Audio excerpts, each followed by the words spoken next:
themselves impelled toward him. But the impressions they had received in the imaginations to which they had been drawn in their pre-earthly life remained in them only as an undefined longing.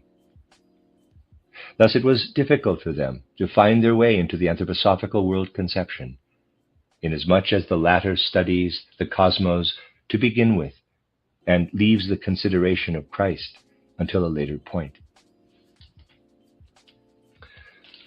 Why did they have such difficulty? For the simple reason, my dear friends, that they had their own peculiar relationship to the question, what is anthroposophy? Let us ask, what is anthroposophy in its reality? My dear friends, if you gaze into all those wonderful, majestic imaginations that stood there as a supersensible spiritual action in the first half of the 19th century, and if you translate all these into human concepts, then you have anthroposophy. For the next higher level of experience, for the adjoining spiritual world whence man descends into this earthly life, anthroposophy was already there in the first half of the 19th century. It was not on the earth, but it was there. And if anthroposophy is seen today, it is seen indeed in that direction, toward the first half of the 19th century. Quite as a matter of course, one sees it there. Nay, even at the end of the 18th century, one sees it. For example, one may have the following experience. There was a certain man who was once in a peculiar position. Through a friend, the great riddle of human earthly life was raised before him. But this, his friend, was not altogether free of the angular thinking of Kant, quote, das kantige Kantsche Denken, close quote, and thus it came to expression in a rather abstract philosophic way. He himself, the one of whom I am now speaking, could not find his way into the angular thinking of Kant. Yet everything in his soul stirred up the same great riddle, the great question of life. How are the reason and the sensuous nature of man connected with one another? And lo, there were opened to him not merely the doors, but the very floodgates, which for a moment let radiate into his soul those regions of the world in which the mighty imaginations were being enacted. And all this, entering not through windows or doors, but through wide-open floodgates into his soul, translated, as it were, into little miniatures, came forth as the fairy tale of the green snake and the beautiful lily. For the man of whom I speak was Goethe. Miniatures, tiny reflected images, translated even into a fairy tale prettiness, descended thus in Goethe's tale of the green snake and the beautiful lily. We need not therefore wonder that when it became necessary to give anthroposophy in artistic scenes or pictures, where we too must naturally have recourse to the great imaginations, my first mystery play, The Portal of Initiation, became alike in structure, albeit different in content, alike in structure to the fairy tale of the green snake and the beautiful lily. You see, it is possible to look into the deeper connection, even through the actual things that have taken place among us. Everyone who has had anything to do with occult matters knows that that which happens on earth is the downward reflection of something that has taken place long, long before in the spiritual world, though in a somewhat different way, inasmuch as certain spirits of hindrance are not mingled in it there.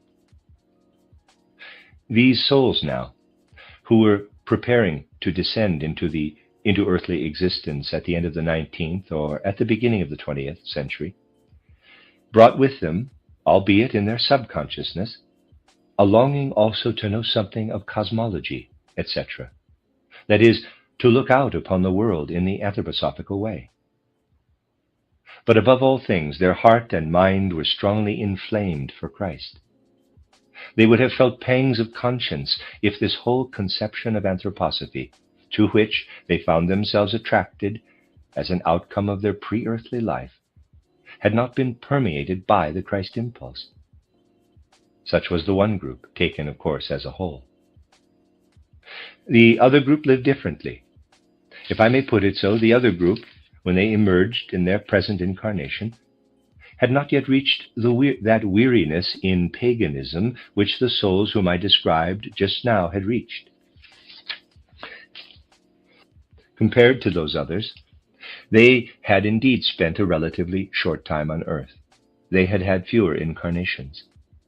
And in these incarnations they had filled themselves with the mighty impulses which a man may have, if, through his lives on earth, he has stood in a living connection with the many pagan gods, and if this connection echoes strongly in his later incarnations. Thus they were not yet weary of the old paganism. Even in the first centuries of Christianity, the old pagan impulses had still been working in them strongly, although they did incline more or less to Christianity, which, as we know, only gradually worked its way forth from paganism. At that time they received Christianity chiefly through their intellect, though indeed it was intellect permeated with inner feeling. Still they received it with their intellect. They thought a great deal about Christianity, nor must you imagine this a very learned kind of thinking. They may indeed have been relatively simple men and women, in simple circumstances, but they thought much. Once again, it matters not whether there was a subsequent incarnation in the meantime. Such an incarnation will of course have wrought some changes, but the essential thing is this: when they had passed through the gate of death, these souls looked back upon the earth in such a way that Christianity appeared to them as something into which they had not yet really grown. They were less weary of the old paganism. They still bore within their souls strong impulses from the old pagan life. Thus they were still waiting, as it were, for the time when they should become true Christians. The very people of whom I spoke to you a week ago, describing how they battled against paganism on the side of Christianity, they themselves were among the souls who in reality still bore much paganism, many pagan impulses within them. They were still waiting to become real Christians. These souls, then, passed through the gate of death. They arrived in the spiritual world. They passed through the life between death and a new birth. And in the time which I have indicated, in the first half of the 19th century or a little earlier, they came before that sublime and glorious imagination. And in these imaginations, they beheld so many impulses to fire their work and their activity. They received these impulses paramountly into their will. And if I may say so, when we now look with occult vision at all that these souls are carrying today, especially within their will, we find, above all, in their life of will, the frequent impress of those mighty spiritual imaginations. Now the souls who enter their earthly life in such condition feel the need, to begin with, to experience again here upon earth, in the way that is possible on earth, what they experienced in their pre-earthly life as a determining factor for their karmic work. For the former kind, for the former group of souls, the life in the first half of the 19th century took its course in such a way that they felt themselves impelled by a deep longing to partake in that supersensible cult or ritual. Yet they came to it, if I may so describe it, in a vague and mystic mood, so that when they afterward descended to the earth, only dim recollections remained to them, albeit anthroposophy, transformed into its earthly shape, could make itself intelligible to them through these recollections. But with the second group, it was different. It was as though they found themselves together again in the living after effect of the resolve that they had made. For they, even then, had not been quite weary of paganism. They still stood in expectation of being able to become Christians in a true way of evolution. And now it was as though they remembered a resolve that they had made during that first half of the 19th century, a resolve to carry down onto the earth all that had stood before them in such mighty pictures, and to translate it into an earthly form. When we look at many an anthroposophist who bears within him the impulse, above all, to work and cooperate with anthroposophy most actively, we find among such anthroposophists souls of the kind that I have now described. The two types can be distinguished very clearly. Now, my dear friends, perhaps you will say, all that you have told us, all that you have here told us may explain many things in the karma of the Anthroposophical Society, but one may well grow anxious, quote, what is coming next? Close quote, seeing that so many things are being explained about which one might well prefer not to be torn away from blissful ignorance. Are we now to set to work and think whether we belong to the one type or the other? My dear friends, to this I must give a very definite answer.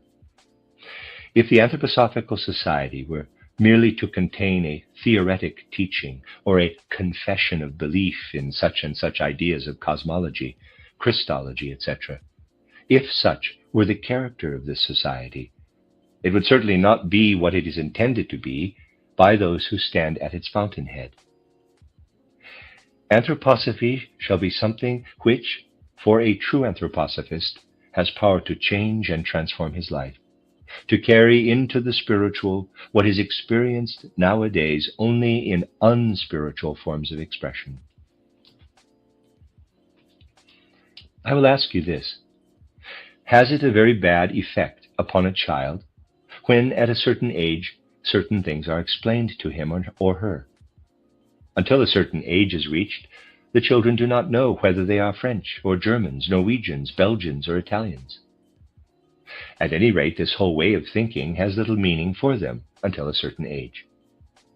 One may say they know nothing of it in reality. We need only put it radically. You will surely not have met many chauvinist babies or even 3-year-old chauvinists. It is only at a certain age that we become aware, I am German, I am a Frenchman, I am an Englishman, I am a Dutchman, and so on. Yet in accepting these things, do we not grow into them quite naturally? Do we not say it is a thing unbearable to discover at a certain age of childhood that we are a Pole or a Frenchman or a German or a Russian or a Dutchman? We are used to these things. We take them as a matter of course. But this, my dear friends, is in the external realm of the senses. Anthroposophy is to raise the whole life of man to a higher level. We must learn to bear different things, things which will only shock us in the life of the senses if we misunderstand them. And among the things we are to learn to recognize, there is this too. We must grow just as naturally and simply into the self-knowledge, which is to realize that we belong to the one type or the other. By this means, too, the foundation will be created for a right estimation of the other karmic impulses in our lives. Hence, it was necessary, as a kind of first direction, to show how the individual, according to the special manner of his predestination, stands in relation to this anthroposophy, to this Christology, and in relation to the greater degree of activity or passivity within the anthroposophical movement. Of course, there are transitions, too, between the one type and the other. These, however, are due to the fact that that which comes over from the previous incarnation into the present is still irradiated by a yet earlier incarnation. Especially with the souls of the second group, this is often the case. Many things still shine over from their genuinely heathen incarnations. For this reason, they have a very definite predisposition to take the Christ in the sense in which he must truly be taken, namely as a cosmic being. But what I am now saying shows itself not so very much in the ideal considerations. It shows itself far more in the practical things of life. The two types can be recognized far better by the way in which they tackle the detailed situations of life than by their thoughts. Thoughts indeed have no great significance. I mean, the abstract thoughts have no such great significance for man. So, for instance, needless to say, the personal element is always to be excluded here. We shall frequently find the transition types from the one to the other among those who somehow cannot help carrying over the habits of non-anthroposophical life into the anthroposophical movement. I mean those who are not even inclined to take the anthroposophical movement so very seriously, and those above all who are always grumbling in the anthroposophical movement, finding fault with the anthroposophists. Precisely among those who are always finding fault with the conditions in the anthroposophical movement, especially with the personalities and all the little petty things, we find the transition types, flickering from the one into the other. For in such cases, the intensity of neither of the two impulses is very strong. Therefore, my dear friends, at all costs, even though it may sometimes mean a searching of conscience and character, we must somehow find it possible, each one of us, to deepen the anthroposophical movement in this direction, approaching such realities as these, and thinking a little earnestly on this. How do we, according to our own supersensible nature, belong to the anthroposophical movement? If we do this, there will arise a purer conception of the anthroposophical movement. It will become in course of time an ever more spiritual conception. What we have hitherto maintained in theory, and it need not go so very deep, when we merely stand for it as a theory, this we shall now apply to real life. It is indeed an intense application to life when we learn to place ourselves, our own life, into connection with these things. To talk a lot of karma, saying that such and such things are punished or rewarded thus and thus from one life to the next, need not strike so very deep. It need not hurt us.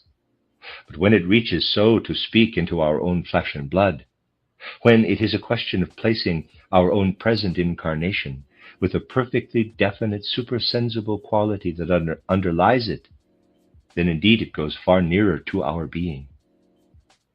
And it is this deepening of the human being which we must bring into all earthly life, into all earthly civilization through anthroposophy. This, my dear friends, was a kind of intermezzo in our studies, and we will continue from this point next Friday, the end of Lecture 4, and chronologically, Lecture 55. You are listening to RudolfSteinerAudio.com. This is a reading of Karmic Relationships, Esoteric Studies by Rudolf Steiner. This is Volume 3, Lecture 5, which is also chronologically Lecture 56. Lecture 5 is entitled Spiritual Conditions of Evolution, Leading Up to the Anthroposophical Movement.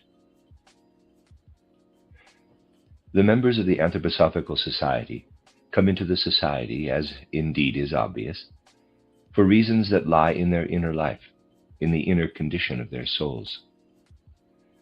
And as we are now speaking of the karma of the Anthroposophical Society, nay, of the Anthroposophical movement altogether, showing how it arises out of the karmic evolution of members and groups of members, we shall need to perceive the foundations of this karma, above all, in the state of soul of those human beings who seek for anthroposophy. This we have already begun to do, and we will now acquaint ourselves with certain other facts in this direction, so that we may enter still further into the karma of the anthroposophical movement.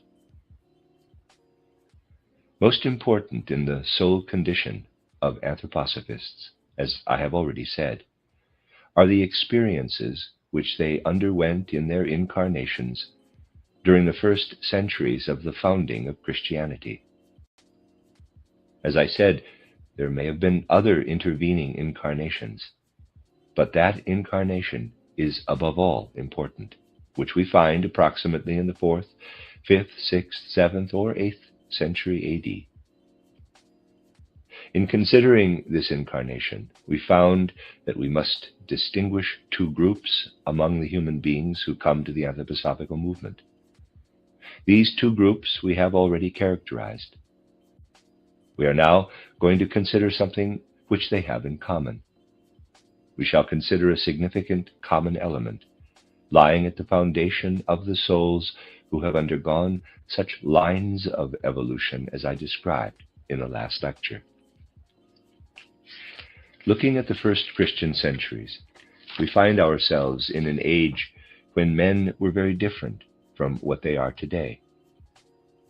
When the man of today awakens from sleep, he slips down into his physical body with great rapidity, though with the reservation which I mentioned here not long ago, when I said that this entry and expansion into the physical body really lasts the whole day long. Be that as it may, the perception that the ego and the astral body are approaching takes place very quickly. For the awakening human being in the present age, there is, so to speak, no intervening time between the becoming aware of the etheric body and the becoming aware of the physical. Man passes rapidly through the perception of the etheric body, simply does not notice the etheric body, and dives down at once into the physical. This is a peculiarity of the man of the present time. The nature of the human beings who lived in those early Christian centuries was different. When they awoke from sleep, they had a distinct perception. Quote, I am entering a twofold entity, the etheric body and the physical. Close quote. They knew that man first passes through the perception of the etheric body and then only enters into the physical. Thus, indeed, in their moment of awakening, they had before them, though not a complete tableau of life, still very many pictures of their past earthly life. And they had before them another thing, which I shall describe directly. For if man enters thus, stage by stage, into that which remains lying on the couch, into the etheric and physical bodies, the result is that the whole period of waking life becomes very different from the experiences which we have in our waking life today. Again, when we consider the moment of falling asleep nowadays, the peculiar thing is this. When the ego and astral body leave the physical and etheric, the ego very quickly absorbs the astral body. And as the ego confronts the cosmos without any kind of support, being unable at its present stage to perceive anything at all, man, as he falls asleep, ceases to have perceptions. For the little that emerges in his dreams is quite sporadic. This again was not so in the times of which I am now speaking. The ego did not at once absorb the astral body. The astral body continued to exist independently in its own substance, even after the human being had fallen asleep. And to a certain extent, it remained so through the whole night. Thus, in the morning, the human being awakened, not from utter darkness of unconsciousness, but with the feeling, quote, I have been living in a world filled with light, in which all manner of things were happening, close quote. Albeit they were only pictures, something was taking place there. It was so indeed. The man of that time had an intermediate feeling, an intermediate sensation between sleeping and waking. It was delicate, it was light and intimate, but it was there. It was only with the beginning of the 14th century that this condition ceased completely in civilized mankind. Now this means that all the souls of whose life I was speaking the other day experienced the world differently from the man of the present time. Let us try to understand, my dear friends, how those human beings, that is to say, you yourselves, all of you, during that time experienced the world. The diving down into the etheric and physical body took place in distinct stages, and the effect of this was that throughout his waking life, man looked out upon nature differently. He saw not the bare, prosaic, matter-of-fact world of the senses, seen by the man of modern times, who, if he would make any more of it, can only do so by his fancy or imagination. No, when the man of that time looked out upon the world of plants, for instance, he saw the flowering meadowland, as though there were spread over it a slight and gentle bluish-red cloud halo, especially at the time of day when the sun was shining less brightly, not at the height of noontide. It was as though a bluish-red light, like a luminous mist with manifold and moving waves and colors, were spread over the flowering meadow. What we see today, when a slight mist hangs over the meadow, which comes, of course, from evaporated water, such a thing was seen at that time in the spiritual, in the astral. Indeed, every treetop was seen enveloped in a cloud. And when man saw the fields of corn, it was as though bluey red rays were descending from the cosmos, springing forth in clouds of mist, descending into the soil of the earth. And when man looked at the animals, he had not merely an impression of the physical shape, but the physical was enveloped in an astral aura. Slightly, delicately, and only intimately, this aura was seen. Nay, it was only seen when the sunshine light was working in a rather gentle way, but seen it was. Thus everywhere in outer nature, man still perceived the spiritual working and weaving. Then, when he died, the experience he had in the first days after passing through the gate of death, gazing back upon the whole of his past earthly life, was in reality not unfamiliar to him. As he looked back upon his earthly life directly after death, he had a distinct feeling. He said to himself, "Now I am letting go that quality, that aura from my own organism, which goes out into all that I have seen of the aura in external nature. My etheric body goes to its own home." Such was man's feeling. Naturally, all these feelings had been much stronger in more ancient times, but they still existed, though in a slight and delicate form, in the time of which I am now speaking. And when man beheld these things directly after passing through the gate of death, he had the feeling, quote, "In all the spiritual life and movement which I have seen hovering over the things and processes of nature, the word of the Father God is speaking. My etheric body is going to the Father," close quote. And if man thus saw the outer world of nature differently, owing to the different mode of his awakening, so too he saw his own outer form differently than in subsequent ages. When he fell asleep, the astral body was not immediately absorbed by the ego. Now, under such conditions, the astral body itself is filled with sound. Thus, from spiritual worlds, there sounded into the sleeping human ego, though no longer so distinctly as in ancient times, still in a gentle and intimate way, all manner of things which cannot be heard in the waking state. And, on awakening, man had the very real feeling. It was a language of spiritual beings in the light-filled spaces of the cosmos in which I partook between my falling asleep and my awakening.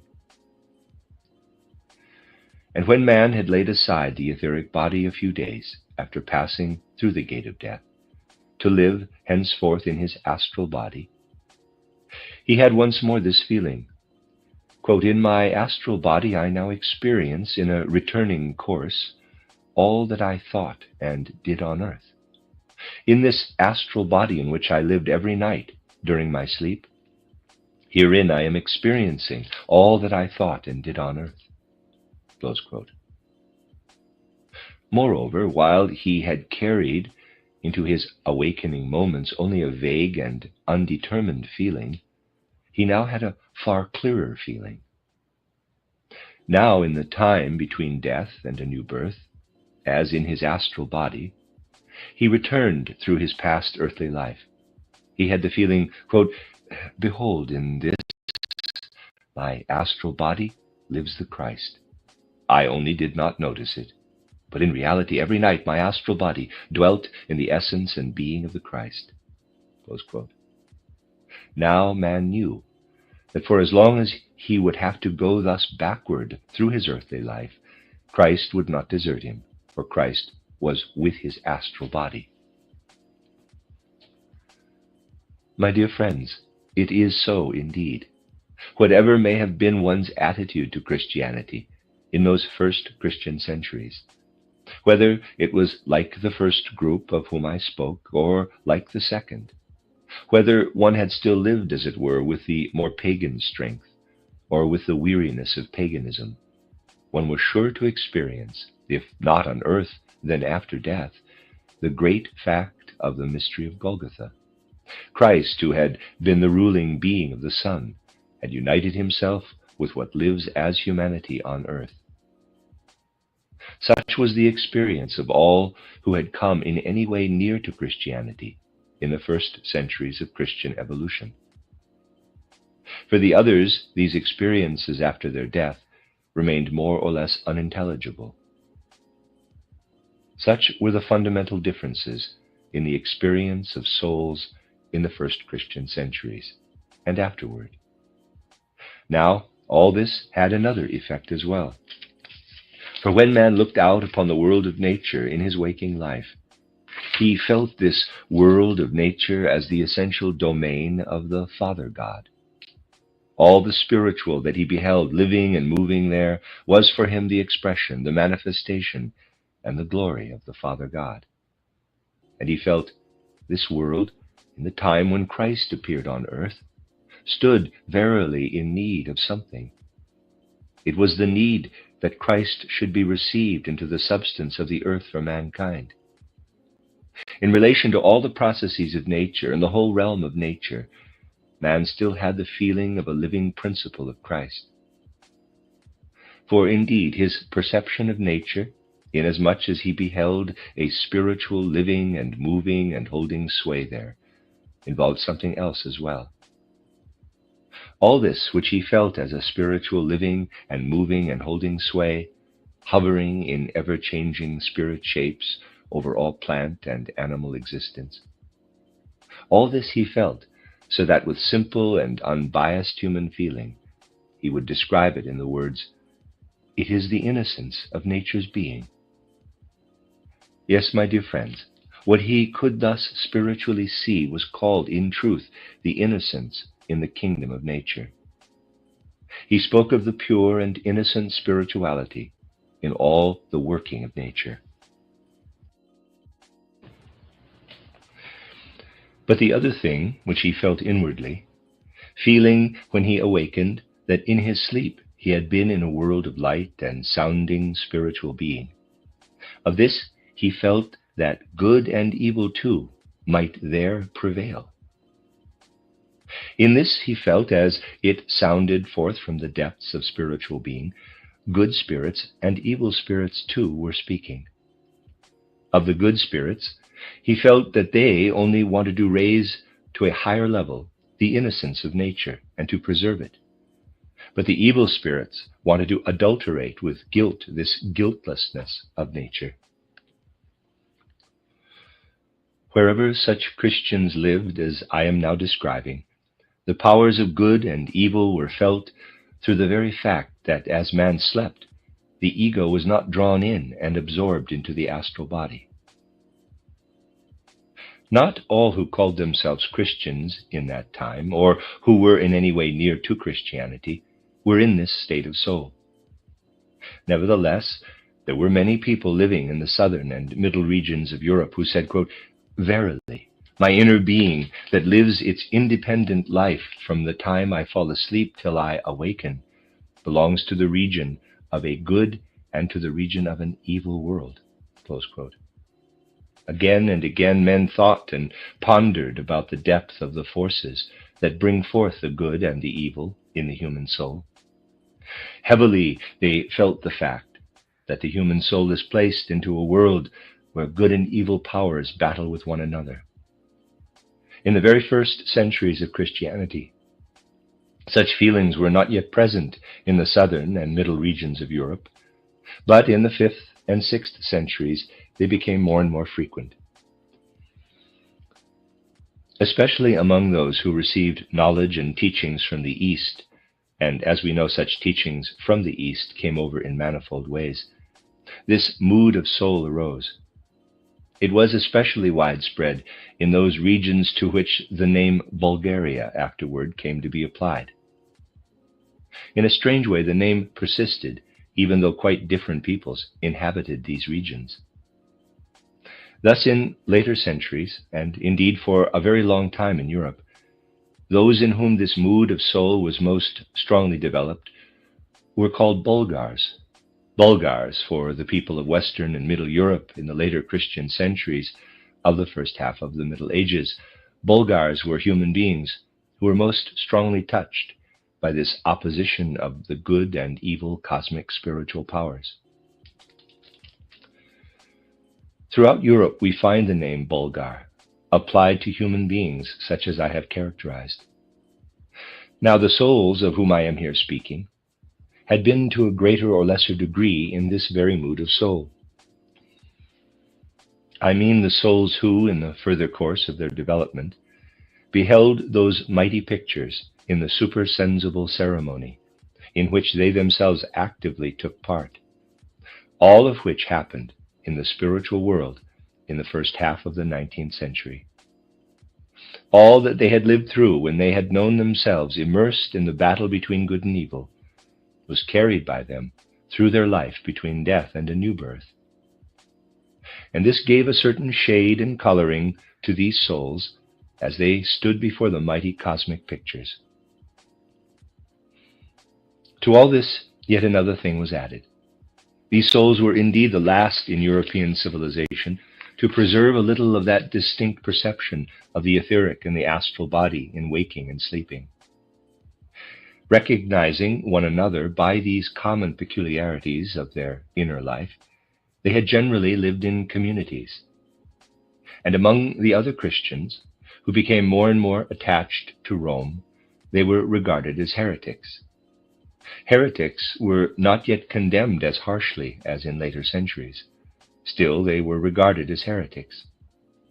Indeed, the others always had a certain uncanny feeling about them. They had the impression that these people saw more than other folk. It was as though they were related to the divine in a different way through the fact that they perceived the sleeping state differently than the others among whom they dwelt. For the others had long lost this faculty, and had approached more nearly to the condition of soul which became general in Europe in the 14th century.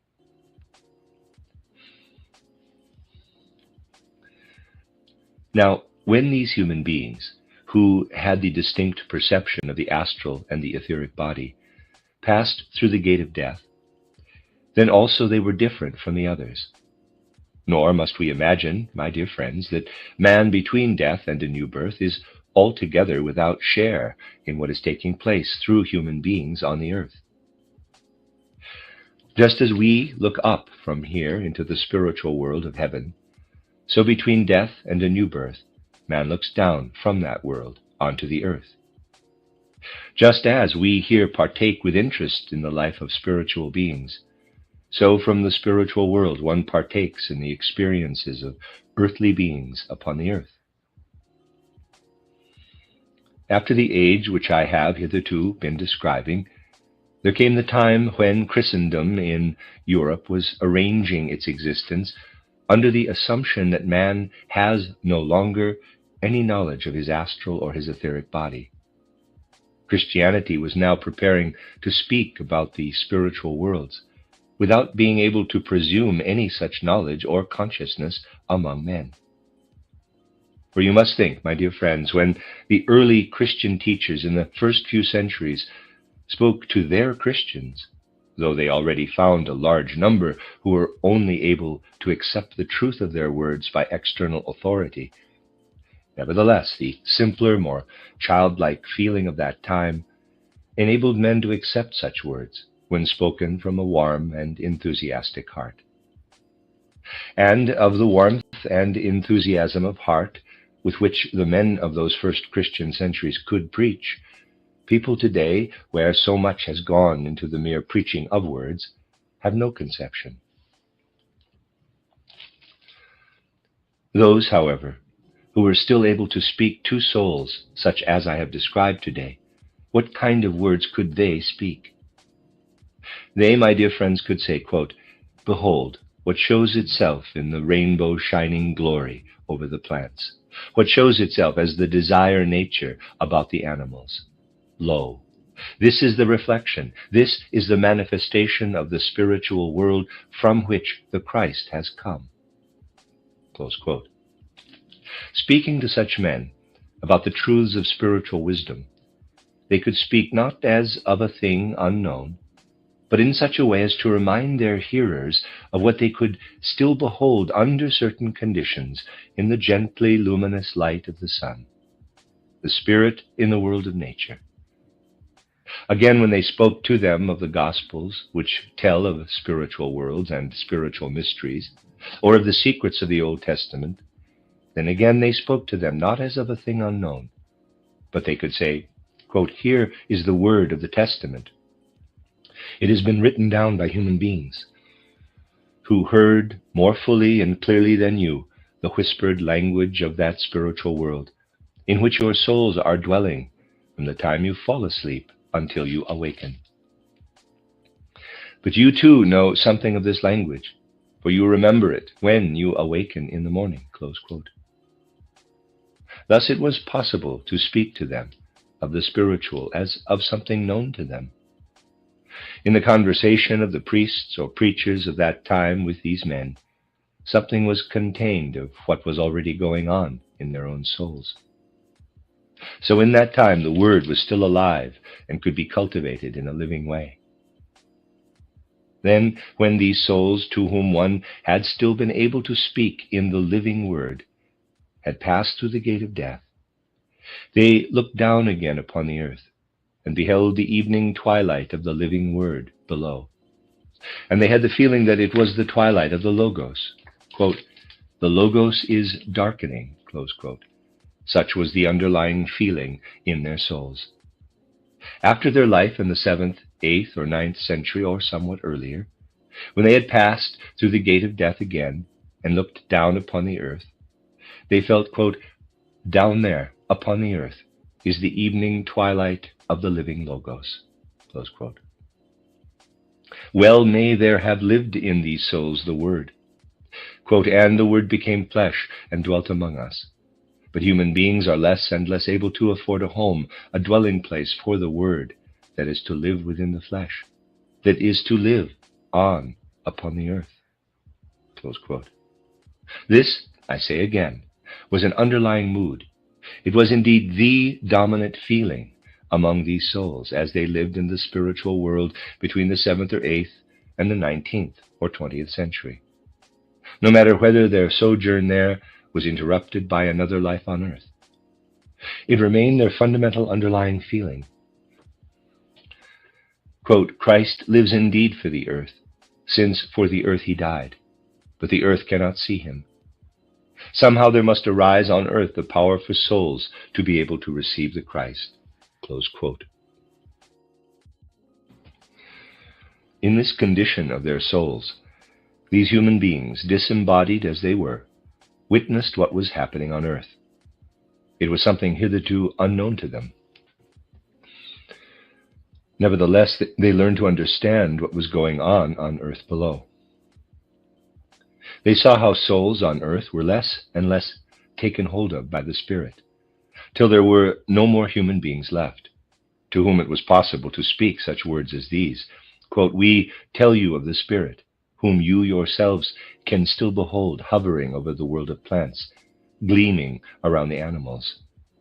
We instruct you in the testament that was written out of the spiritual sounds, whose whispering you still can hear when you feel the echo of your experiences of the night." Close quote. This was no more. Looking down from above, they saw how different these things were now becoming.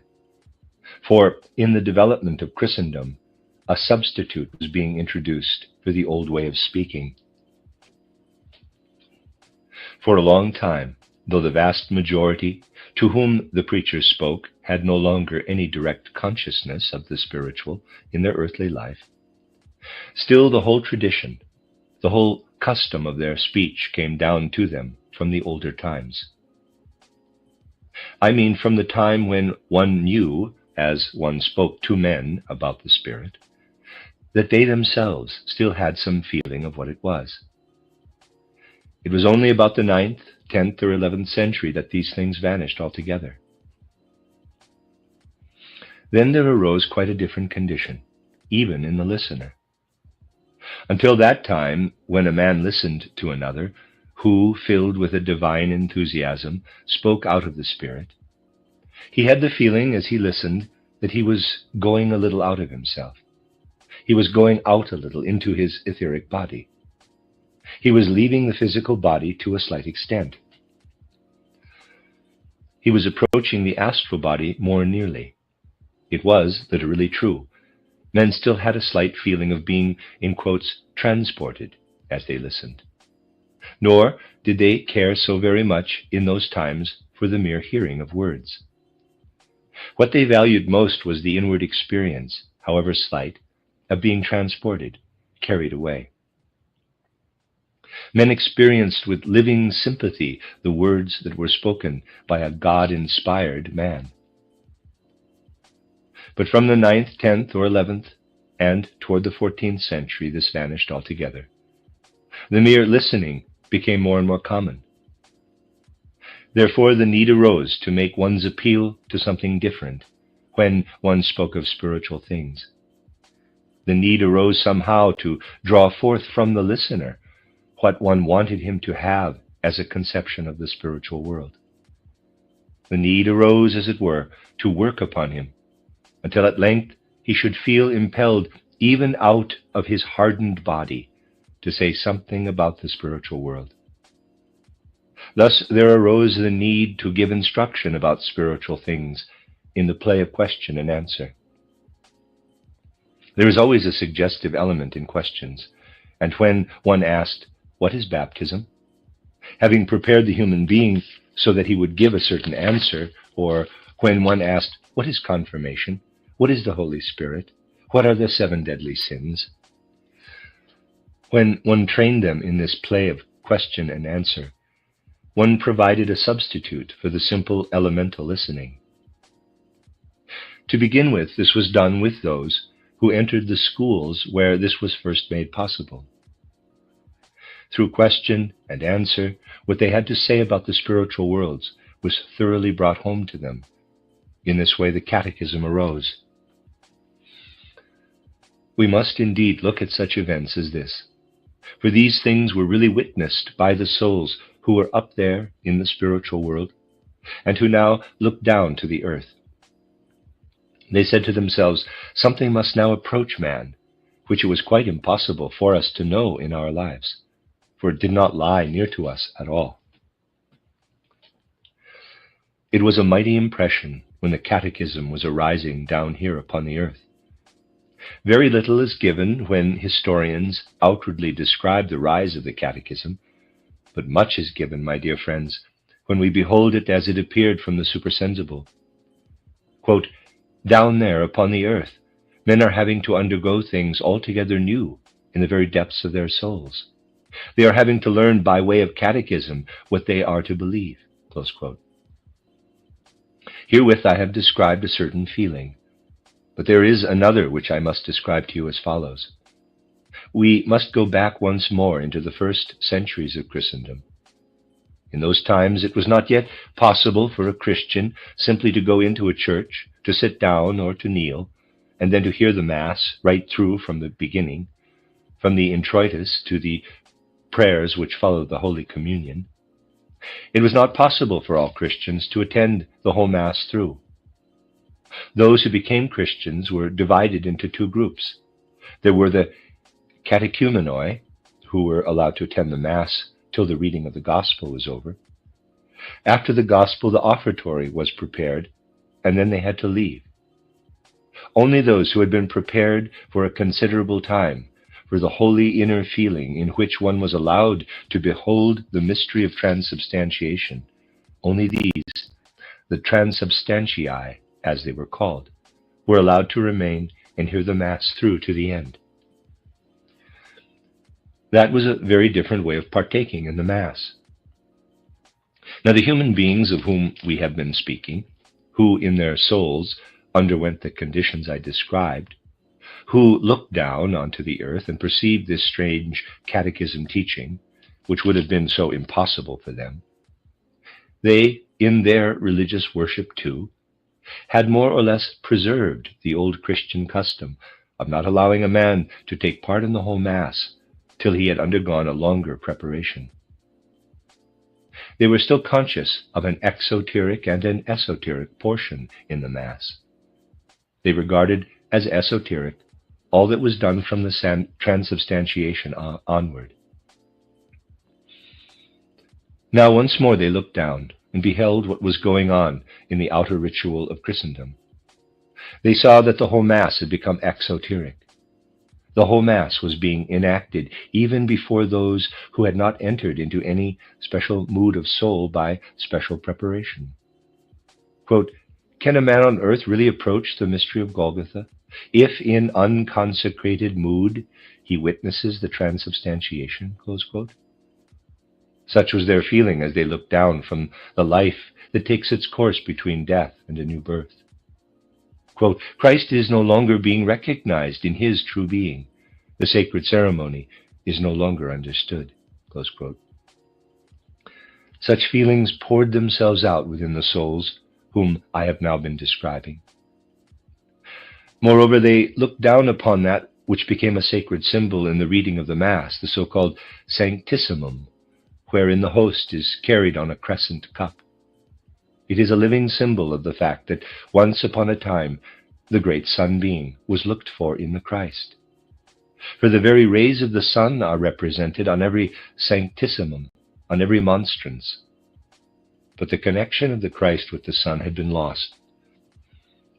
Only in the symbol was it preserved, and in the symbol it has remained until this day. Yet even in the symbol it was not understood, nor is it understood today. This was the second feeling that sprang forth in their souls, intensifying their sense of the need for a new Christ experience that was to come. In the next lecture, the day after tomorrow, we will continue to speak of the karma of the Anthroposophical Society. It's the end of Lecture 5 of Volume 3. Chronologically, this is Lecture 56. You are listening to RudolfSteinerAudio.com. This is a reading of The Karmic Relationships, Esoteric Studies by Rudolf Steiner. This is Volume 3. We are on Lecture 6, which is chronologically Lecture 57. And Lecture 6 is entitled The School of Chakra. Among the spiritual conditions of evolution that have led to the anthroposophical movement, and that are contained within its karma from the spiritual side, I mentioned two external symptoms. The one is expressed in the rise of the catechism with its questions and answers, leading toward a faith which is no longer in direct touch with the spiritual world. The other is represented by the Mass becoming exoteric. The Mass in its totality, including the transubstantiation and Holy Communion, was made accessible to all, even to the unprepared. It thus lost its character of an ancient mystery. These two earthly events led those who observed them from the spiritual world to prepare in a very definite way, within the stream of spiritual evolution, for what was to become a spiritual revelation at the turn of the 19th and 20th centuries, a revelation fitly adapted to the course of time. For this new spiritual revelation had to come after the Michael event, and in the time when the old dark age of Kali Yuga had run its course, and a new age was to arise for humanity. Today we have a third thing to add.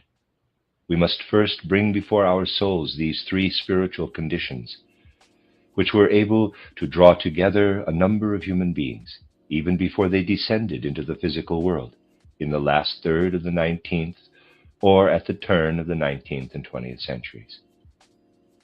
For only when we are aware of these conditions shall we be able to understand certain extra karmic events which flowed into the streams of life that are welded together in the anthroposophical movement.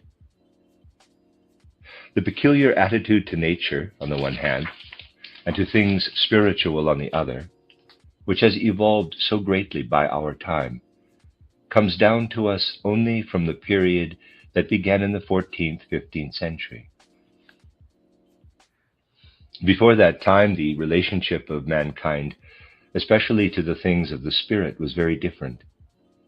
Man approached the spirit not in concepts and ideas, but in living experiences that still penetrated to the spiritual, however slightly. We today, when we speak of nature, have a dead abstraction, empty of all being. And when we speak of the spirit, we have something vague, whose existence we presume somehow or other in the world, and comprise it in abstract concepts or ideas. It was not so in the time when the souls who are now finding their way together in the longing for a new spirituality had their important former incarnation, when in that incarnation they hearkened to what initiates and leaders of mankind had to tell them for their inner needs. To begin with, we have the age that goes on into the 7th or 8th century, when we still find a delicate connection of the human soul with the spiritual world, a conscious experience of the spiritual world itself. Even the men of knowledge and learning in that time were still in a living relationship to the spiritual world. Then we have the age beginning in the 7th or 8th century and going on to the great turning point in the 14th and 15th, the time when the human souls who had lived in the first Christian centuries, partaking in that former period upon the earth, were once more in the life between death and a new birth. But though, from the 6th, 7th, or 8th century onward, there was no direct connection with the spiritual world, nevertheless, a certain awareness of this connection still found a haven of refuge, if I may put it so, in isolated centers of learning. In isolated centers of learning, men still spoke in knowledge, in the way they had spoken in the first Christian centuries. Nay, more, it was possible for single chosen human beings to receive deep inner impulses from the way in which the spiritual world was spoken of, impulses enabling them, at certain times at least, to break through into the spiritual world. There were indeed isolated centers where teachings were given in a manner of which the people of today can have no conception. This only came to an end in the 12th, 13th century, when, at length, it all flowed into a great poem in which it found, as it were, its consummation for the experience of mankind. I mean the Divina Commedia of Dante. In all that lies behind the origin of the Commedia, we have a wonderful chapter of human evolution. For at this moment, the influences from the earth and from the cosmos are found in perpetual interplay. The two were ever flowing into one another.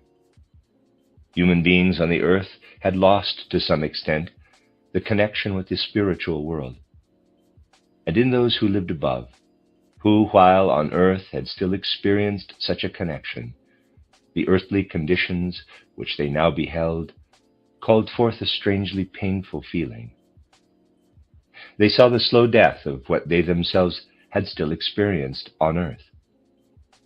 Then from the supersensible world they enthused, inspired, inspirited certain individualities in the world of sense, so that here or there, at any rate, there might arise a home and center for the real connection of man with the spiritual world. Let us clearly bear in mind what I indicated here many years ago. Even until the 7th or 8th century, in a kind of echo of pre-Christian initiation, Christianity was taught in centers that had remained as the high places of knowledge, relics of the ancient mysteries.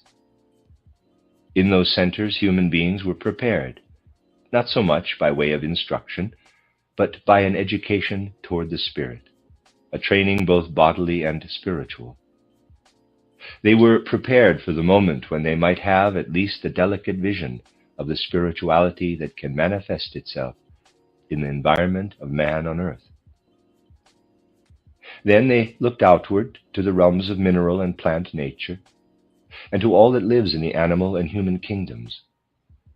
And they saw springing forth like an aura, and fertilized in turn out of the cosmos, these spiritual elemental beings that lived in all nature.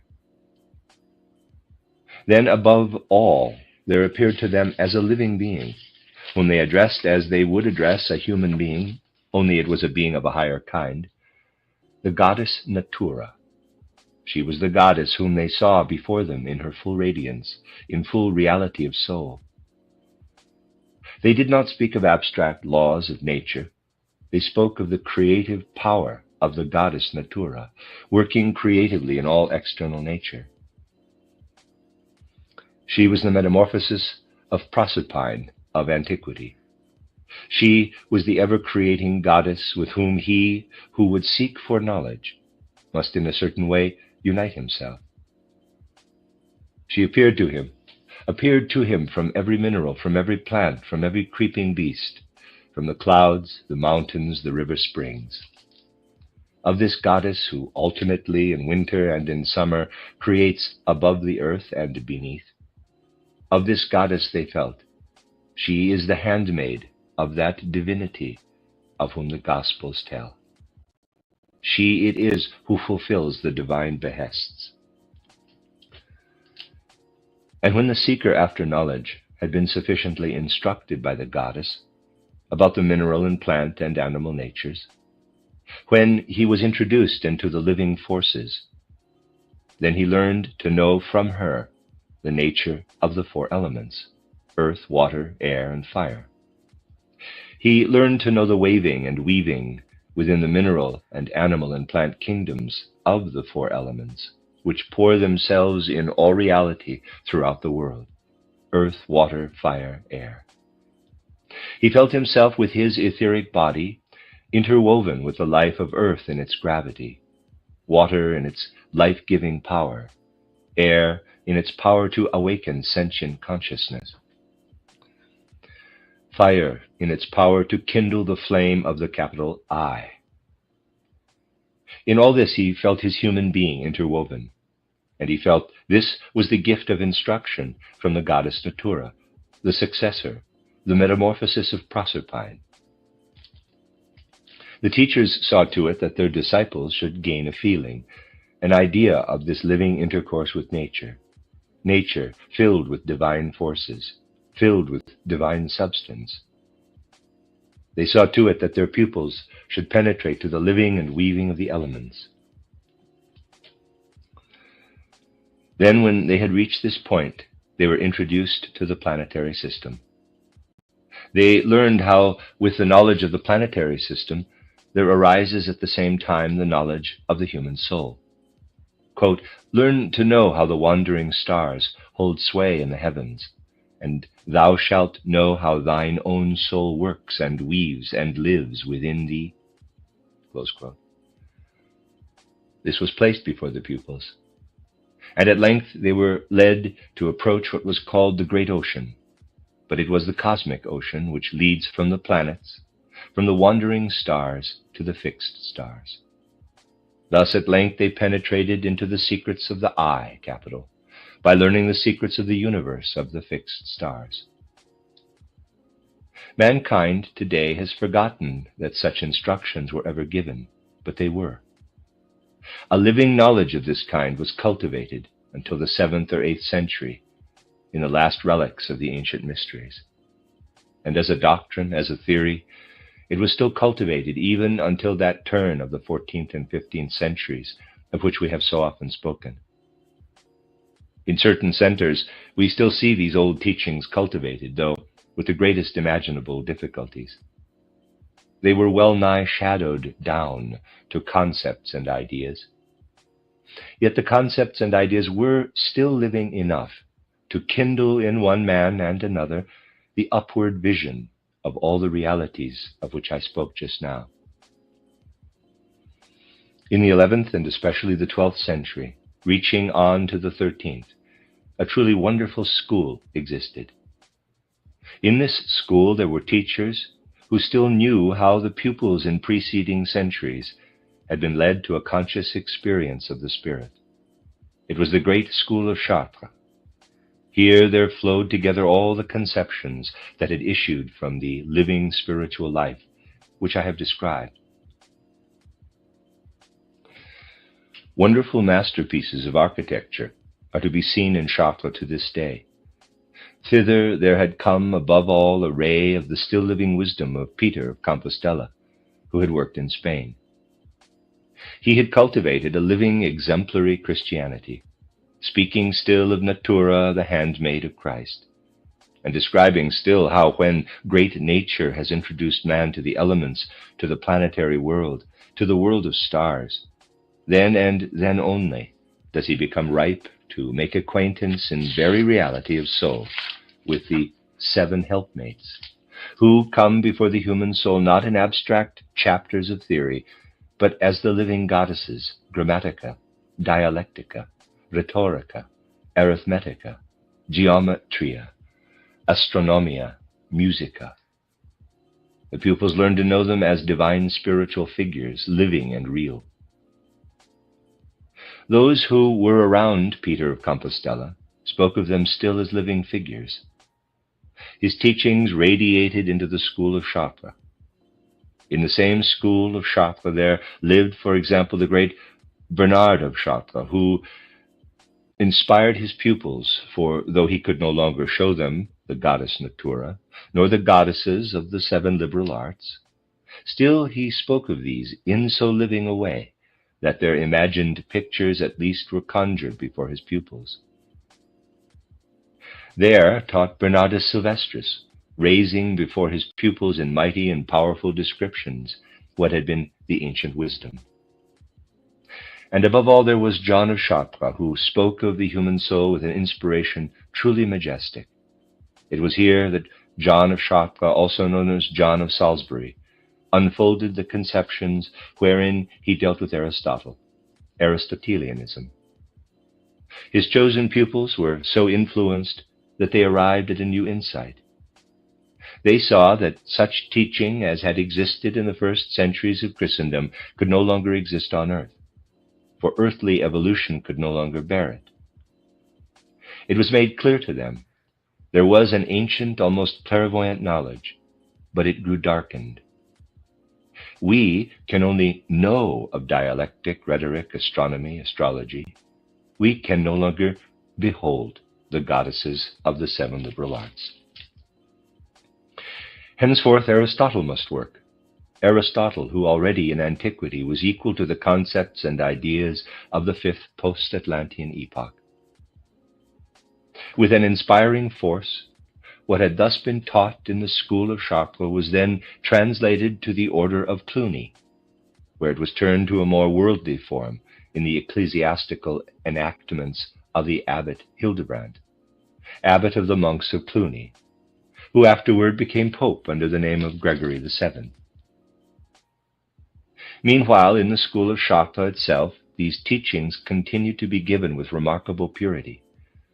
The whole of the 12th century was radiant with them.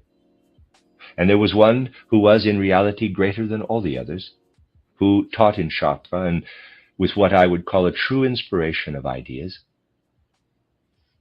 the mysteries of the 7 liberal arts and their connection with Christianity. I mean Alain de Lille, Alanus ab Insulis. I'm pronouncing this in French, Alain de Lille is the English. Alain de Lille at Chartres in the 12th century fired his pupils with a true enthusiasm. His great insight showed him that in the coming centuries it would no longer be possible to endow the earth with spiritual teachings such as these. For these teachings were not only Platonism, they contained the teachings from the old seership of the pre-Platonic mysteries, with the difference that it had, since that it had since received Christianity into itself. To those in whom he presumed an understanding for such things, Alain de Lille taught already in his lifetime that an Aristotelian form of knowledge would now have to work for a while on earth. Aristotelianism with its sharply defined conceptions and ideas. For in this way alone would it be possible to prepare for what must come again as a spirituality in later time. To many a human being of today who reads the literature of that time, it appears dull and dry, but it is by no means dry. When we gain some conception of what stood before the souls of those who taught and worked in Chartres, and in the poetry too, which went out from Chartres, how vitally do we feel the sense of union with the living goddesses of the seven liberal arts. In the poem Bataille des Sept Arts, forgive me for the French, deeply penetrating as it is for anyone who understands it, we feel the living spiritual breath of the seven liberal arts. All these things were working in the 12th century. You see, all this was living in the spiritual atmosphere of that time and was still making itself felt. It was still to some extent akin to the schools that continued to exist in northern Italy, in Italy generally, and in Spain, though their existence was sporadic. Nevertheless, these things became transplanted in a living way into all manner of spiritual currents on the earth. Toward the end of the 12th century, much of this was still working at the University of Orleans, where remarkable teachings of this kind were cultivated, and something was still present of an inspiration from the school of Chartres. And then one day, down in Italy, an ambassador who had been in Spain, standing at that moment under a great historic impression, received a kind of sunstroke, and there arose in him as a great and mighty revelation all that he had received as a preparatory training in his school. All this became a mighty revelation under the influence of the slight sunstroke which came over him. Then he saw what man could see under the influence of the living principle of knowledge. He saw a mountain mightily arising with all that lived and sprang forth from it, minerals, plants, and animals. And there appeared to him the goddess Natura. There appeared the elements. There appeared the planets. There appeared the goddesses of the seven liberal arts, and at length Ovid as his guide and teacher. Here, once again, there stood before a human soul the mighty vision that had stood before the souls of men so often in the first centuries of Christianity. Such was the vision of Brunetto Latini, which was afterward handed down to Dante, and from which Dante's Divina Commedia took its source. But there was still another outcome for all those who had worked in Chartres, when they passed again through the gate of death, and having passed through the gate of death entered the spiritual world. Deeply significant was the spiritual life which they had led. Peter of Compostela, Bernard of Chartres, Bernardus Sylvestris, John of Chartres, John of Salisbury, Henri Dondelli, author of the poem Bataille des Sept Arts, and above all Alain de Lille. Alain de Lille, in his own style, of course, had written the book Contra Hereticos, where, on behalf of Christianity, he turned against the heretics, writing directly out of the old vision, which was in fact the vision of the spiritual world. And now all these souls, these individualities who had been the very last to work within the echoes of seership, the wisdom seen in fullness of spiritual light, they all of them entered into the spiritual world. And in that spiritual world, they came together with other souls of great significance, who were preparing for a new earthly life just at that time. For they were preparing to descend in the very near future into an earthly life where they would work in the sense that was necessary to bring about the subsequent turning point, the turning point of the 14th and 15th century. We have a great spiritual life before us, my dear friends. The last great ones of the school of Chartres had just arrived at the in the spiritual world. Those individualities who afterward brought forth the full flower of scholasticism were still there in the spiritual world. And at the beginning of the 13th century, there took place one of the most important exchanges of ideas behind the scenes of human evolution. An exchange of ideas between those who had carried up the old Platonism, inspired by spiritual vision from the school of Chartres, into the supersensible world, and those, on the other hand, who were preparing to carry Aristotelianism down to earth as the great transition to bring about a new spirituality that was to flow into the evolution of mankind in the future. They came to an agreement with one another. The individualities from the school of Chartres spoke, as it were, to those who were preparing to descend into the physical world of sense, who were preparing to cultivate Aristotelianism in the scholastic system, which was right for that age. They spoke to them, as it were, and said, "For us, it is impossible to work on earth for the present, for the earth is not now in a condition to cultivate knowledge in this living way. What we, the last bearers of Platonism, were still able to cultivate must now give place to Aristotelianism. We will remain up here." Thus the great spirits of Chartres remained in the supersensible world, nor have they returned hitherto in any earthly incarnations of significance. But they were working mightily, helping in the formation of that mighty imagination in the spiritual world that was formed in the first half of the 19th century, and of which I have already told you. They worked in full harmony with those who descended with their Aristotelianism to the earth.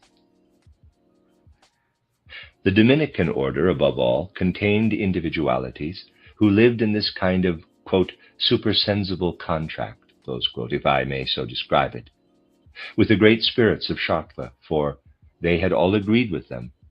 Quote, "We will descend in order to continue the cultivation of knowledge in the Aristotelian form. You will remain up here. On earth, too, we shall remain in union with you. Platonism for the present cannot prosper on the earth. We shall find you again when we return, and then together we will prepare for that time when the period of scholastic Aristotelianism will have been completed in earthly evolution, and it will be possible to unfold spirituality once more in communion with you, with the spirits of Chartres." Close quote. It was, for example, an event of deep significance when Alain de Lille, as he had been called in earthly life, sent down to earth a pupil well instructed by him in the spiritual world.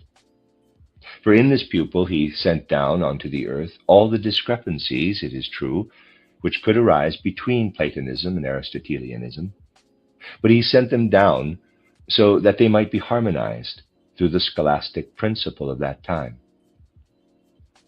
Such was the spiritual working, especially in the 13th century, to the end that there might flow together the workings of those who were on the earth, for instance, in the garment of Dominicans, and those who had remained in yonder world.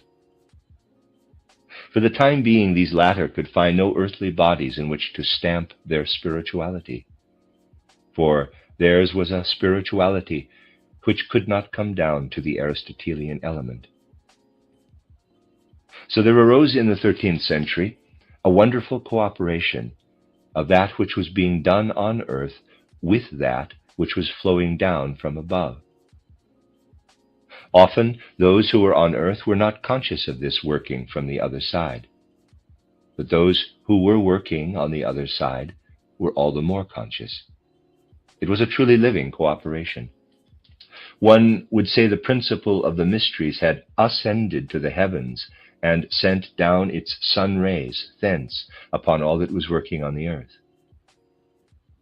This went into all the details and can be traced, above all, in the detailed things that happened. Alain de Lille, in his own earthly life as a teacher of Chartres, had only been able to go so far that, at a certain age of life, he put on the garment of the Cistercians. he became a priest of the Cistercian order. In the Cistercian order at that time, in the exercises of that order, the last relics of a striving to awaken Platonism, the Platonic world conception, in unison with Christianity, had found a refuge.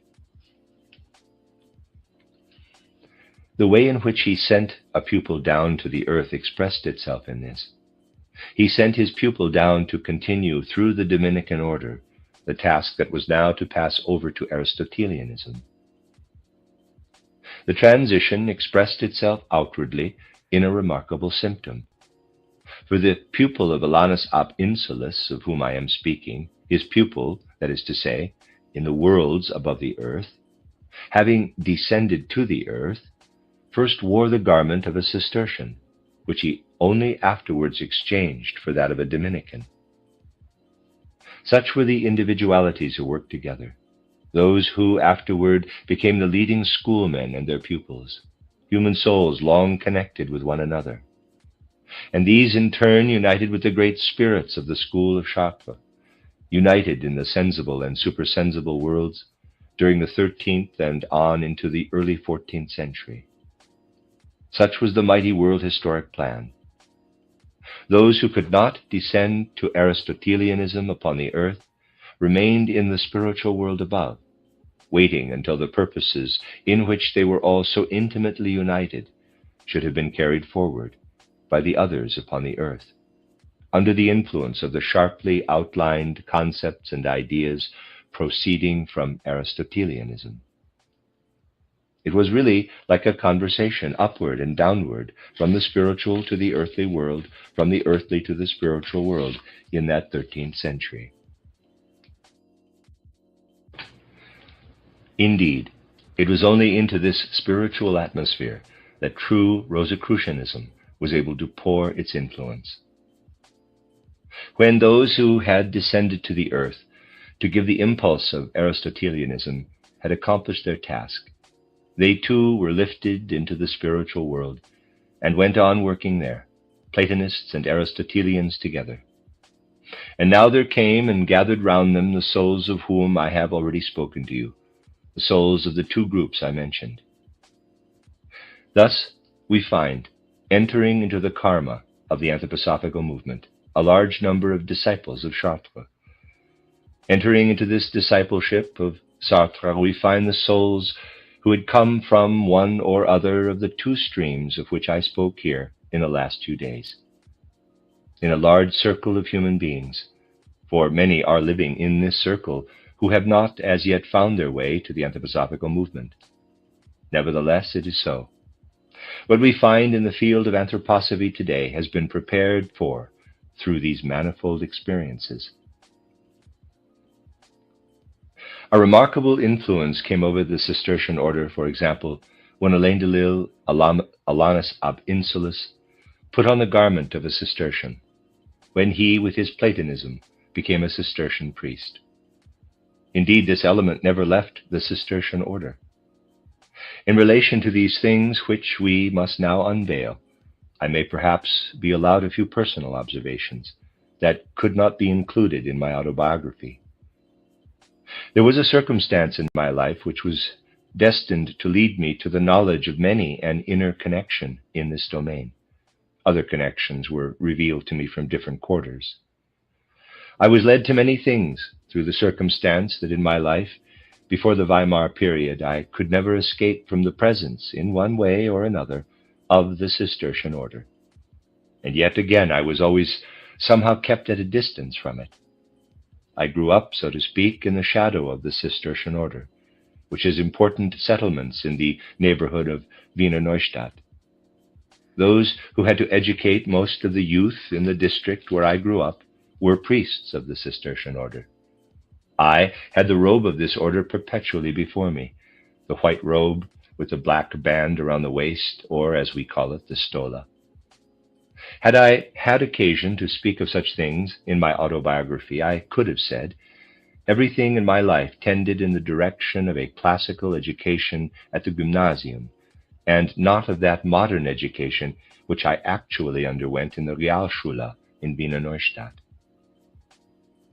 Now the gymnasium in that place was at that time still in the hands of the Cistercians. It was a strange play of forces that drew me to them, and at the same time held me at a distance. Again, the whole circle of monks in the theological faculty at the University of Vienna, the circle around Marie Eugenie della Grazie, consisted of Cistercians. With these Cistercians, I had the most intimate theological conversations, the most intimate conversations on Christology. I only indicate this fact, seeing that it enters into my perception of that period of the 12th century, when the flower of the school of Chartres poured into its life into the Cistercian order. For indeed, in the peculiarly attractive scholarship of the Cistercians, there lived on, albeit in a corrupted way, something of the magic of the school of Chartres. Important and manifold inquiries were pursued by Cistercians whom I knew well. And to me those things were most important which revealed to me, it is indeed impossible for any of those who were the disciples of Chartres to incarnate at present. And yet it seems as though some of the individualities connected with that school became incorporated, if I may call it so, for brief periods, in some of the human beings who wore the Cistercian garment. Separated, if I may put it so, by a thin wall only, there ever continued to work on the earth what was being prepared, as I have described it, in supersensible worlds, leading to that great preparation in the first half of the 19th century. And for me it was a highly remarkable experience to have that conversation to which I referred in my autobiography, that conversation on the Christ being with a priest of the Cistercian order, which took place not in Della Grazie's house, but as we were going away from her house together. For the conversation was carried on not from the present-day dogmatic standpoint of theology, but from the standpoint of neo-scholasticism. It went with full depth into the things that had once existed upon the earth, with Aristotelian clarity and definition of concept, and yet at the same time with Platonic spiritual light. That which was to arise in anthroposophy shone through already, though in secret and mysterious ways, through the events of the time. Though indeed it could not shine through into human souls, where they were harnessed to one religious or social group or another, nevertheless it shone through the connections with certain human souls certain human souls still had with the great spiritual currents that do, after all, work upon the earth. Between the beginning of the Michael age and the end of the Kali Yuga, it was indeed possible to recognize in much that was working in individual human beings, in the most varied domains of life, the language of the spirit of the time. For the speaking of the spirit of the time was a great call for the anthroposophical revelations to come. We saw the living rise of anthroposophy, as of a being that was to be born, but that was still resting in a mother's womb. For it was resting in the womb of preparation that had worked from the first Christian centuries toward the school of Chartres, then to be continued in supersensible spheres, in cooperation with what was here on the earth, in the Aristotelian defense of Christianity. It was out of these impulses, as we find them expressed in Alain Delille's work Contra Hereticos, that there afterwards arose such a work as the Summa Fidei Catholica contra Gentiles of Thomas Aquinas. And there arose that characteristic feature of the time, which speaks to us from all the pictures, where we see the Dominican doctors of the church treading Averroes, Avicenna, and the others underfoot. For this indicates the living and spirited defense of spiritual Christianity, and yet withal the transition to intellectualism. My dear friends, I cannot describe this world of facts in any theoretic way, for by theorizing these things are weakened and made pale. Facts I wanted to place before your souls, facts from which you will feel whereto your gaze must be directed, if you would see those souls who passed before their present earthly life through a spiritual experience between death and a new birth, in such a way that when on the earth they longed for anthroposophy, the most divergent, the most opposite conceptions work together in the world, weaving a living whole. And today, those who were working in the great school of Chartres in the 12th century, and those who were united with them at the beginning of the 13th century in one of the greatest spiritual communities, albeit in the supersensible world, today, again, they are working together. The great spirits of Chartres are working with those who, in unison with them, subsequently cultivated Aristotelianism on the earth. It matters not that some of them are working here on the earth, while others cannot yet descend to the earth. They are working together now, intending a new spiritual epoch in earthly evolution. And their great purpose now is to collect the souls who, for a long time, have been united with them, to gather together the souls with those with whose help a new spiritual age can then be founded. Their purpose is, in one way or another, and within a comparatively short time, in the midst of an otherwise decadent civilization, to make possible a renewed cooperation in earthly life between the spirits of Chartres from the 12th century and the spirits of the 13th century who are united with them. Their purpose is to prepare so that they will be able to work together in an earthly life, cultivating spirituality once more within the civilization which, apart from this, is sailing on into destruction and disintegration. Intentions that are being cherished today, not upon earth, but as between earth and heaven. Such intentions I have wanted to explain to you.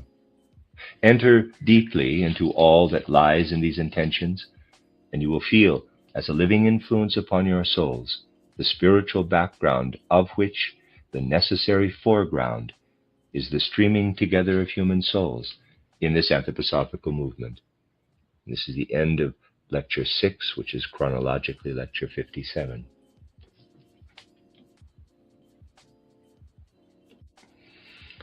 You are listening to RudolfSteinerAudio.com.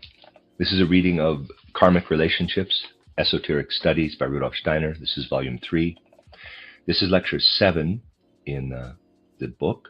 It is chronologically Lecture 60. Lecture 7 is entitled The New Age of Michael. We have traced the events in the physical and superphysical worlds which underlie what is now striving to make itself known to the world in anthroposophy. We know, my dear friends, that in the last few decades, two very important incisions have occurred, important for the whole evolution of mankind. There is the one to which I have so often drawn attention. I mean the end of the so-called Dark Age at the turn of the 19th and 20th centuries. An age of light has now begun as against the preceding age of darkness.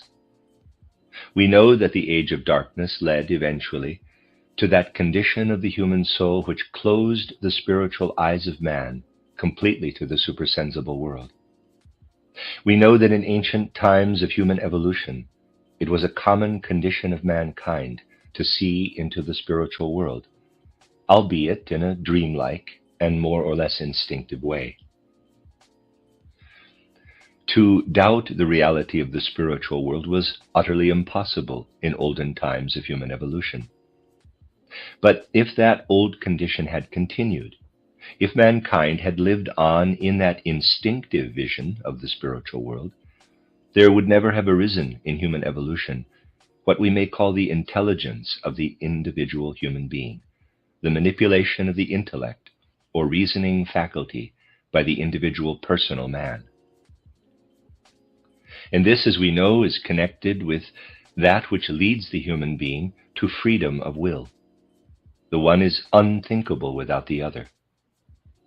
Thus, in that dim instinctive condition, which once belonged to mankind, wherein they experienced the ever-present spiritual world, man could not attain to freedom, nor could he attain to that independent thinking which we may call the use of intelligence by the single human individual.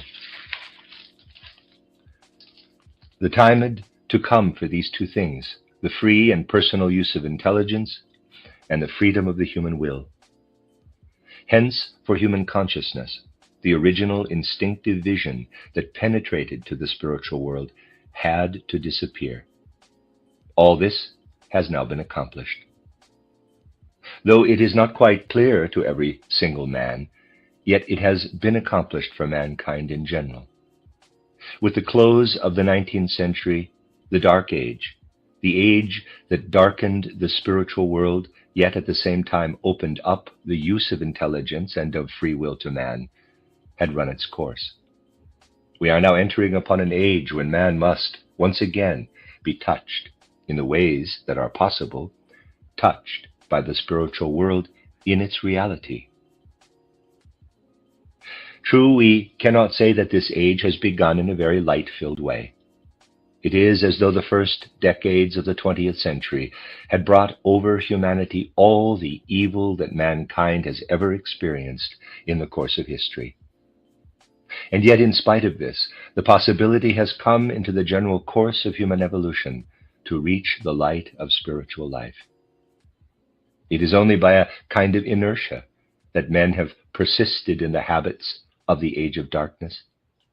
They have carried these habits on into the 20th century, and just because the light can now arise, illumining the truth, these habits of the age of darkness have come forth in a far more evil form than was possible in the Kali Yuga when they were justified.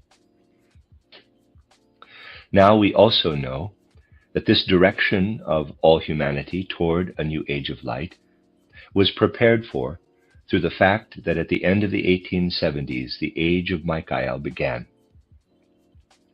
Let us place again before our souls what it means to say that the age of Michael began with the last third of the 19th century.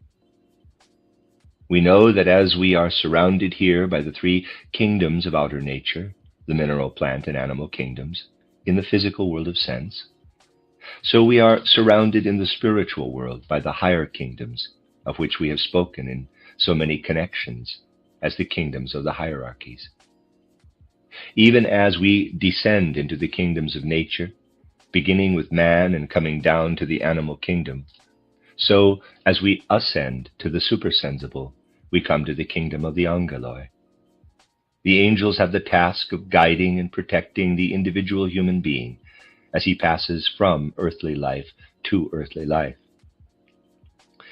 Thus the tasks that fall to the spiritual world in relation to the individual human being are allotted to the beings of the kingdom of angeloi.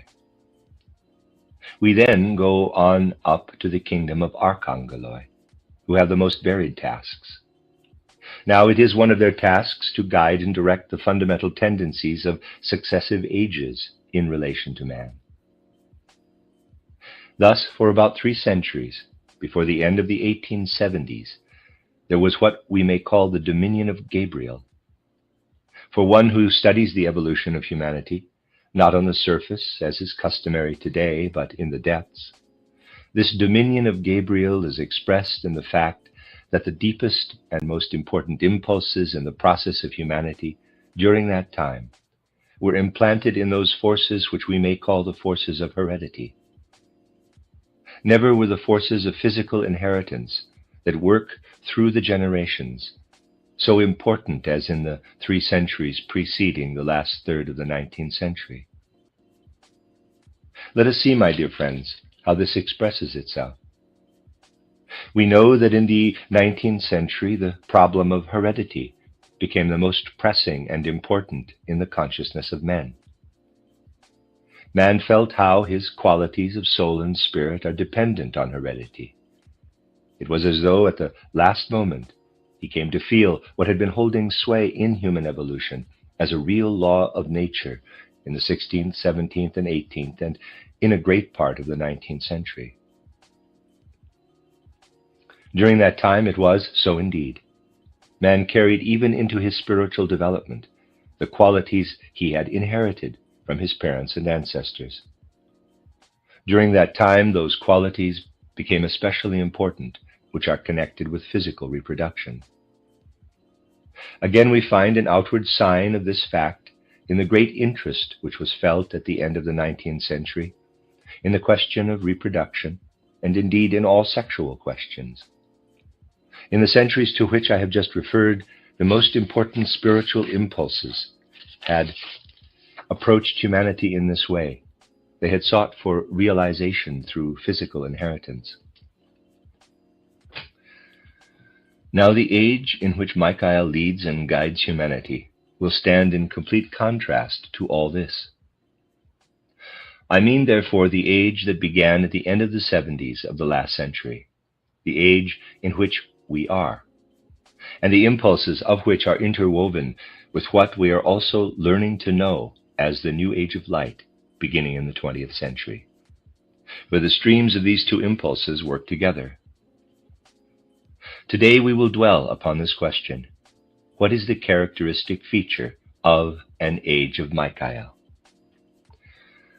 I say of an age of Michael, for the spiritual guidance and leadership of which I have just referred is as follows. It is always so. One of the beings of the kingdom of Archangeloi has the spiritual leadership in human evolution for about 3 centuries, in that region where civilization is predominantly taking place. Gabriel, as I said, had the leadership in the 16th, 17th, 18th, and 19th centuries. His place is now taken by Michael. There are 7 of these archangels who lead humanity, and thus the several guidances of the Archangeloi recur in cyclic order. We today who live in an age of Michael have every reason to call to mind the last age of Michael, which happened in the spiritual guidance of mankind. The last age of Michael preceded the founding of Christianity, preceded the mystery of Golgotha. It came to an end in ancient times, approximately with the deeds of Alexander and with the founding of the philosophy of Aristotle.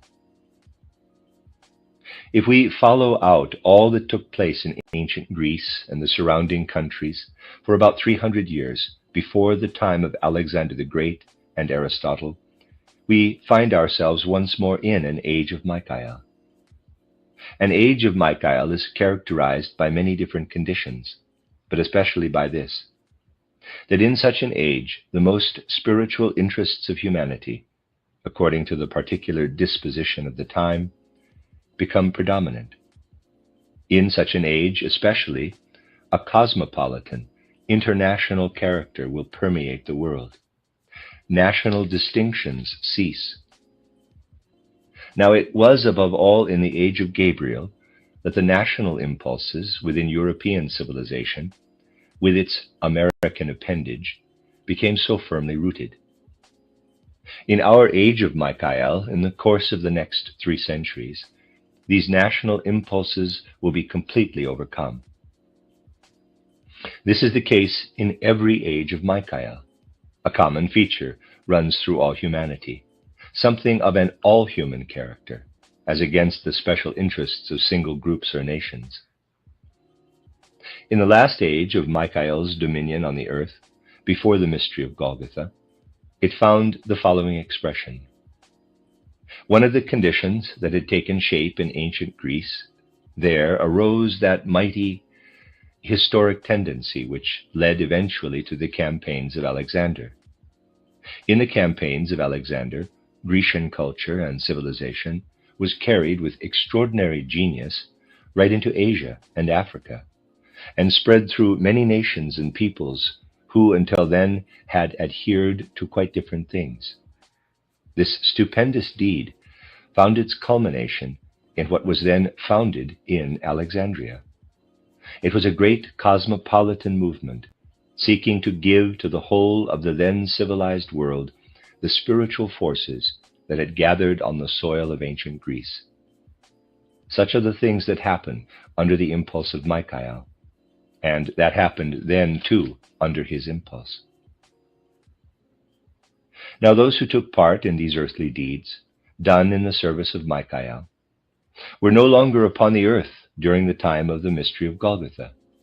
All the beings who belonged to the realm of Michael, no matter whether they were disembodied human souls, transplanted by death into the spiritual world when the Michael age had run its course, or whether they were souls who never incarnated upon the earth. They all were united in a common life within the supersensible world, in the time when, upon the earth, the mystery of Golgotha was taking place.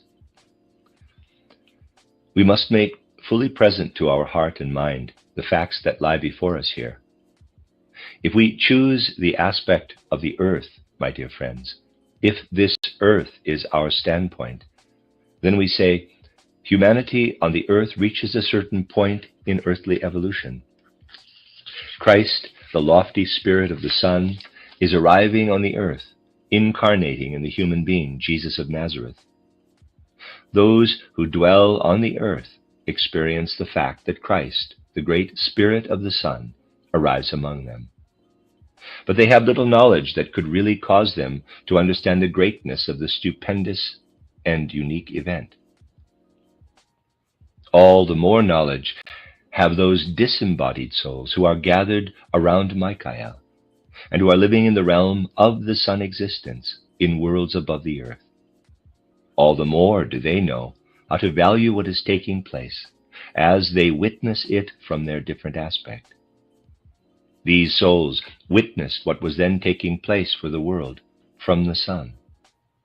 Christ, who had hitherto worked within the realm of the Son, who had only been attainable in the mysteries when they ascended to the Son existence, Christ now departed from the Son to unite himself with earthly humanity upon the earth.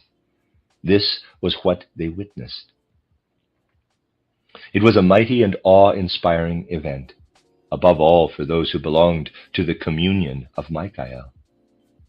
For those who belong to the communion of Michael have a peculiar connection with all that represents the cosmic destinies proceeding from the Son. They had to take their leave of Christ, who until then had had his dwelling place in the Son, and was thenceforth to take his place on the earth. This is the other aspect. But there was another thing connected with it, which we can only rightly understand if we take the following into account. To think, to live in thoughts that spring forth from within, as we do today, was impossible for the men of ancient times. They might be wise, indeed infinitely wiser than modern humanity, but they were not, in quotes, clever, in the sense of cleverness today. Today we call a man clever who is able to produce thoughts out of himself, who is able to think logically, to bring one thought into connection with another, and so forth. In olden times there was no such thing as thoughts independently produced. The thoughts were sent down to the earth at one and the same time with the revelations that came to man from the spiritual world. Man did not think and ponder, but he received the spiritual content by revelation, and he received it in such a way that the thoughts came with it. Today we think and ponder about things. In those ancient times, the impressions which the souls received brought the thoughts with them. The thoughts were inspired, not self-made thoughts. Now he who ordered the cosmic intelligence, which thus came to man along with the spiritual revelations, he who ordered this cosmic intelligence, who had, so to speak, dominion over it, is the same spiritual being whom we, when we make use of our Christian terminology, call the Archangel Michael. He had to administer the cosmic intelligence in the cosmos. We must make clear to ourselves what this really means. It is a fact that such human beings as Alexander the Great, though in a somewhat different context of ideas, had a distinct consciousness of the fact that their thoughts came to them by way of Michael. True, the spiritual being whom we mean was called by a different name. We are making use of the Christian terminology, but it is not the terminology that matters.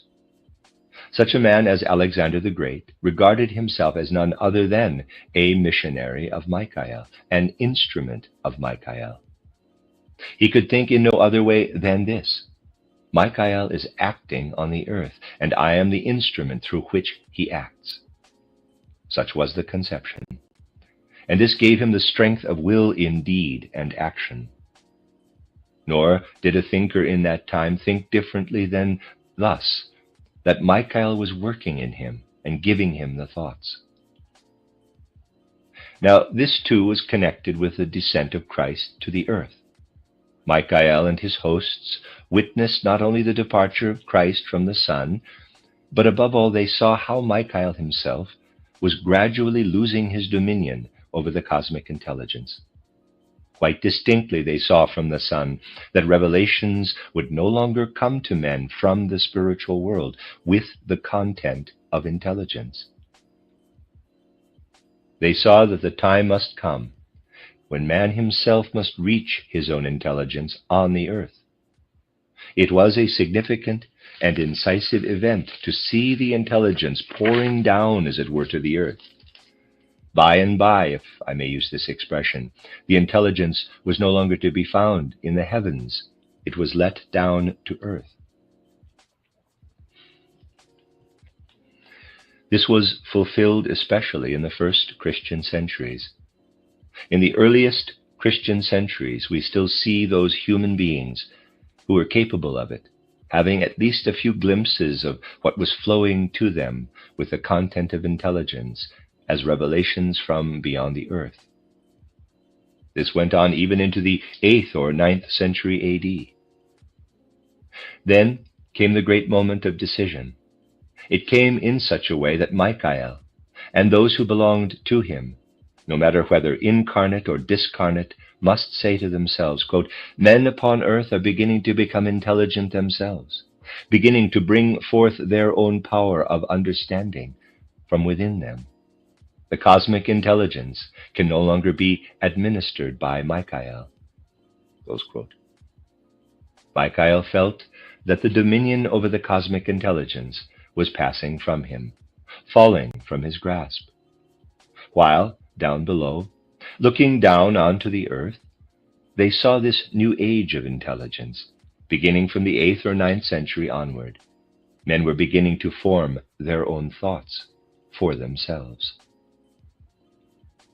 I have already described, my dear friends, how in certain special schools, for instance in the great school of Chartres, they handed down the traditions of what had once been revealed to men, steeped in the cosmic intelligence. I described to you how much was achieved in the school of Chartres, especially in the 12th century, and I tried to indicate how the administration of intelligence on the earth literally passed over to individual members, especially of the Dominican order.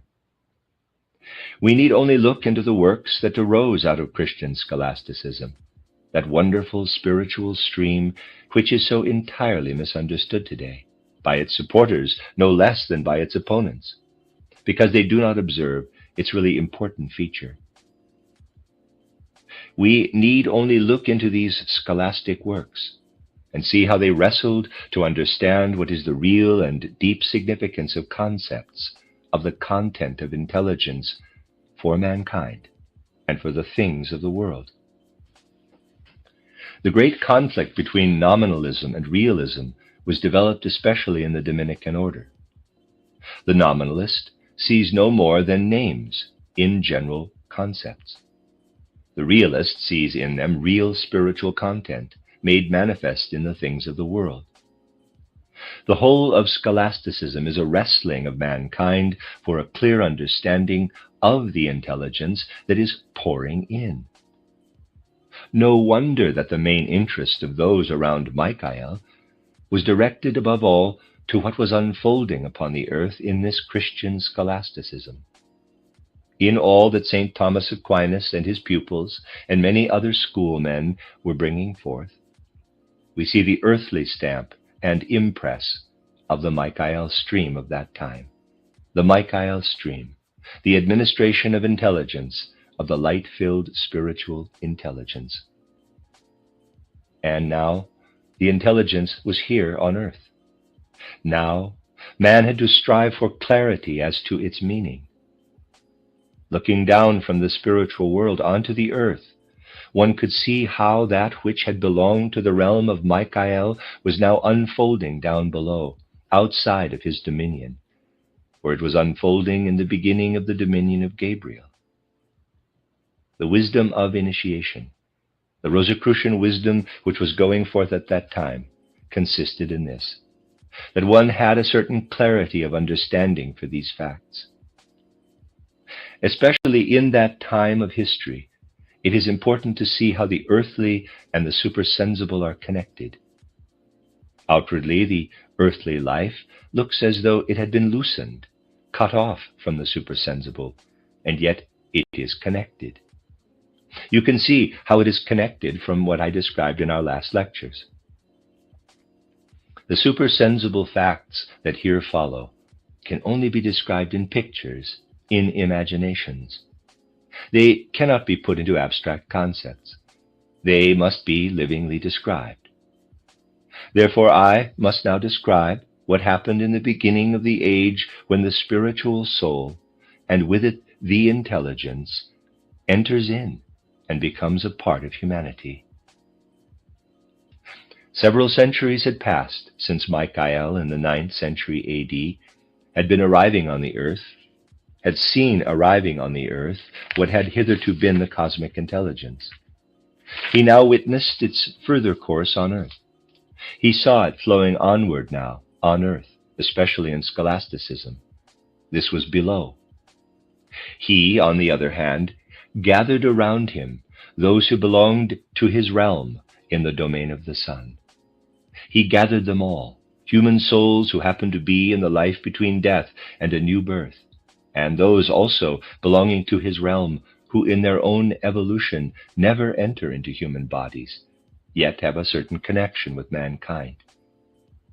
You may imagine those human souls especially were there, whom I have mentioned as the great teachers of Chartres.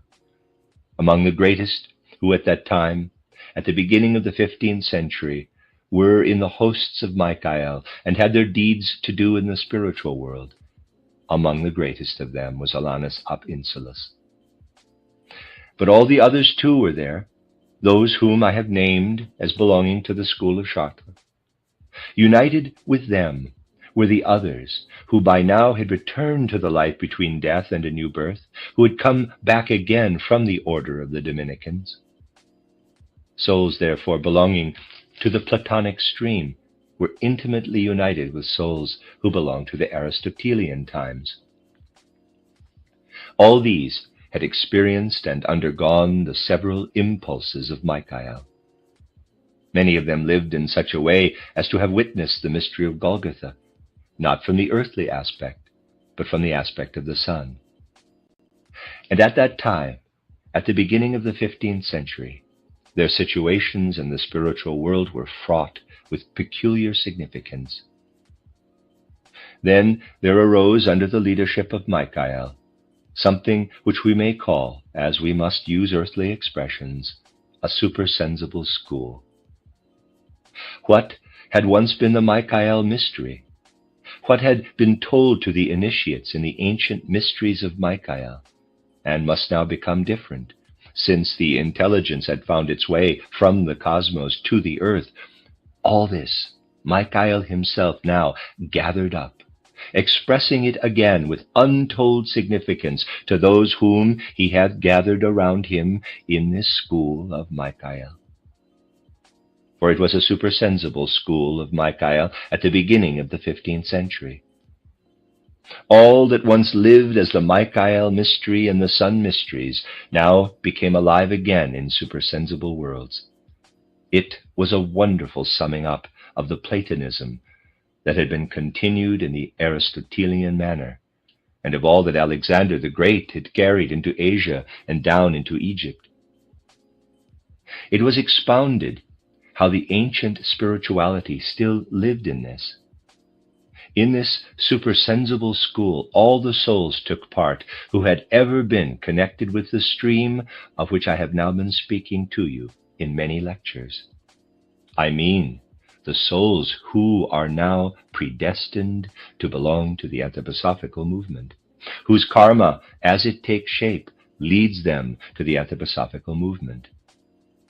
For all that was taught in that school was taught from this point of view, that in the evolution of humanity below, the Michael principle must thenceforth be developed in a different way, namely through the intelligence of the human soul itself.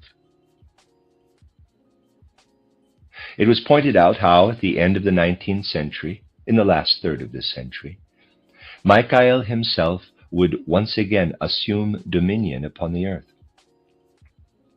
Throughout the intervening time, since the age of Alexander, the 6 other archangels would have fulfilled their several dominions. Now a new Michael age would begin. But this new Michael age must be different from the others. For the other ages of Michael were such that the cosmic intelligence had always expressed itself in the common sphere of humanity. But now, thus said Michael in supersensible worlds to his pupils, now in the new Michael age, something quite different would be required. For what Michael had administered for men through many eons, pouring it into earthly existence in living inspirations, this had now fallen away from him. But he was to find it again when, at the end of the 70s of the 19th century, he would begin his new earthly rule. He would find it again at a time when, to begin with, an intelligence bereft of spirituality had taken root among men. And he would find it in a peculiar condition, most intensely exposed to the Ahrimanic forces. For in the very time when the intelligence was descending from the cosmos to the earth, the aspirations of the Ahrimanic powers grew ever greater, striving to wrest the cosmic intelligence from Michael as soon as it became earthly intelligence, striving to make it dominant on earth alone, free of Michael. Such was the crisis from the beginning of the 15th century until our day, the crisis in the midst of which we are, which expresses itself as the battle of Ahriman and Michael. For Ahriman is using all his power to challenge Michael's dominion over the intelligence that has now become earthly. And Michael, with all the impulses that are his, though his dominion over the intelligence has fallen from him, is striving to take hold of it again on earth at the beginning of his new earthly rule from the year 1879 onward. Human evolution stood at this decisive point in the last third of the 19th century. The intelligence, formerly cosmic, had become earthly, and there was Ahriman wanting to make it altogether earthly. He wants to make it continue in the way that began during the age of Gabriel, making it earthly, making it an affair only of the human communities of blood, an affair of the generations, the forces of reproduction and inheritance. All this Ahriman desires. Michael came down toward the earth. He could alone desire to find again on earth what had had to take its own course in the intervening time, in order that man might attain intelligence and freedom. He could alone desire to find it again in such a way that he might take hold of it on earth and become, within the earth once more, Lord of the intelligence that is now working within mankind. Ahriman versus Michael. Michael finding himself obliged to defend against Ahriman what he had ruled through the eons of time for the benefit of humankind. Mankind stands in the midst of this battle, and among other things, to be an anthroposophist is to understand this battle to a certain extent at least. It shows itself everywhere. In its true form, it is there, behind the scenes of the historical events. But it shows itself even in the facts that lie manifest before us. My dear friends, those who were in that supersensible school of Michael partook in the teachings which I have outlined so very briefly. The teachings they heard were a repetition of what had been taught in the sun mysteries since ancient time. They were already a prophecy of what was to be achieved when the new age of Michael began. They were an inspired call, a solemn challenge to those who are gathered around Michael, to hurl themselves into his stream and take hold of his true impulse, to the end that intelligence may once again be united to the being of Michael. While these wonderful teachings were going forth to the souls in that supersensible school, directed by Michael himself, the same souls were taking part in an awe-inspiring event that could only appear within the evolution of our cosmos after long, long epochs of time. We on the earth, when we speak of the divine, look up to the supersensible world. When we are in the life between death and a new birth, as I have indicated once before, we really look down onto the earth, albeit not the physical earth. As we look down onto the earth, great and mighty divine spiritual workings reveal themselves to us. Now, at the time, at the beginning of the 15th century, when that school began, of which I said that many souls within the realm of Michael took part in it, at that very time, one could witness something that is repeated in cosmic evolution after only long, long centuries. As one looked down to the earth, one witnessed, as it were, how seraphim, cherubim, and thrones, the members of the highest hierarchies, were accomplishing a mighty deed. It was in the last third of the 15th century, in the time when, behind the scenes of modern history, the Rosicrucian school was founded. Ordinarily, when one looks down to the earthly realm, from the life between death and a new birth, one sees the deeds of the seraphim, cherubim, and thrones taking place in a uniform and steady way. One sees the seraphim, cherubim, and thrones carrying the spiritual from the realm of the exousiae, dunamis, and kuriotetes down into the physical, and by their power implanting the spiritual into the physical. But ever and again, after long epochs of time, one witnesses an awe-inspiring departure from what is thus seen in the ordinary course of being. It was in the Atlantean time that such a thing had last shown itself, as seen from the aspect of the supersensible. What is taking place at such a moment in humanity shows itself thus.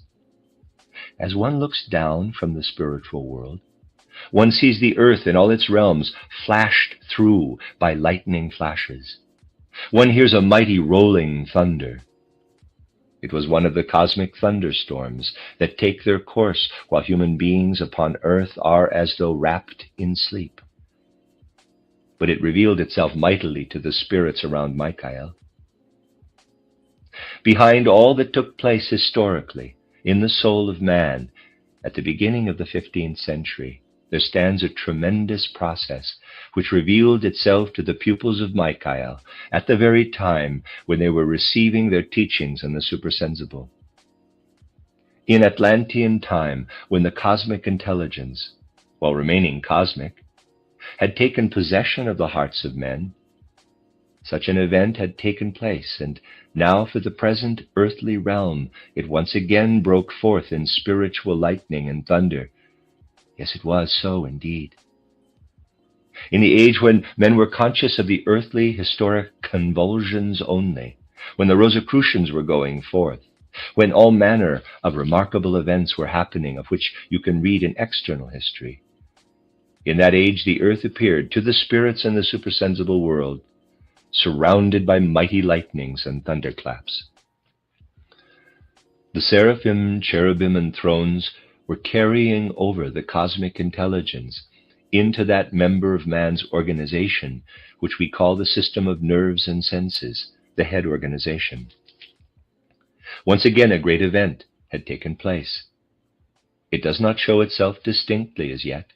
It will only do so in the course of hundreds or thousands of years. but it means, my dear friends, that man is being utterly transformed. Formerly he was a heart man, then he became a head man. The intelligence becomes his own. Seen from the supersensible, all this is of immense significance. All the power and strength that lies in the domain of the first hierarchy, in the domain of the seraphim and cherubim, who reveal their strength and power through the fact that they not only administer the spiritual within the spiritual, like the dunamis, exousiae, and kuriotetes, but carry the spiritual into the physical, making it a creator of the physical. All this, their power, the seraphim, cherubim, and thrones now had to apply in accomplishing a deed such as takes place, as I said, only after many eons. And one might say, what Michael taught to his own during that time was heralded in the earthly worlds beneath with thunder and lightning. This should be understood, my dear friends, for these thunders and lightnings must become enthusiasm in the hearts and minds of anthroposophists. And whoever really has the impulse toward anthroposophy, though it be unconsciously as yet, for men do not know it yet, but they will learn it in good time. Whoever has this impulse within him still bears in his soul the echoes, the after echoes of the fact that in the circle of Michael he received yonder heavenly anthroposophy. For the heavenly anthroposophy went before the earthly. The teachings given at that time were to prepare for what is now to become anthroposophy on the earth. Thus we have a double supersensible preparation for what is to become anthroposophy on the earth. We have the preparation in the great supersensible school from the 15th century onward. And then we have what I have described as an imaginative cult or ritual, cultus, that took place in the supersensible at the end of the 18th and beginning of the 19th century, when all that the Michael pupils had learned in the supersensible school before was cast into mighty pictures and imaginations.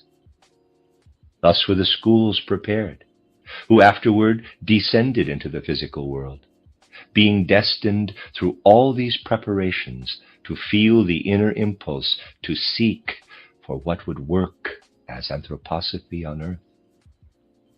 Think of them all. The great teachers of Chakra took part.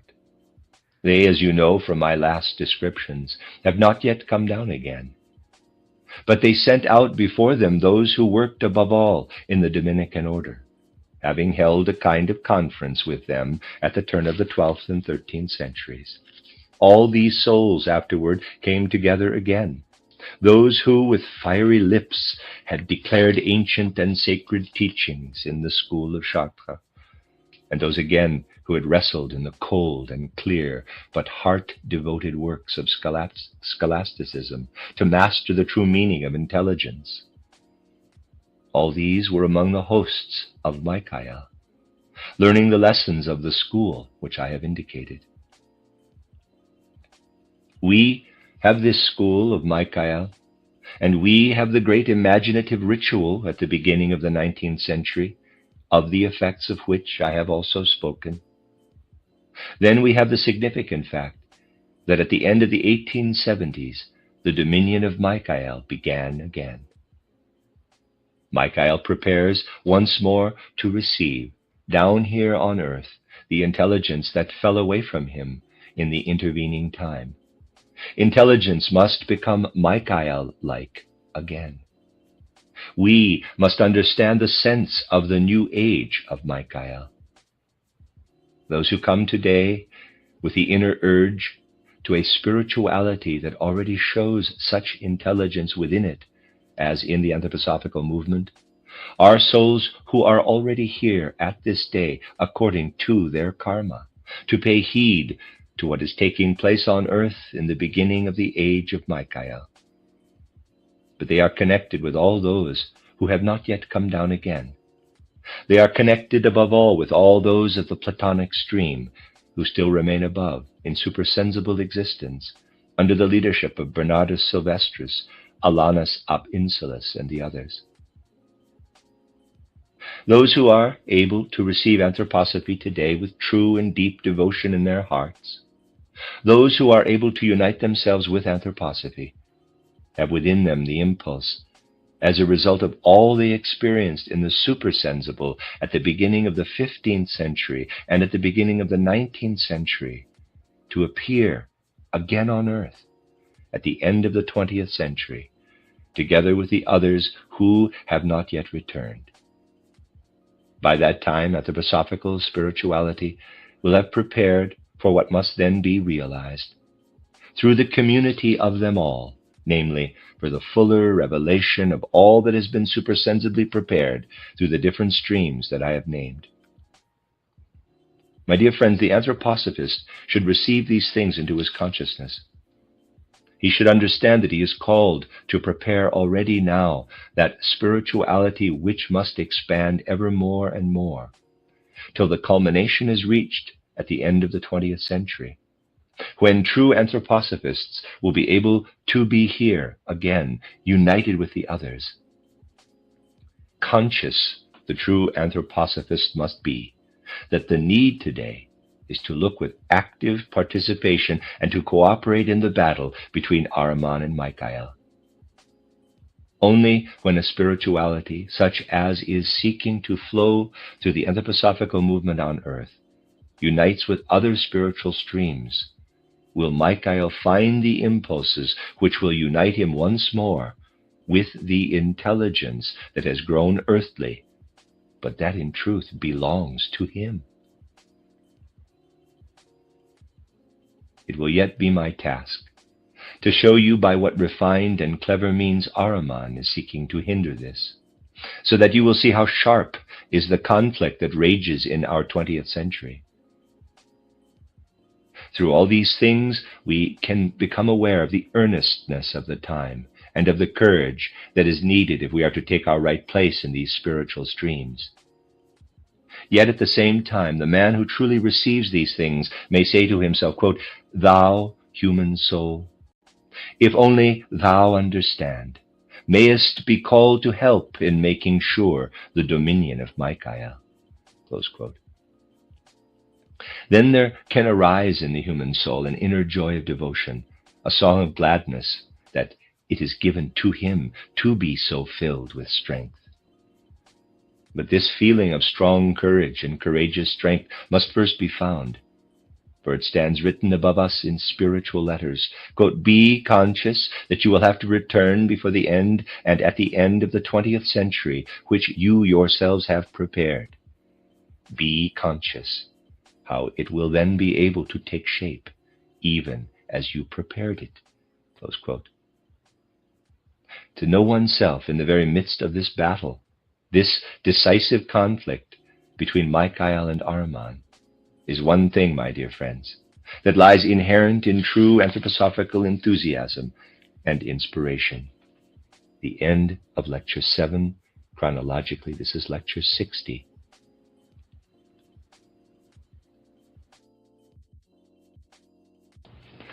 You are listening to RudolfSteinerAudio.com. This is a reading of Karmic Relationships, Esoteric Studies by Rudolf Steiner. This is Volume 3.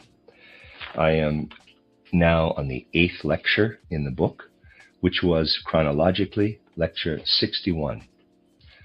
And Lecture 8 is entitled Ahriman's Fight Against the Michael Principle, the Message of Michael. We shall now have to describe how the individual anthroposophist can come to experience his karma through the simple fact that he has placed himself into the anthroposophical society, or, at any rate, into the anthroposophical movement, through all the previous conditions of which we have already spoken. To this end, it will be necessary for me to add a few explanations to what I set forth last Monday. I told you of the deeply important supersensible school at the beginning of the 15th century. To characterize it, we can say Michael himself was the great teacher in that school. Numbers of souls, human souls, who were then in the life between death and a new birth, and numbers too of spiritual beings who do not have to enter earthly incarnation, but spend the eons during which we live in an ethereal or other higher form of higher existence. All these human, superhuman, and subhuman beings belonged at that time to the all-embracing school of the Michael power. They were, so to speak, disciples of Michael. And you will remember last Monday I told you a little of the content of the teaching given at that time. Today, we will begin by emphasizing this one point.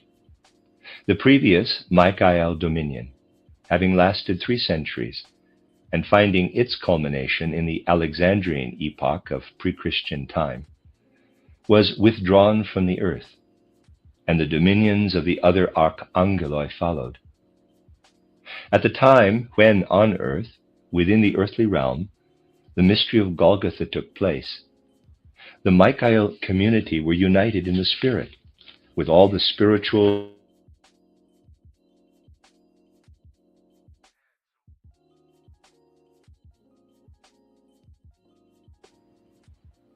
Christ at that time was taking his departure from their realm, the realm of the sun.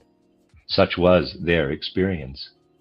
While the human beings who were then living upon earth had to experience the mystery of Golgotha quite differently, for Christ was coming down to them, to the earth.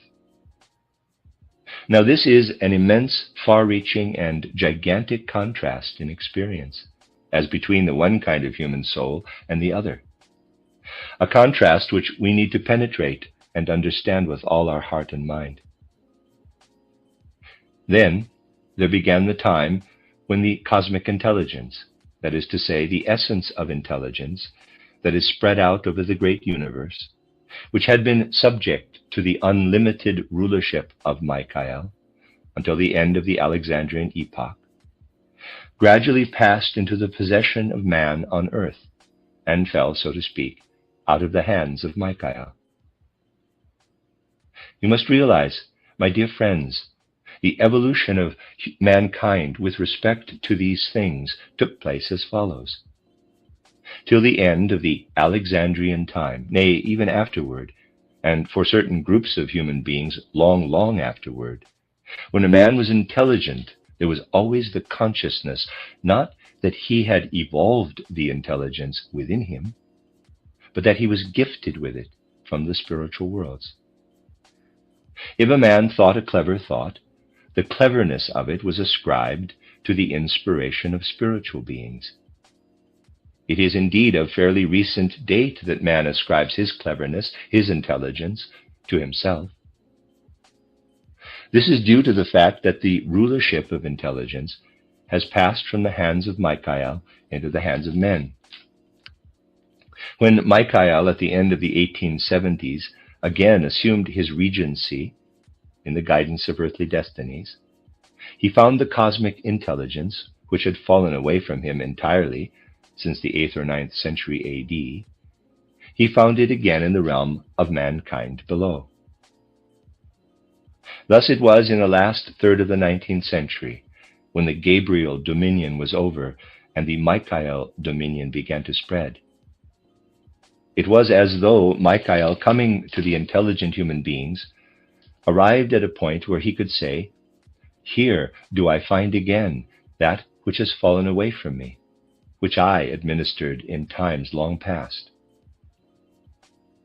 Now in the Middle Ages, there was a great conflict between the leading men of the Dominican order and those who, in a continuation of Asiatic Alexandrianism, had found their way over into Spain, Averroes, for example.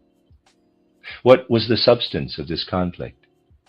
Averroes, and those on his side, the Mohammedan followers of Aristotelian learning, said, quote, "Intelligence is universal, common to all," close quote. They only spoke of a pan-intelligence, not of an individual human intelligence. To Averroes, the individual human intelligence was but a kind of mirrored reflection in the single human head. In its reality, it had only a general, universal existence. I will draw a mirror thus, and there's a drawing on the blackboard. I might equally well have drawn a mirror, not with 9 parts only, but with hundreds, thousands, and millions. Over against it is an object which will be reflected. So it was for Averroes, who was attacked so vigorously by Thomas Aquinas. For Averroes, in the tradition of the old Michael epoch, intelligence was pan-intelligence, one intelligence and one intelligence only, which the several human heads reflected. As soon as the human head ceases to work, the individual intelligence is no more. Now, was this really true? The fact is this: that which Averroes conceived had been true till the end of the Alexandrian age. It was simply a cosmic and human fact until the end of that age. But Averroes held fast to it, while the Dominicans received into themselves the evolution of mankind. They said, "It is not so." They might, of course, have said, quote, "It was so once, but it is not so today," close quote. But they did not say this. They simply took the actual and true condition at that time, the 13th century, which became even more so in the 14th and 15th centuries. They said, quote, "Now everyone has his own intellect, his own intelligence," close quote. This was what really happened. And to bring these matters to full clearness of understanding is the very task of the supersensible school of which I spoke last Monday. It was repeated in that school again and again in many metamorphoses, inasmuch as the character of the ancient mysteries was again and again described, wonderfully clearly and visibly, not in supersensible imaginations. These only came at the beginning of the 19th century, but in supersensible inspirations. There was described what I have often been able to give here in a reflected radiance, the essence of the ancient mysteries. Then, too, they pointed to the future, to what was to become the new life of the mysteries. They pointed to all that was to come, though not in the way of the old mysteries, which had come to human beings who did not yet possess intelligence on earth, and who, accordingly, still had a dreamlike experience of supersensible worlds. They pointed to that new life of the mysteries, which we must now begin to understand in the realm of anthroposophy, and which is absolutely compatible with the full intelligence of man, the clear, light-filled intelligence. Let us now enter a little into the more intimate details of the teachings of that supersensible school. For they led to a knowledge of something of which only a kind of shadowy reflection has existed in the world conceptions of men upon the earth since the old Hebrew time and in the Christian era.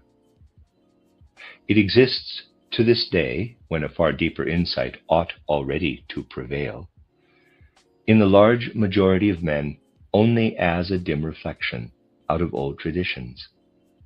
I mean the teaching about sin, about the sinful human being, the teaching about man who, at the beginning of human evolution, was predestined not to descend so deeply into the material realm as he has actually descended. We can still find a good version of this teaching in St. Martin, the, in quotes, unknown philosopher. He still did teach his pupils that originally, before human evolution on the earth began, man stood upon a certain height, from which he then sank down through a primeval sin, which St. Martin describes as the cosmic adultery. By a primeval sin, man descended to that estate in which he finds himself today. St. Martin here points to something that was inherently contained in the doctrine of sin during the whole of human evolution. I mean the idea that man does not stand at the high level at which he could be standing. All teachings about inherited sin were justly connected with this idea, that man has descended from the height which originally was his. Now, by following this idea to its conclusion, a world conception of a very definite shade or coloring had gradually been evolved. This kind of world conception said, in effect, man has become sinful, and to become sinful means to fall from one's original height. And since man has, in fact, become sinful, he cannot see the world as he would have been able to see it in his sinless condition before the fall. Man therefore sees the world darkly and dimly. He sees it not in its true form. He sees it with many illusions and false fantasies. Above all, he sees what he sees in outer nature, not as it really is, or with its true spiritual background. He sees it in a material form, which is not there in reality at all. Such was the meaning of the saying, man is sinful. Such was its meaning in ancient time, and in the traditions, frequently even to this day. Thus, upon earth too, those who had kept the tradition of the mysteries continued to teach, man cannot perceive the world. He cannot feel in the world. He cannot act in the world as he would think and feel and act if he had not become sinful, if he had not descended from the height for which his gods originally predestined him. Now we may turn our gaze to all the leading spirits in the kingdom of Archangeloi, who follow one another in earthly rule, so that this earthly dominion is exercised by the several Archangeloi in turn through successive periods of 3 to 3.5 centuries. In the last 3 or 4 centuries, it has been the dominion of Gabriel. Now it will be that of Michael. For 3 centuries, 300 years to come. Let us turn our gaze, therefore, to the whole series of these archangel beings: Gabriel, Raphael, Zachariel, Anael, Oriphiel, Samael, Michael. As we look to all these beings, we can characterize the relation that exists between them and the loftier spirits of the hierarchies somewhat as follows. I beg you not to take these words lightly or easily. We have but human words to express these sublime realities. Simple as the words may sound, they are not lightly meant. Of all these angels, the number of whom is 7, 6 have to a very considerable extent, not entirely, Gabriel most of all, but even he not altogether. 6, as I said, have to a very considerable extent resigned themselves to the fact that man is faced with Maya, with the great illusion.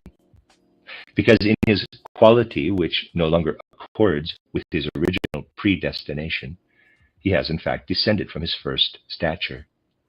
Michael alone. Michael is the only one. I say again, I am forced to use banal expressions. Michael is the only one who would not give in.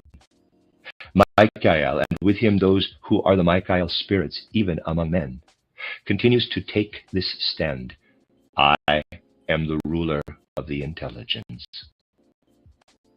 And the intelligence must be so ruled that there shall not enter into it any illusion, nor false fantasy, nor anything that would restrict the human being to a dark and vague and cloudy vision of the world. My dear friends, to see how Michael stands there as the greatest opponent in the ranks of the archangels is an unspeakably uplifting sight, overpowering, magnificent.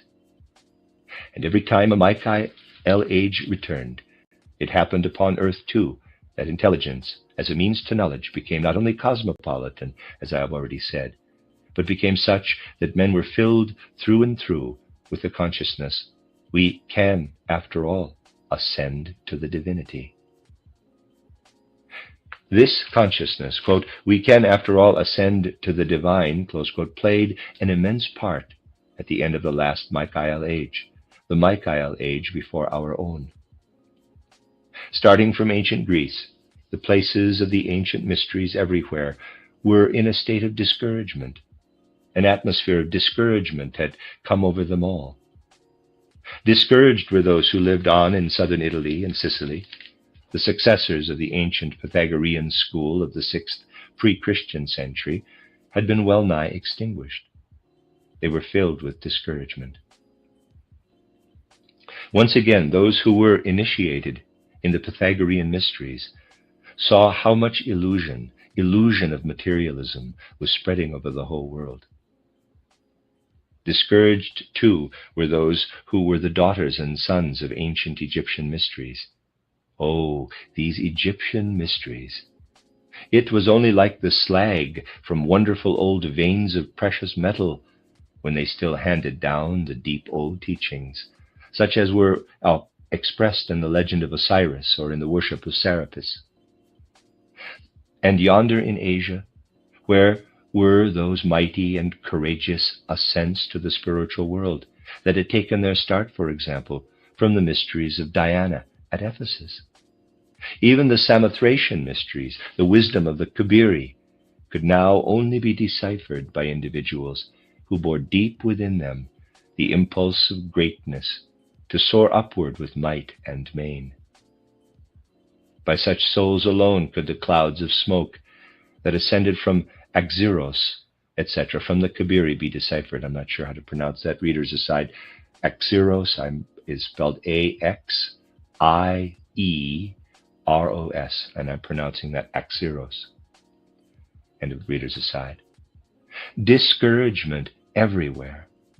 Everywhere a feeling of what they sought to overcome in the ancient mysteries as they turned to the secret of the sun mystery, which is in truth the secret of Michael. Everywhere a feeling, man cannot, he is unable. Thus this Michael age was an age of great trial and probation. Plato, after all, was but a kind of watery extract of the ancient mysteries. The most intellectual element of this extract was then extracted again in Aristotelianism, and Alexander took it on his shoulders. This was the word of Michael at that time. Man must reach the pan-intelligence. He must take hold of the divine upon earth in sinless form.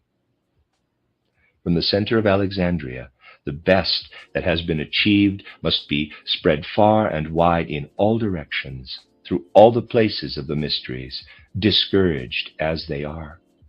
This was the impulse of Michael. This is indeed the relation of Michael to the other archangeloi. He has protested most strongly against the fall of man. This, too, was the most important content of his teaching, the teaching with which he instructed his own in the supersensible school of which I spoke last Monday.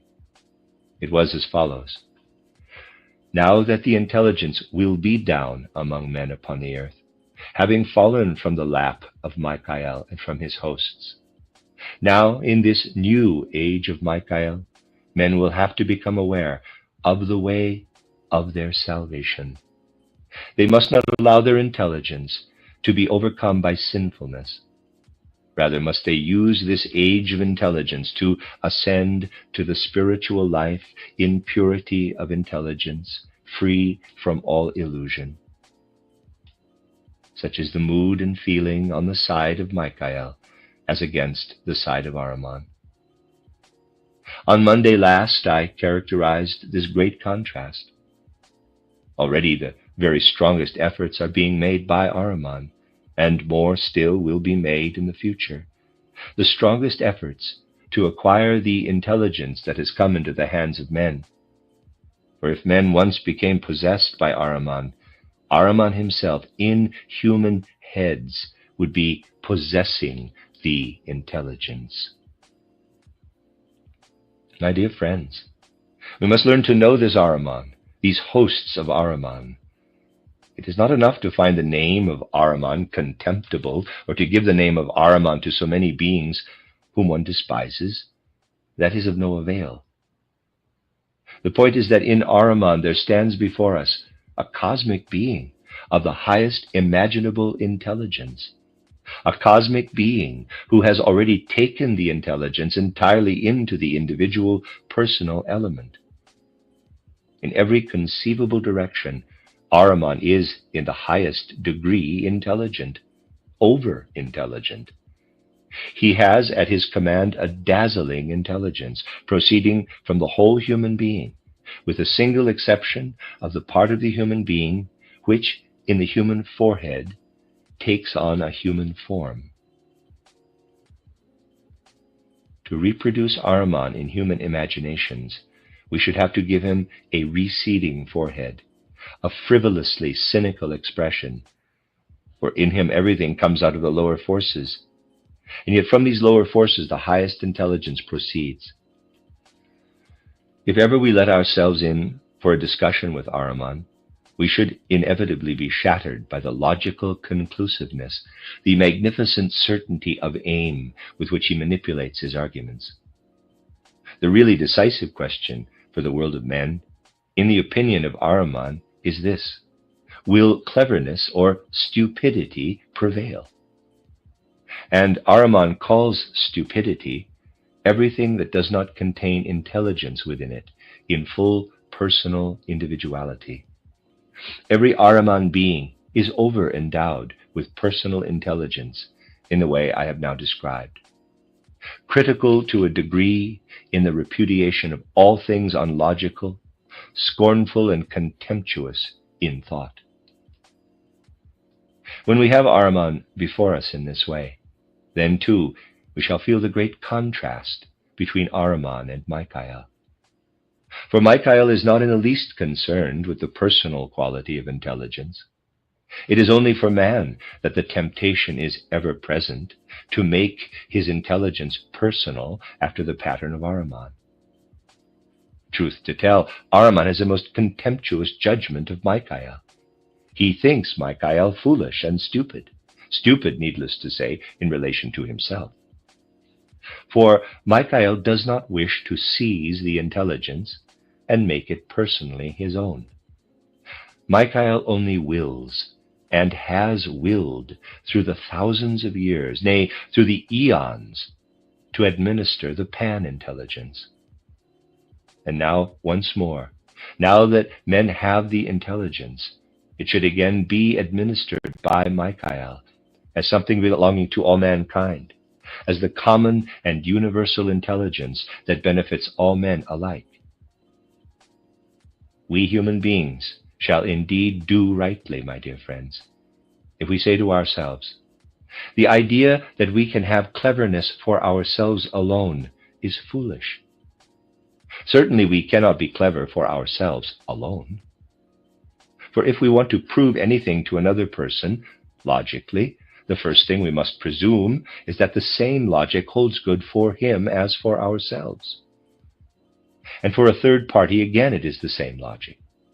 If anyone were able to have a logic of his own, it would be absurd for us to want to prove anything to him by our logic. This, after all, is easy to realize.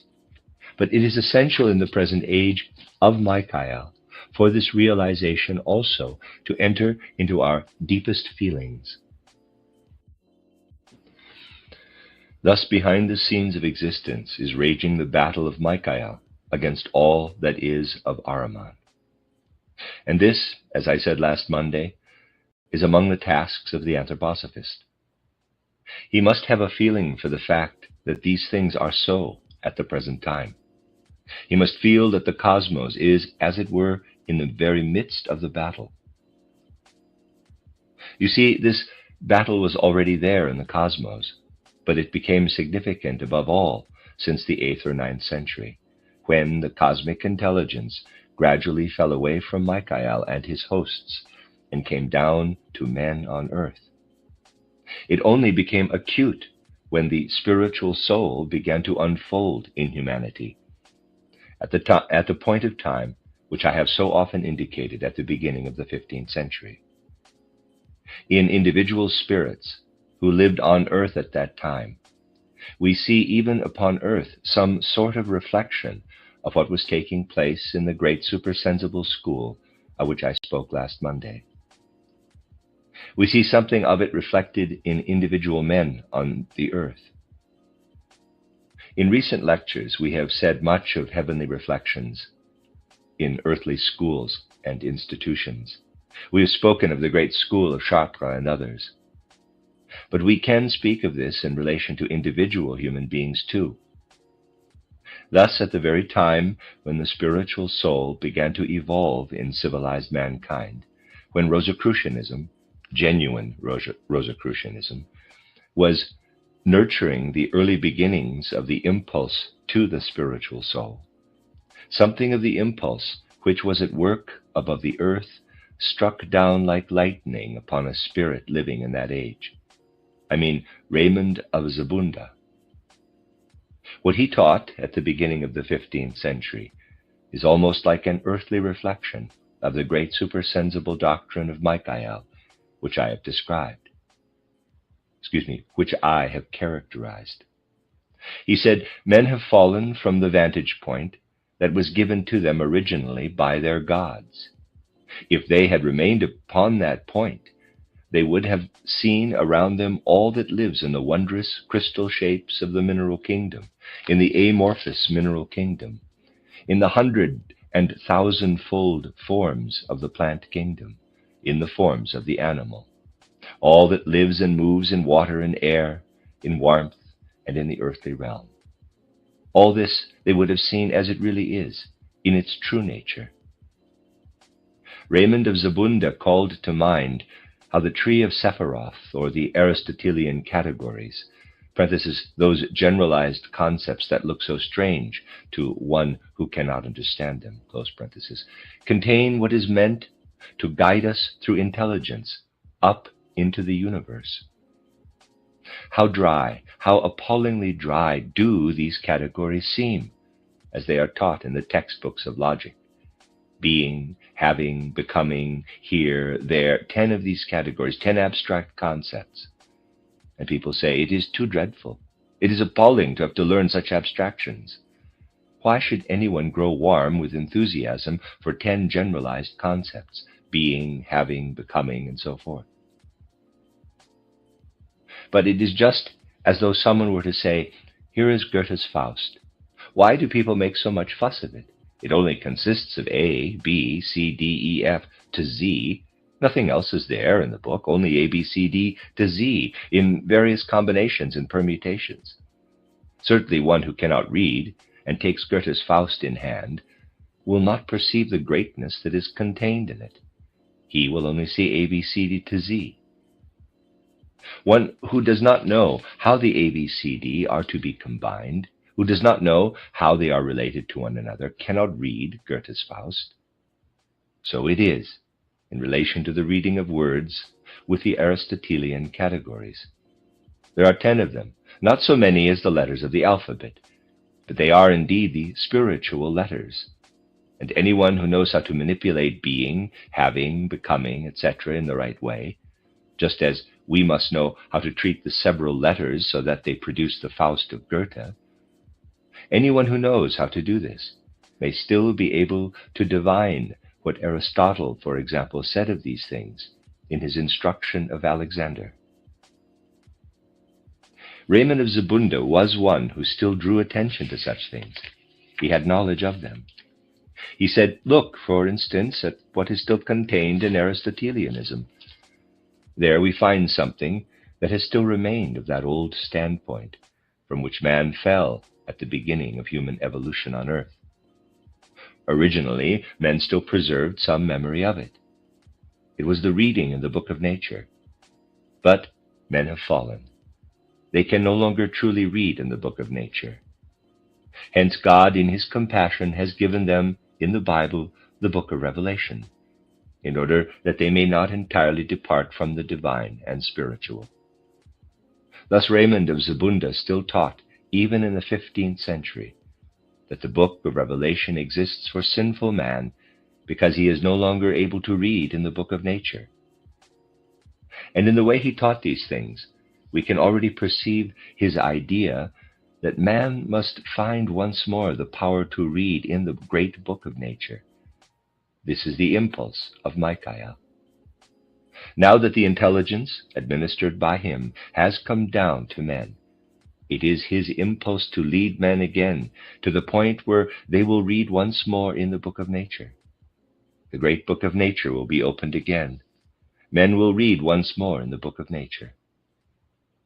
In reality, everyone who is in the anthroposophical movement should feel that he can only understand his karma when he knows that he personally is called to read once more spiritually in the book of nature, to find the spiritual background of nature, God having given his revelation for the intervening time. Read the inner meaning that is contained in my book titled Mysticism at the Dawn of the Modern Spiritual Life. On the last page you will see, in the form, of course, in which I could and had to write it at that time, you will see that the whole point was to guide the anthroposophical movement in this direction, to awaken once more the faculty to read not only in the book of Revelation, in which I said that Jakob Böhme was still reading, but in the book of nature.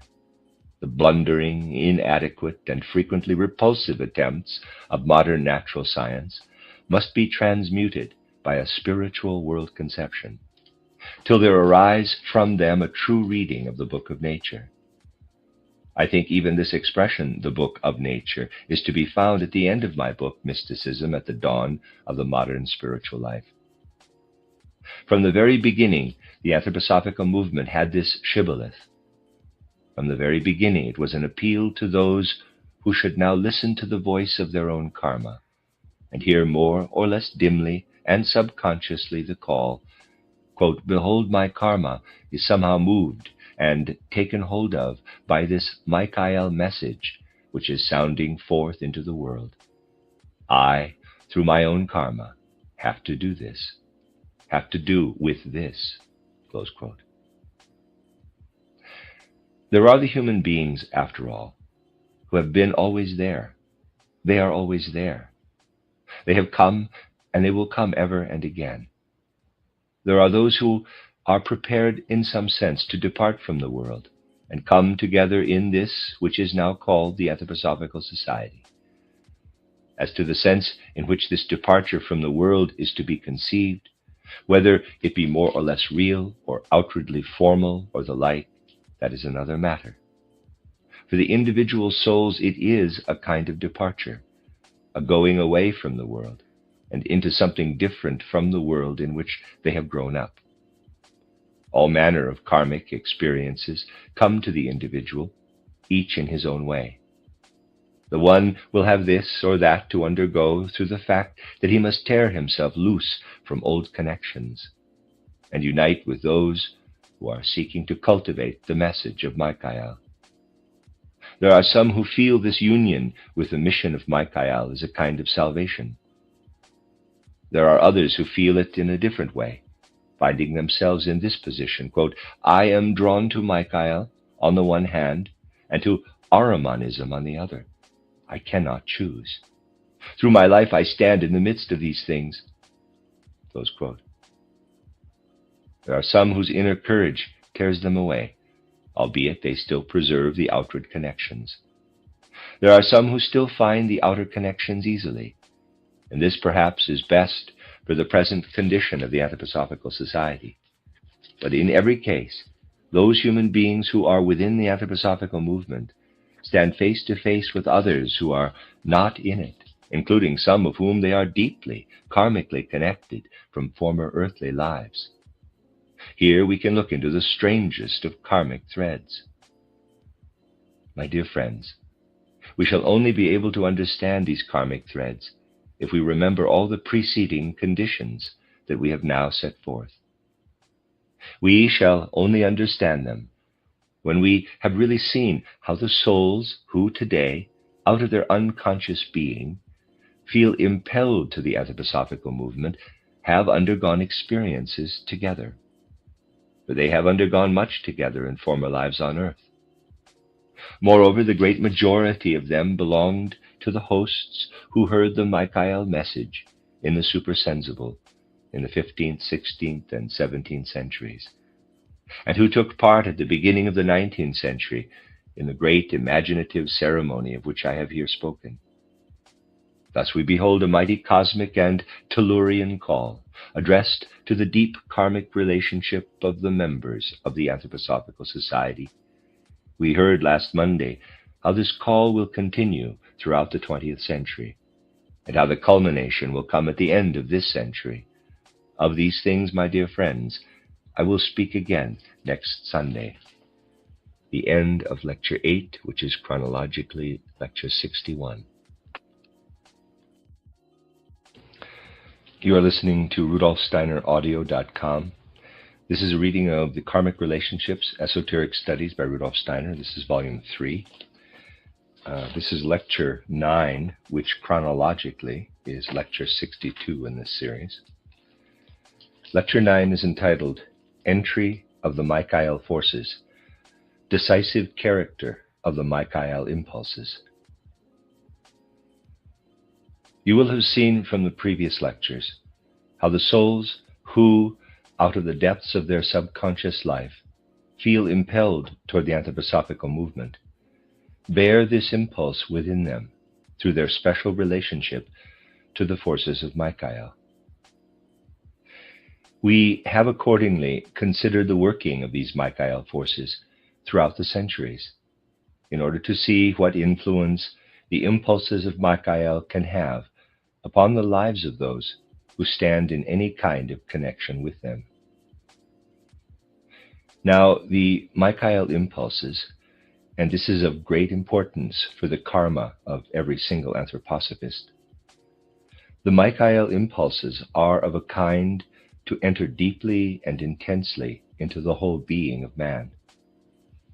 We know from previous descriptions that the rulership of Michael, if so we may call it, beginning for earthly life at the end of the 1870s, was preceded by the rulership of Gabriel.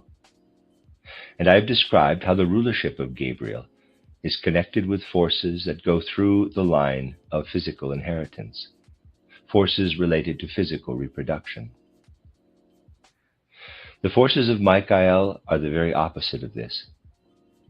The rulership of Gabriel is characterized by the fact that his impulses enter strongly into the physical bodily nature of man. Michael, on the other hand, works intensely into the spiritual being of man.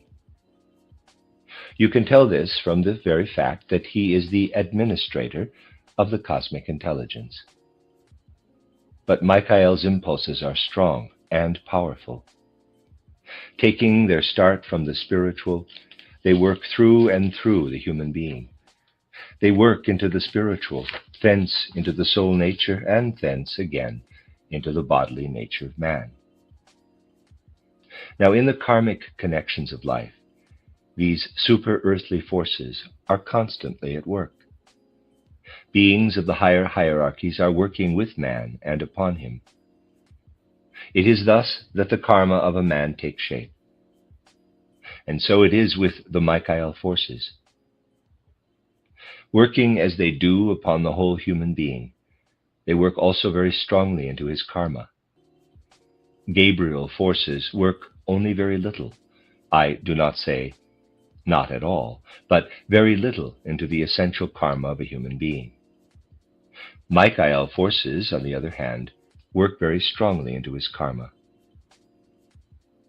If therefore certain human beings, and this in the last resort applies to you all, my dear friends, if certain human beings are especially connected with the stream of Michael, their individual karmas can only be understood when thought of in connection with the stream of Michael.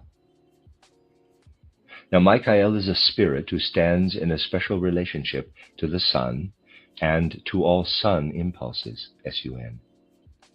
This being the case, we shall realize what a profound significance his impulses must have for those who are especially exposed to them. In effect, his forces will work right into the physical organization.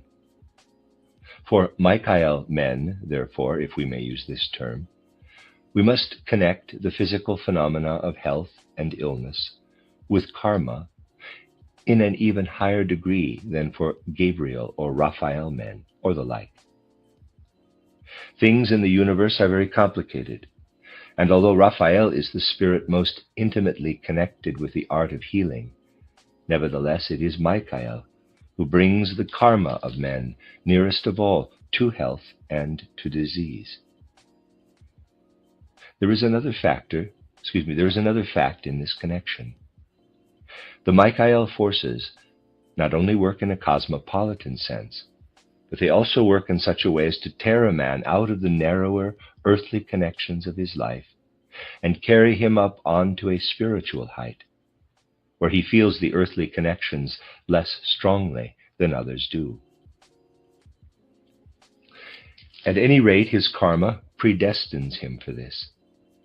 This again has a profound influence upon the karma of every single man who belongs to the stream of Michael.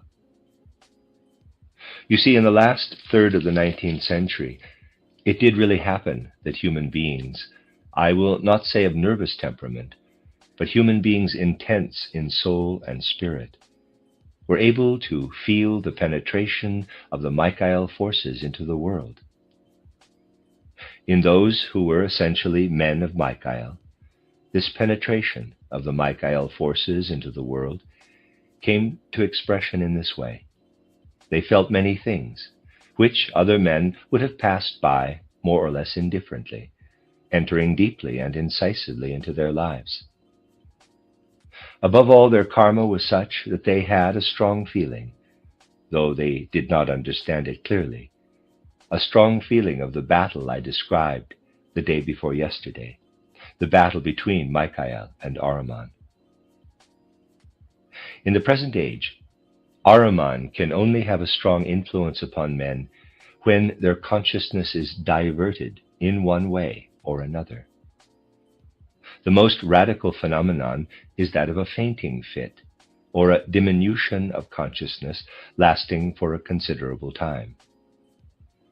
In times like this, when a man is overcome by faintness or diminution of consciousness, the Ahriman forces can most effectively approach him. At such times, they work their way into him. He is exposed to them. But it was, above all, in the last third of the 19th century, and especially in the time when the end of the Kali Yuga was approaching, in the very last years of the 19th century, it was a shattering experience to see behind the scenes of this external physical world which is spread out before man's senses. For directly adjoining this outer world, there is a world revealing very, very much of those historic processes in which the higher supersensible beings enter and play a part. In the last third of the 19th century, and especially in the last decade, only a thin veil concealed that which we recognize as the dominion of Michael, the great battle of Michael and all the facts connected with him. Since then, Michael himself has been taking part in the battle, even in the outer world. And we need a far stronger power to behold what is present supersensibly than was needed before the end of the Kali Yuga, when, as I said, the next adjoining world where Michael was battling, as yet behind the scenes, was severed from our own by a thin veil only. But Michael insists, as I have told you, that his dominion shall prevail and penetrate at any cost. Michael is a spirit filled with strength, and he can only make use of thoroughly brave men, men full of inner courage. Now, in the whole nexus that I have described, in the supersensible school of the 15th, 16th, and 17th centuries, and in the great supersensible cult of the beginning of the 19th century, among all the spirits who partake in these things, great numbers of luciferic figures are all the time playing their part. The luciferic figures are necessary in the whole connection of these things. Michael needs the luciferic spirits. He needs their cooperation to overcome the polar antithesis of Ahriman. Thus the men of Michael are placed into the very midst of the battle, or, if we may not call it so, the surging waves of interplay of luciferic impulses and Ahrimanic. Just at the end of the 19th century, these things showed themselves with great clarity and definition. In those years it was by no means rarely that one caught a glimpse through the veil, as I have called it.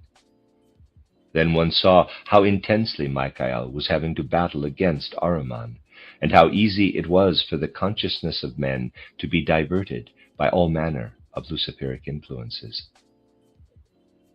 You may say disturbances of consciousness, attacks of faintness, and the like are nothing out of the ordinary. Outwardly considered they are not, of course, but they can become most significant through that which happens as a consequence, through that which ensues when the diversion or diminution of consciousness takes place. I will give you an example. It was once a question of someone being made more intimately acquainted with a certain historic personality. He was to study an historic personality who had lived in the time of the Renaissance and Reformation. I want you to understand me precisely. All the preparations had been made for this man. It was at the end of the 1890s, to become historically acquainted with a personality who had lived at the time of the Renaissance and Reformation. Indeed, with all the conditions that had gone before, it seemed scarcely possible for anything else to happen than that he would become familiar with that historic personality in the perfectly ordinary, and if I may call it so, pedantic way of scholarship.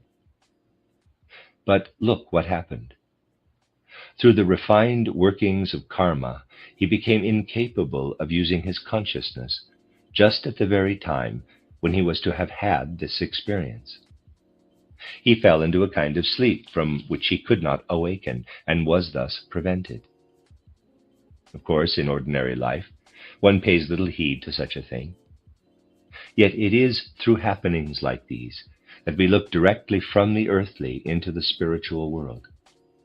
And if you want an explanation of this fact, then we must say, this man who was to have become historically acquainted with a certain personality of the time of the Renaissance and Reformation would undoubtedly have received a very strong impression if he had had this experience. He did not have it. He missed it. He was prevented. But in that very time, the impression which he would have received was transformed. He received it in another form. It was transformed into a peculiar impressionability for the Michael element. He actually received, though unconsciously, a real power of understanding for the Michael element. I give this somewhat strange example in order to show you by what paths the Michael element was approaching human beings at that time. We could give many examples of this kind. Indeed, human beings today would be quite different if such things had not occurred to many individuals. Such things may happen in hundreds of different ways. In the case I have just related, my dear friends, the man actually fell into a kind of sleep. In other cases it happened thus. Some event that would have led a man away from Michael was prevented by a friend or someone else coming and taking him away to a different place, and his consciousness was veiled around in a most natural and matter-of-fact way.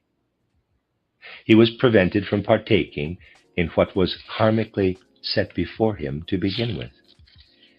It was just in those years that the strongest interferences took place with the ordinary smooth course of karma.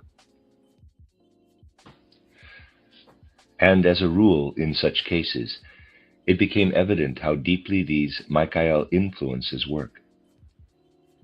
In many instances, one saw that such human beings had been affected not only in soul, but even down into the body when their karma had received a jerk of this kind, because Michael needed to enter through the portals of a human consciousness into the earthly world of sense.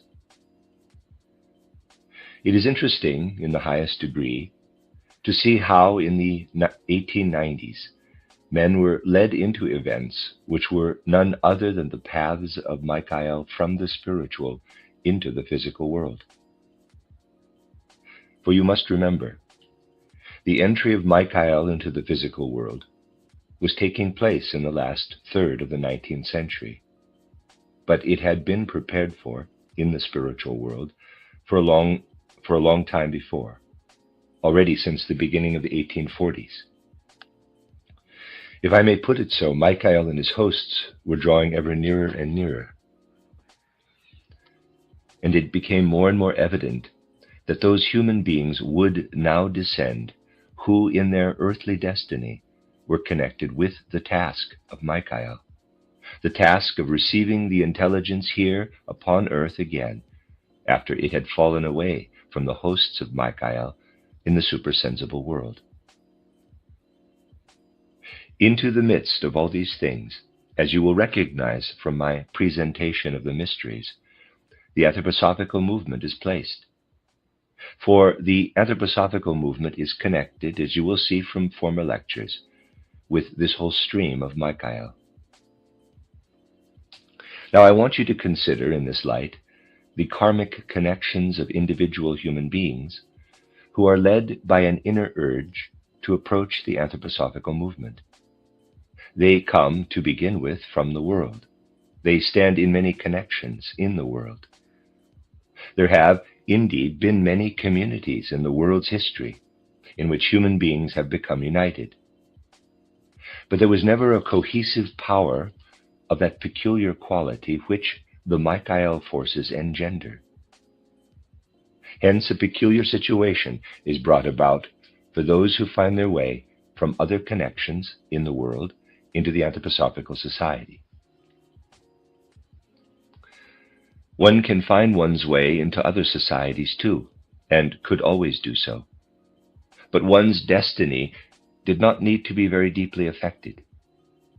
Into the anthroposophical society one cannot come, not at least in a thoroughly sincere way that really moves the soul, without being deeply and fundamentally influenced in one's destiny.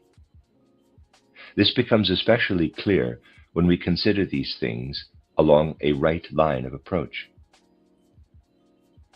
Take a human being who is just coming into the anthroposophical society, and who until then had certain connections with non-anthroposophists, which he may perhaps still continue to have.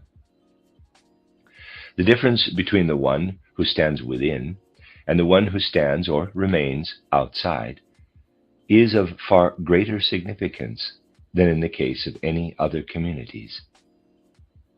There are two kinds of relationships. Through the fulfillment of all the things I have described, we are living, once and for all, in a time of great, immense decisions. Thus, the standing side by side today of anthroposophists and non-anthroposophists is fraught with great decisions. Either it is a question of the dissolving of old karma for the one who is in the anthroposophical society, or it is a question of the weaving of new karma for the one who is outside it. And these are great differences. Let us assume an anthroposophist stands very near in life to a non-anthroposophist. It may be, to begin with, that the anthroposophist has old karmic connections to settle with the non-anthroposophist. On the other hand, it may be that the non-anthroposophist has to enter into karmic connections with the anthroposophist for the future. At any rate, these are the only two cases I have hitherto been able to observe, though, of course, they are of many different kinds. There are no intermediates. There are no others besides these two. From this you will see that this is really a time for great decisions. For if we may describe it so, either non-anthroposophists are being influenced in such a way that they come to the Michael community, or else the influences work in such a way that those who do not belong to the Michael community will be avoided by it. This indeed is the time of great decisions, the great crisis to which the sacred books of all time have referred. For in reality, the present age is meant. Such indeed is the peculiar nature of the Michael impulses. They are fraught with great decisions, and they become decisive, especially in this our age. Human beings who, in the present incarnation, receive the Michael impulses through anthroposophy are thereby preparing their whole being in such a way that these Michael impulses enter even into the forces that are otherwise determined merely by the connections of race and nation. Think how much this means. Here is a man who stands within some national group. We can see at once he is a Russian, he is a Frenchman, he is an Englishman, he is a German. We recognize it by his appearance, and we locate him by thinking, as we see him, where can this man belong? We think it a matter of some importance if we can recognize he is a Turk, he is a Russian, or the like. Now, with those who, today, receive anthroposophy with inner force of soul, with deep impulse and strength of heart, who receive it, therefore, as the deepest force of their life, such distinctions will have no more meaning when next they return to earth. People will say, where does he come from? He is not of any nation. He is not of any race. He is as though he had grown away from all races and nations. When the last Michael dominion took place in the age of Alexander, the point was to spread Grecian culture in a cosmopolitan way, carrying it out in all directions. The campaigns of Alexander were an immense achievement in the equalizing of men on earth. I mean, in the spreading among them of a common element. But the thing was not yet able to strike so deep, for at that time Michael still administered the cosmic intelligence. Now, intelligence is on the earth. Now it strikes far deeper. It strikes down even into the earthly element of man. For the first time, the spiritual is preparing to become a race-creating force. The time will come when one will no longer be able to say, the man looks as if he belonged to this or that country. He is a Turk or an Arabian, an Englishman, a Russian, or a German. But one will have to say what will amount to this. Quote, in a former life on earth, this man felt impelled to turn toward the spirit in the sense of Michael. Close quote. Thus, that which is influenced by Michael will appear as an immediate physically creative, physically formative power. Now, this is a thing that takes root deeply, very deeply in the karma of the individual. Hence the strange destiny of those who are sincere anthroposophists, the strange destiny that they are not able to come to terms with the world. They cannot quite master it. And yet, at the same time, they have to approach the world and enter into it with full earnestness. I have said that those who stand with full intensity within the anthroposophical movement will return at the end of the century, and others will then unite with them. For by this means the salvation of the earth and earthly civilization from destruction must eventually be settled. This is the mission of the anthroposophical movement, which weighs on the one hand so heavily upon one's heart, while on the other hand it moves the heart, uplifts it with enthusiasm. This mission we must understand and see. It is most necessary for the anthroposophist to know that in this situation, as an anthroposophist, his karma will be harder to experience than it is for other men. From the very outset, those who come into the anthroposophical society are predestined to a harder, more difficult experience of karma than other men. And if we try to pass this harder experience by, if we want to experience our karma in a comfortable way, it will surely take vengeance on us in one direction or another. We must be anthroposophists in our experience of karma too. To be true anthroposophists, we must be able to observe our own experience of karma with constant wide-awake attention. If we do not, then our comfortable, easygoing experience of our karma, or rather our desire to experience it so, will find expression and take vengeance in physical illnesses, physical accidents, and the like. These finer, more intimate connections of life must indeed be seen and observed, for then we shall see many another thing besides. It is the best preparation for true and real spiritual sight.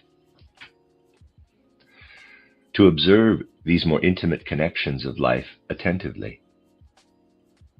It is a wrong principle to want to evolve all manner of nebulous, abnormal, visionary states.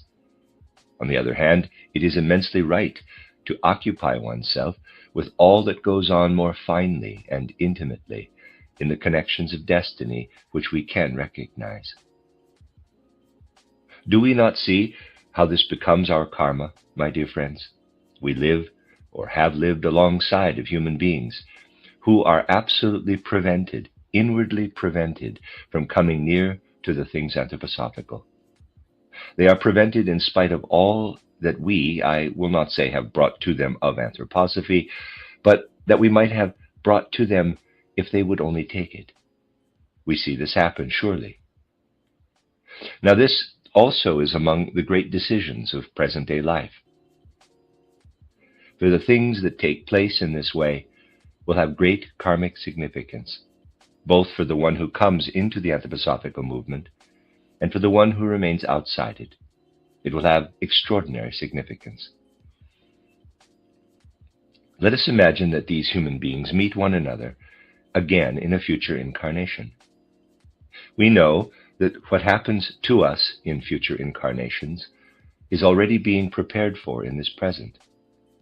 The meeting again with human beings to whom we are related in the way I have just described will be such that the usual strangeness between man and man will be essentially enhanced.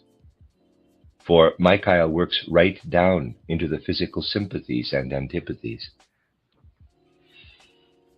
Now all this is taking place already, now, in a preparatory way, for every single anthroposophist. It is immensely important for an anthroposophist to study just those karmic relationships which unfold between him and non-anthroposophists. For in this connection, things are taking place which reach up into the next kingdom of the hierarchies. For you must see, there is a counterpart to what I have just described, when I said that the Michael impulses appear as a race-creating force. There is a counterpart to it. Let us take the following karmic instance. Someone is taken hold of in the very highest degree by the impulses of anthroposophy. He is taken hold of in heart and mind, in soul and spirit.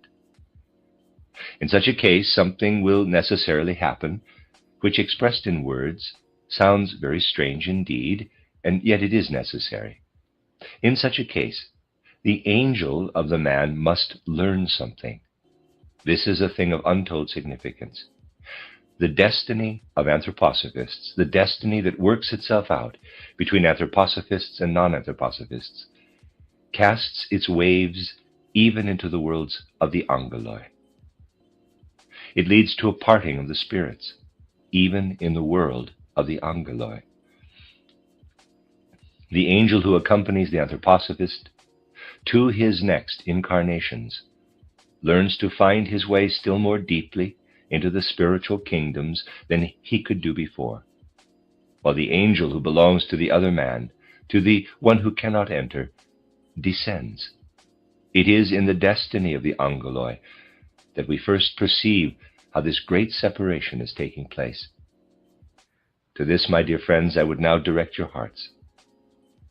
It is happening now that the comparatively single and uniform kingdom of the angeloi is being turned into a twofold kingdom of angeloi, a kingdom of angeloi with an upward tendency into the higher worlds and with a downward tendency into lower worlds.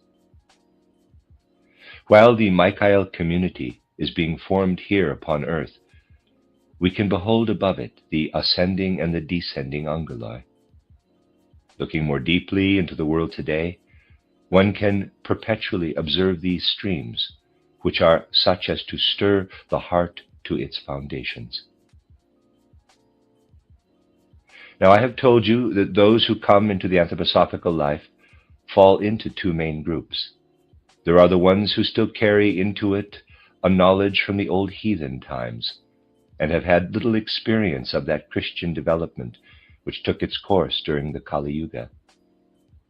They have gone on evolving out of the old pagan sources, and they now grow into the Christianity which is to be a cosmic Christianity once more. They are souls with a pagan predestination, who in reality are only now growing into Christianity. The others are souls who are a little weary of paganism, though they do not confess this to themselves. From the outset, they grow into the anthroposophical movement on account of its Christian character, but they do not enter so deeply into the anthroposophical cosmology, the anthroposophical anthropology, and so forth. They enter rather into the more abstractly religious side. These two groups are clearly to be distinguished. Now, for the group of a more pagan predestination, it is particularly necessary to take hold of the sustaining forces of anthroposophy with full intensity of inner life.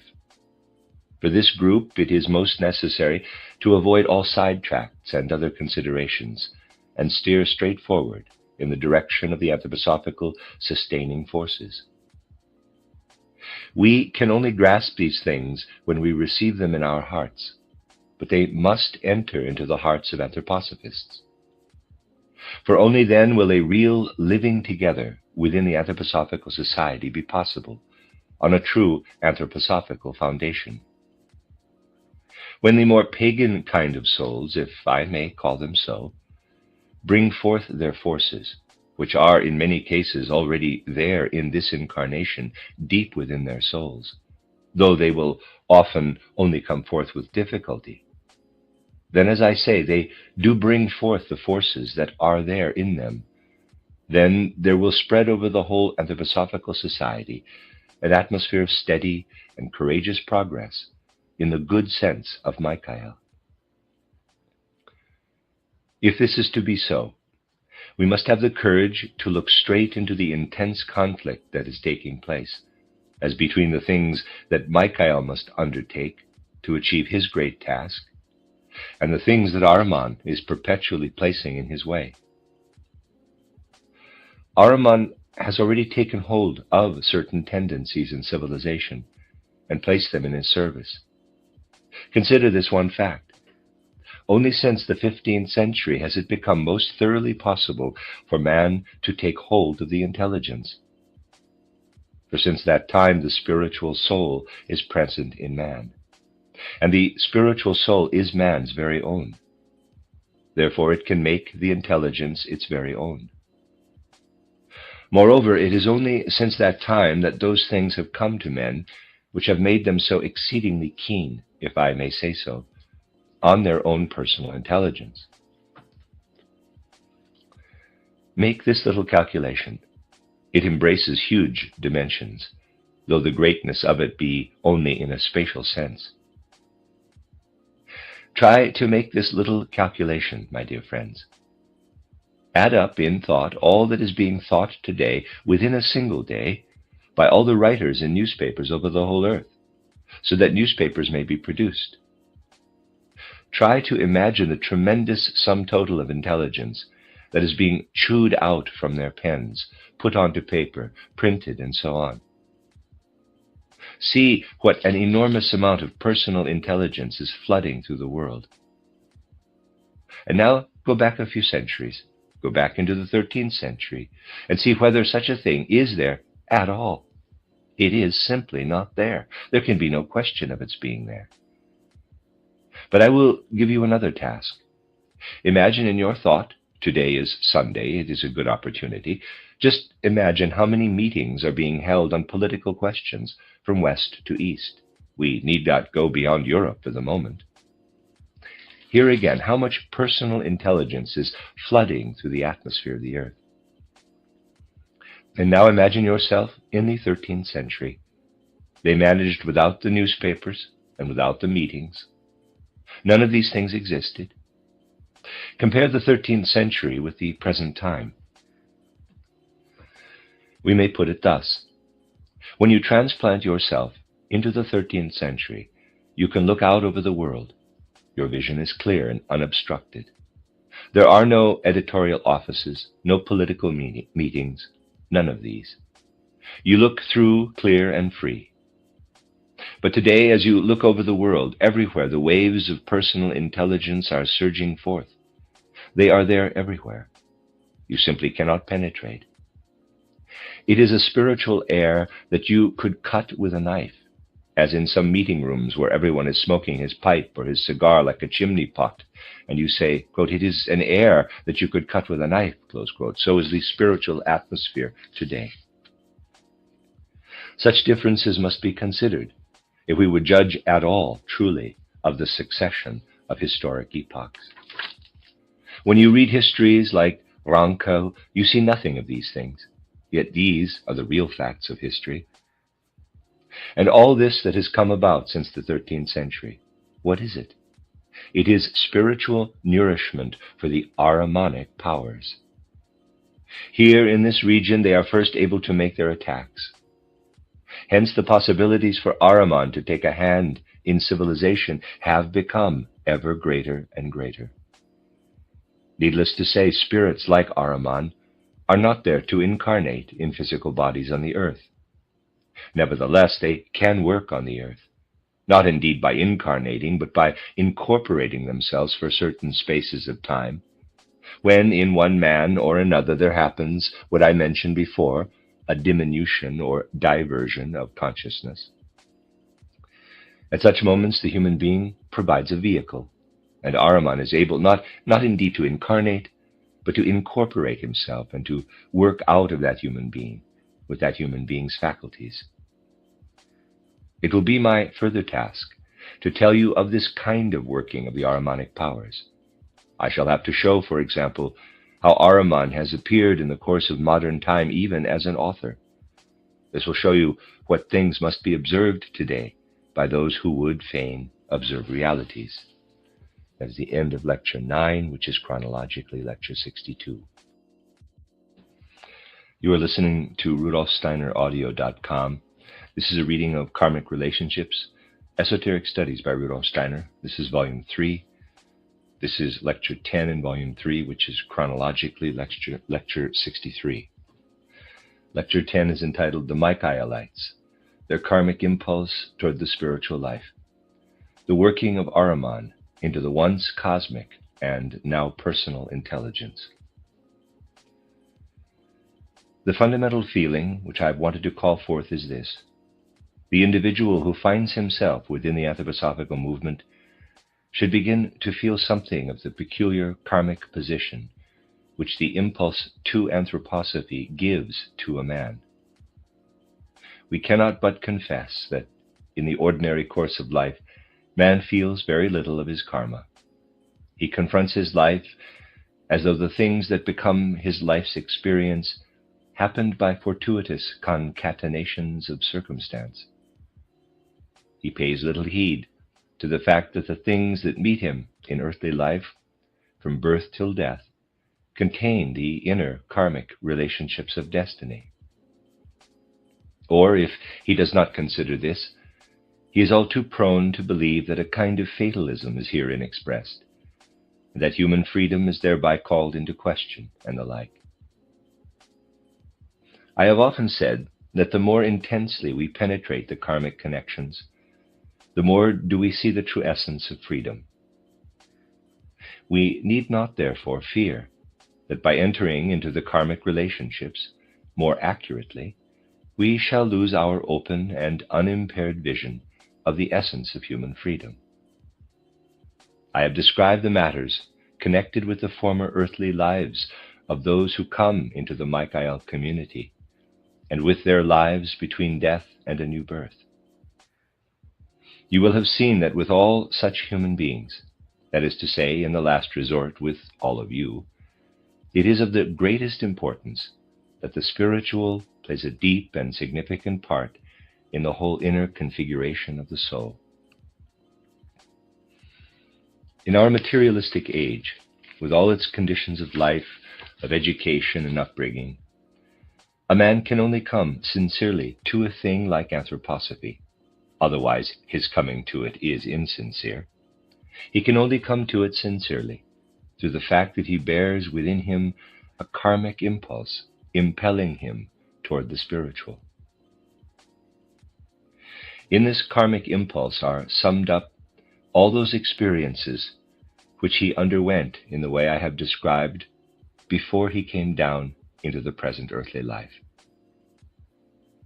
Now, my dear friends, when a man is thus strongly united with spiritual impulses, which work immediately upon his soul, he will, as he descends from the spiritual into the physical worlds, enter less deeply, unite himself less strongly with the external bodily nature. All those who have grown into the Michael stream, as above described, were thus predestined to enter into this physical body with a certain reservation, if I may put it so. This too lies deep in the karma of the souls of anthroposophists. In those, on the other hand, who, out of an inner impulse, quite consciously and anxiously, hold themselves at a distance from things anthroposophical, we shall always find that they are fully and firmly established in the physical bodily nature. In the men of today who turn to that spiritual life which anthroposophy would give, we find a looser relationship, at any rate, of the astral body and ego organization with the physical and etheric organization. Now, this means that such a man will less easily come to terms with his life. He will find life less easy to deal with, for the simple reason that he has more possibilities to choose from than other men. And he easily grows out of the very things that other men easily grow into. Think only, my dear friends, to what an intense degree many a human being of today is what the connections of outer life have made of him. No one can doubt that he fits into these connections, however questionable the thing may sometimes be in other respects. We see him as a clerk, a city man, a builder, a contractor, a captain of industry, and so forth. He is what he is as an absolute matter of course. There is no question about it. True, such a man will sometimes say he feels he was born for a better, or at any rate a different kind of life. But such a saying is not taken so very seriously. And now compare the infinite difficulties we find in those who are drawn by an inner impulse into the spiritual life of anthroposophy. Perhaps we see it nowhere with such remarkable intensity as in the youth, and notably the youngest of the youth. Take, for instance, the older pupils of the Waldorf school, those in the top classes of the school. We find both in our boy and girl pupils that they progress comparatively quickly in their development of soul and mind and spirit. But this does not make life any easier to take hold of for the young people. On the contrary, it generally becomes more difficult, being as it is more complicated.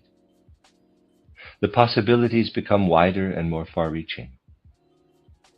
In the ordinary course of modern life, certain exceptions being omitted, it is not overwhelmingly difficult for those who stand as teachers or educators beside the growing adolescent to find the ways and means of giving sound advice. But when we bring our children on, as we do in the Waldorf school, it becomes far more difficult to give advice, for the simple reason that the universal humanity is more developed in them. The wide horizon which the boy or girl acquires in the Waldorf school places before their inner vision a greater number of possibilities. Hence, it is so necessary for Waldorf teachers, who again have been guided to this calling by their karma, to acquire a wide horizon and a broad outlook, a knowledge of the world and a sound feeling of what is going on in the world. At this point, all the detailed educational principles and methods are far less important than wideness of outlook. Here, again, in the karma of such a teacher, we see how large the number of possibilities becomes, far, far greater than in ordinary life. The child or adolescent confronts the Waldorf teacher, once again, not with definite and defined, but with manifold riddles, differentiated in all conceivable directions.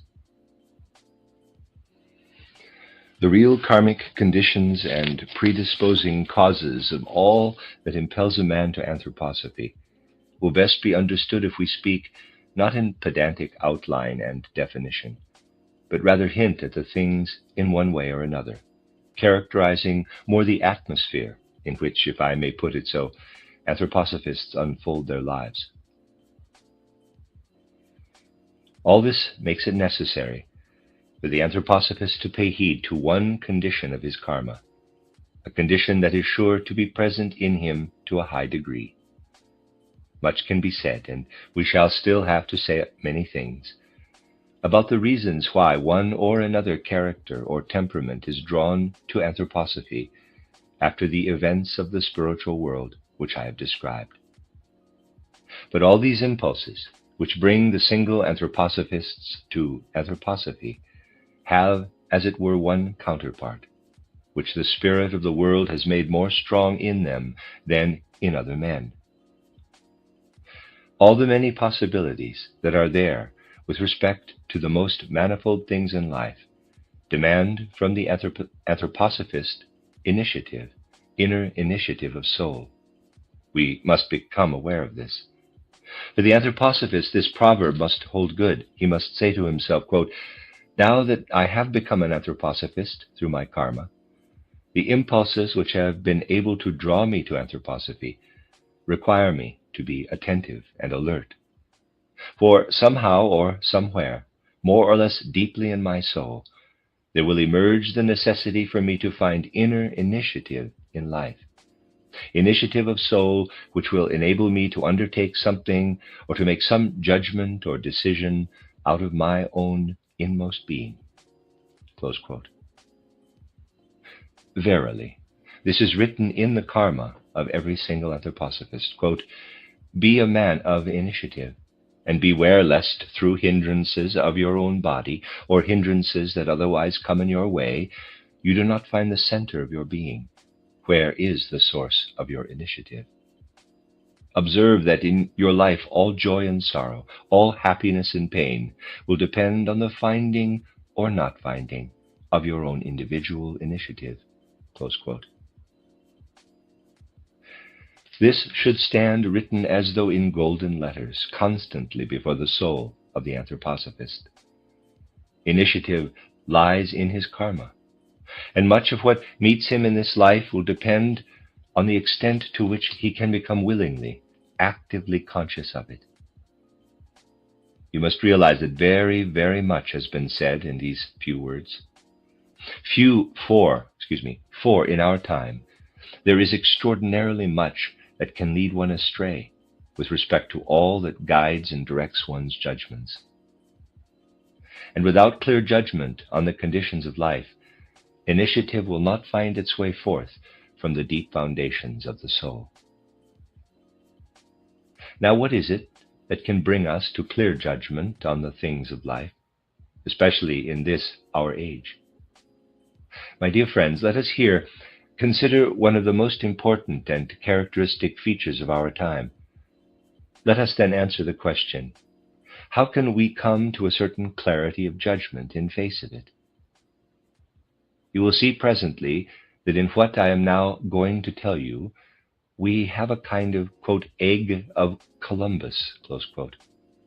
With the egg of Columbus, the point was to have the happy idea, how to set it up so that it would stand. And what I shall now tell you, the point will also be to have the happy idea. We live in the age of materialism. All that is taking place by forces of destiny around us and within us stands in the sign of materialism on the one hand, and of the intellectualism that is already so widespread on the other. I characterized this intellectualism yesterday when I spoke of journalism and of the impulse everywhere to expatiate on the affairs of the world in public meetings, mass meetings, and the like. We must become aware to what an extent the man of today is subject to the influences of these two currents of the time. For it is almost as impossible to escape from these two, from intellectualism and materialism, as it is to avoid getting wet if you go out in the rain without an umbrella. These things are around us everywhere. After all, there are certain things we simply cannot know, and yet we have to know, which we cannot know unless we read them in the papers. There are certain things we cannot learn, and we have to learn them, unless we learn them in the sense of material. Summer's not over yet. This Labor Day weekend, save big at Bob's Discount Furniture. At Bob's, you can refresh every room in your home without breaking the bank when you stock up on the Consumer Reports recommended Treasure mattress for only $7.99 and Bob's Real Marble Elm Dining Set for only $9.99. So stop in or visit mybobs.com this Labor Day weekend for hot styles at everyday low prices. Oh my Bob! Materialism. How is one to become a doctor today unless he is willing to consume a goodly portion of materialism? He can do no other than take the materialism too. He must do as a matter of course. He must do so as a matter of course, and if he is unwilling to do so, he cannot become a proper doctor in the sense of the present age. Thus we are perpetually exposed to these things. This surely enters very strongly indeed into our karma. Now, all these things are as though created purposely to undermine initiative in the souls of men. Every public meeting, every mass meeting to which we go, only fulfills its purpose as such if the initiative of the individual human being, with the exception of the speakers and leaders, is undermined. Nor does any newspaper fulfill its purpose if it does not create an atmosphere of opinion, thus undermining the individual's initiative. These things must be seen. Moreover, we must remember that this ordinary consciousness of man is a very tiny chamber in the soul, while all that is going on around him in the forms which I have just described has a gigantic influence on his subconscious life. And after all, we have no alternative. Beside the fact that we are human beings, pure and simple, we must be contemporaries of our age. Some people think it is possible in a given age to be a human being pure and simple. But this too would lead to our downfall. We must also be men and women of our age. Of course, it is bad if we are no more than this, but we must be contemporaries of our age. That is to say, we must have a feeling of what is going on in our own time. Now, it is true that many anthroposophists let their minds be carried away from a living feeling of what is present in their time, for they prefer to paddle in the timeless. In this respect, one has the strangest experiences in conversation with anthroposophists. They are very well aware, for instance, who Lycurgus was, but their ignorance of their contemporaries every now and then is simply touching.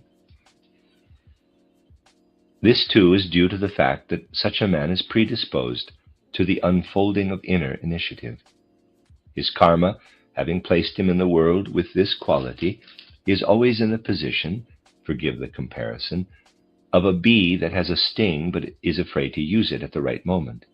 The sting is the initiative, but the man is afraid to use it. He's afraid, above all, of stinging into the Ahrimanic realm. Not that he fears that he will thereby hurt the Ahrimanic. No, he is afraid that the sting will recoil into his own body. This, to some extent, is what his fear is like.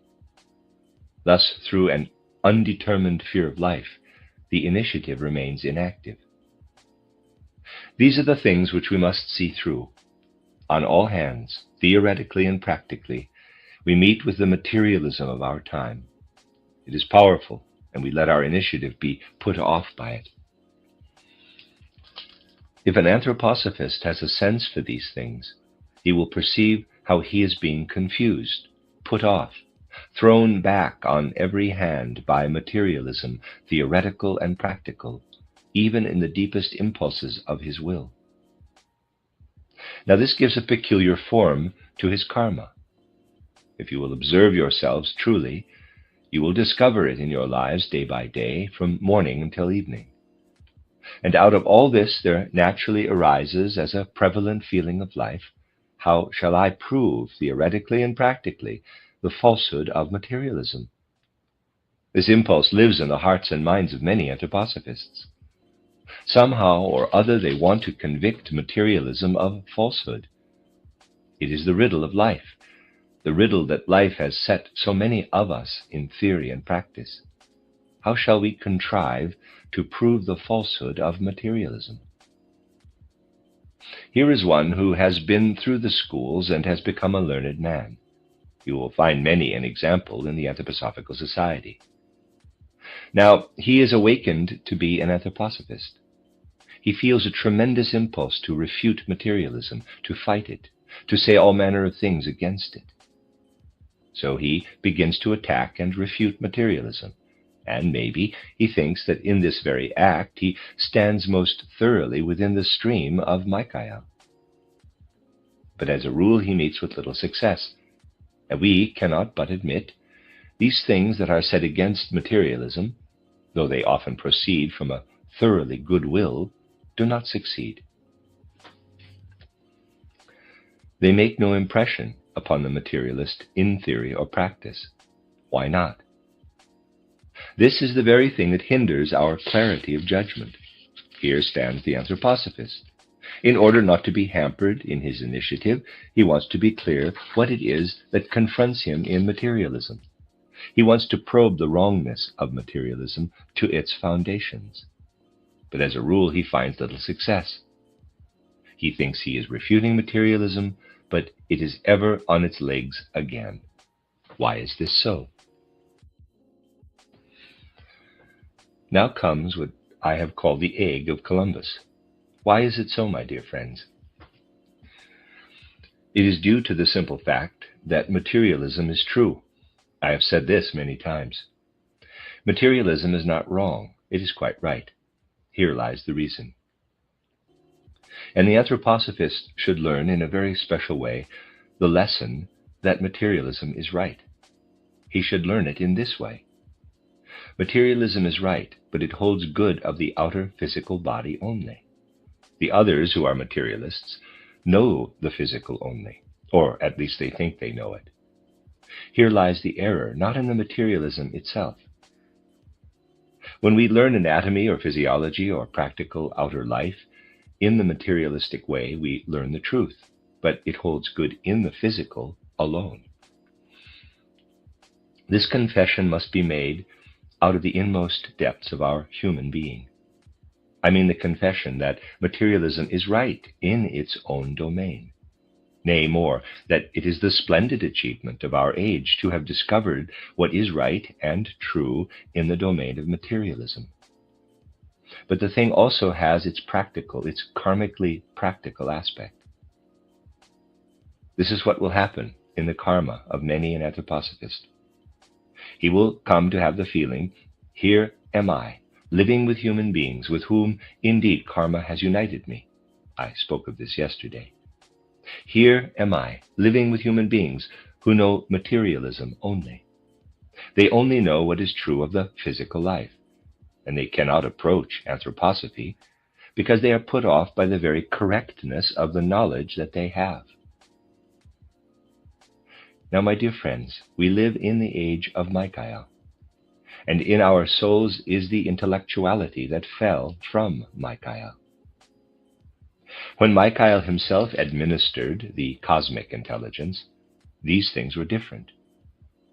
From the materialism of that time, the cosmic intelligence was ever and again tearing his soul away. There were, of course, materialists even in former ages, but not as in our age.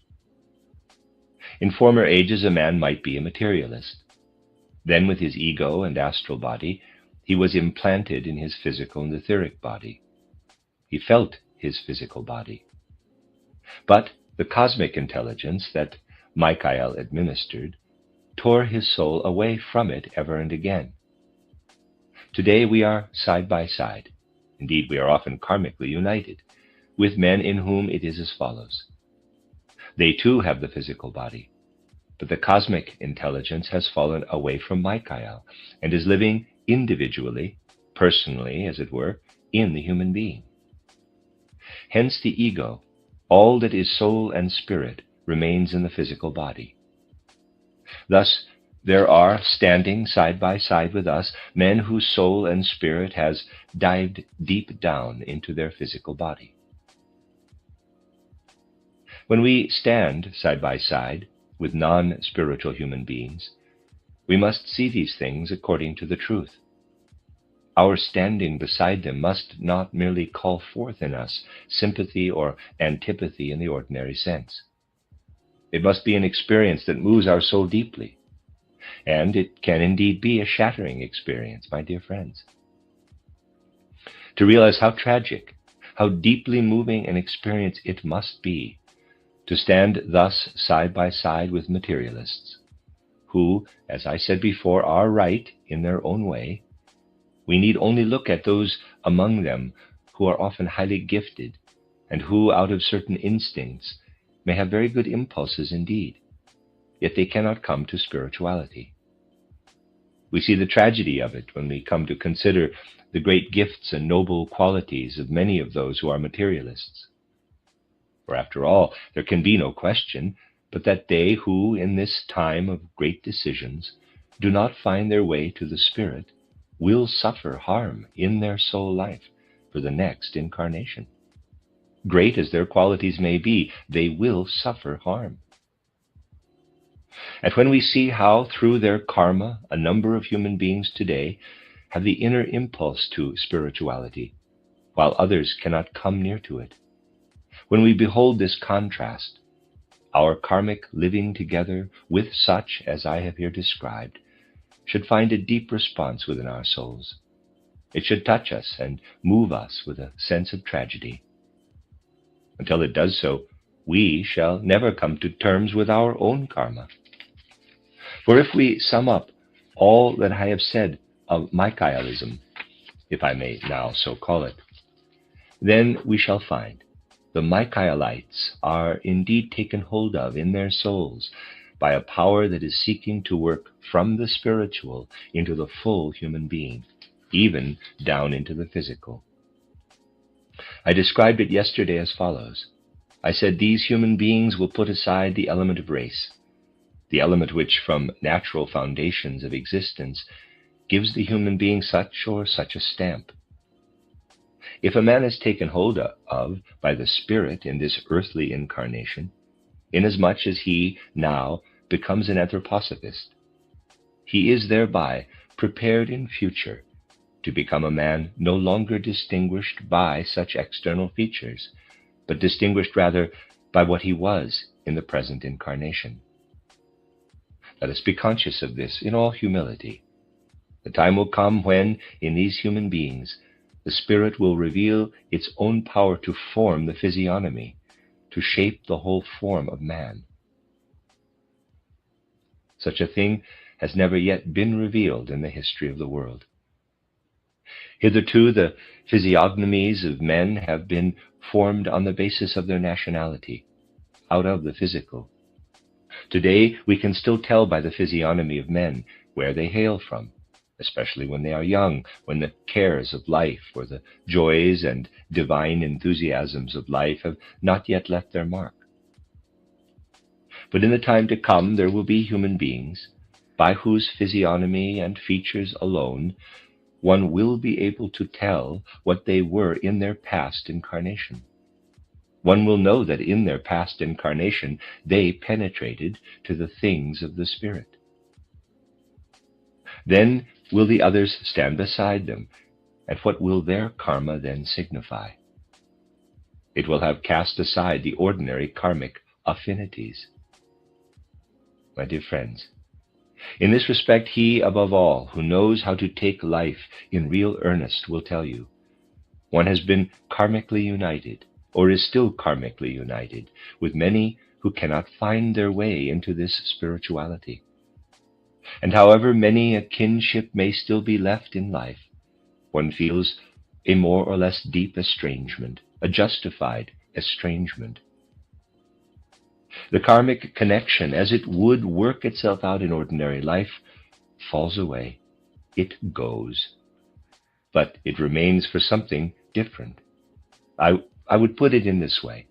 From the one who stands outside in the field of materialism to the one who stands in the field of spirituality, nothing else will remain of karma. But this one thing will remain, that he must see him. He will become attentive to him. We can look to a time in the future. Even those who in the course of the 20th century are coming ever more into the things of the Spirit will stand side by side with others who are karmically united with them in the former life on earth. In that future time, the karmic affinities, the karmic relationships will make themselves felt far less. But of all the karmic relationships, this will have remained. Those who are standing in the field of materialism will have to see and witness those who stand in the field of spirituality. Those who were materialists today will in the future have to look continually upon those who came to the things of the Spirit. This will have been left of karma. Once again, a shattering, a deeply moving act, my dear friends. And to what end? Truly it lies in a far-reaching divine cosmic plan. For how will the materialists of today let anything be proved to them? By having it before their eyes, by being able to touch it with their hands. Those who stand in the field of materialism will be able to see with their eyes and touch with their hands those with whom they once were karmically united, perceiving in their physiognomy, in their whole expression, what the Spirit really is.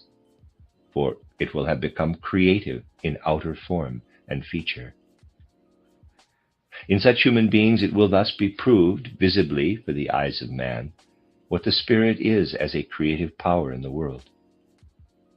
And it will be part of the karma of anthroposophists to demonstrate, for those who stand in the field of materialism today, that the Spirit truly is, and proves itself in man himself through the wise counsels of the gods.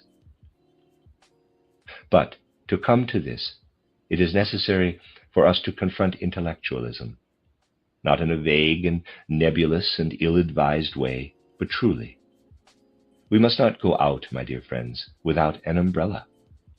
I mean, we are exposed to all that I described above as the two streams, all the writing in the papers, all the talking in public meetings. As we cannot escape becoming wet if we go out without umbrellas, so these things too come over us. We cannot escape them. In the tenderest age of childhood, when we are 20 to 24 years old, we have to pursue our studies, whatever they may be, through materialistic books. Yes, in this tender age of childhood, the age of 20 to 24, they take good care to saturate and well prepare our inner life. For as we study what is there put before us, we are trained in materialism by the very structure and configuration of the sentences. We are utterly defenseless. There is no help for it. Such a thing cannot be countered by merely formal arguments. We cannot keep a man of today from being exposed to intellectual materialism. To write non-materialistic textbooks on botany or anatomy today simply would not do. The connections of life will not permit of it. The point is, my dear friends, that we should take hold of these things in no merely formal sense, but in their reality. We must understand that since Michael no longer draws out the soul and spirit from the physical bodily nature, as in times past, Ahriman can play his game with the soul and spirit as it lives within the body. Above all, when the soul spiritual is highly gifted and is yet firmly fastened in the body, then especially it can be exposed to Ahriman. Precisely in the most gifted of men does Ahriman find his prey, so as to tear the intelligence from Michael, remove it far from Michael. At this point, something happens which plays a far greater part in our time than is generally thought. The Ahrimanic spirits, though they cannot incarnate, can incorporate themselves. Temporarily, they can penetrate human souls, permeate human bodies. In such moments, the brilliant and overpowering spirit of an Ahrimanic intelligence is stronger than anything that the individual being possesses, far, far stronger. Then, however intelligent he may be, however much he may have learned, and especially if his physical body is thoroughly taken hold of by all his learning, an Ahrimanic spirit can for a time incorporate itself in him. Then it is Ahriman who looks out of his eyes, Ahriman who moves his fingers, Ahriman who blows his nose, Ahriman who walks. Anthroposophists must not recoil from knowledge such as this, for such a thing alone can bring the realities of intellectualism before our souls. Ahriman is a great and outstanding intelligence, and Ahriman's purpose with earthly evolution is overwhelming and thorough. He makes use of every opportunity. If the spiritual has implanted itself so strongly in the bodily nature of a human being, if the bodily nature is taken hold of by the spirit to such an extent that the consciousness is thereby in a measure stunned or lowered or impaired, Ahriman uses his opportunity. And then it happens, for in our age this has become possible, then it happens that a brilliant spirit takes possession of the human being, overpowering the human personality. And such a spirit, dwelling within a human personality and overpowering him, is able to work upon earth, able to work just like a human being. This is the immediate striving of Ahriman, and it is strong. I have told you, my dear friends, of what will be fulfilled at the end of this century with those who now come to the things of the Spirit and take them in full earnestness and sincerity. This is the time, above all, when the Ahrimanic spirits wish to use most strongly. This is the time they want to use, because human beings are so completely wrapped up in the intelligence that has come over them. They have become so unbelievably clever. Why, we are quite nervous today about the cleverness of the people we shall meet. We can scarcely ever escape from this anxiety, for nearly all of them are clever. Really, we cannot escape from this anxiety about the cleverness of men. But of a truth, the cleverness which is thus cultivated is used by Ahriman. And when, moreover, the bodies are especially adapted to a possible lowering or diminution of consciousness, it may happen that Ahriman himself emerges, incorporated in human form. Twice already it can be demonstrated that Ahriman has thus appeared as an author, and for those who desire, as anthroposophists, to have a clear and true vision of life, it will be a question of making no mistakes, even in such a case. For what is the use of it, my dear friends, if someone finds a book somewhere and writes his name on it, and he is not the author? The true author is confused with another. And if Ahriman is the author of a book, how can it be of any benefit if we do not perceive who is the true author, but hold a human being to be the author? For Ahriman, by his brilliant gifts, can find his way into everything. He can slip into the very style of a man. He has a way of approach to all things. What good can come of it if Ahriman is the real author and we mistake it for a human work? To acquire the power of discrimination in this sphere too is absolutely necessary, my dear friends. I wanted to lead up to this point, describing thus in general a phenomenon which is also playing its part in our present age. In next Friday's lecture, I shall have to speak of such phenomena in greater detail. The end of Lecture 10, which is Lecture 62 in the chronological sequence. You are listening to RudolfSteinerAudio.com. This is a reading of Karmic Relationships, Esoteric Studies by Rudolf Steiner. This is Volume 3, and it is the last lecture in Volume 3, which is Lecture 11, which is chronologically Lecture 64. Lecture 11 is entitled Evolution of the Michael Principle Throughout the Ages, the Split in the Cosmic Intelligence. For a long time, we have been speaking of the karmic facts and conditions connected with the anthroposophical movement, with the anthroposophical society, and with the individuals who feel impelled out of an inner sincerity to choose their path of life within this movement. Much will remain to be said on these karmic questions after my return from England, but today, in our last lecture before my departure, which will take me away for the rest of August, today I would like to bring to a kind of conclusion what I have said. Thus, in today's lecture, we will to some extent round off the thoughts I have been able to communicate to you in these our studies upon karma. You will all have observed, my dear friends, how manifold are the forms through which the karma of the individual anthroposophist has passed in former lives on earth and between death and a new birth. Especially in the last two lectures, we have been able to hint at the great significance which these things may have for the individual anthroposophist in his karma. We have seen how the karma of anthroposophists is connected with the evolution of the Michael principle through long epochs of time. To begin with, we saw in a more abstract form how the rulership of the cosmic intelligence, for so we called it, fell from the dominion of Michael. For as I said, in ancient times it was so indeed, that men could not ascribe to themselves the essence of intelligence. They ascribed to the inspiration of higher powers all that they could express in forms of intelligence. And those who had knowledge of these matters knew that the higher powers here concerned were the ones who afterward, in Christian terminology, were designated as the powers of Michael. I also spoke to you of the 8th or 9th century A.D.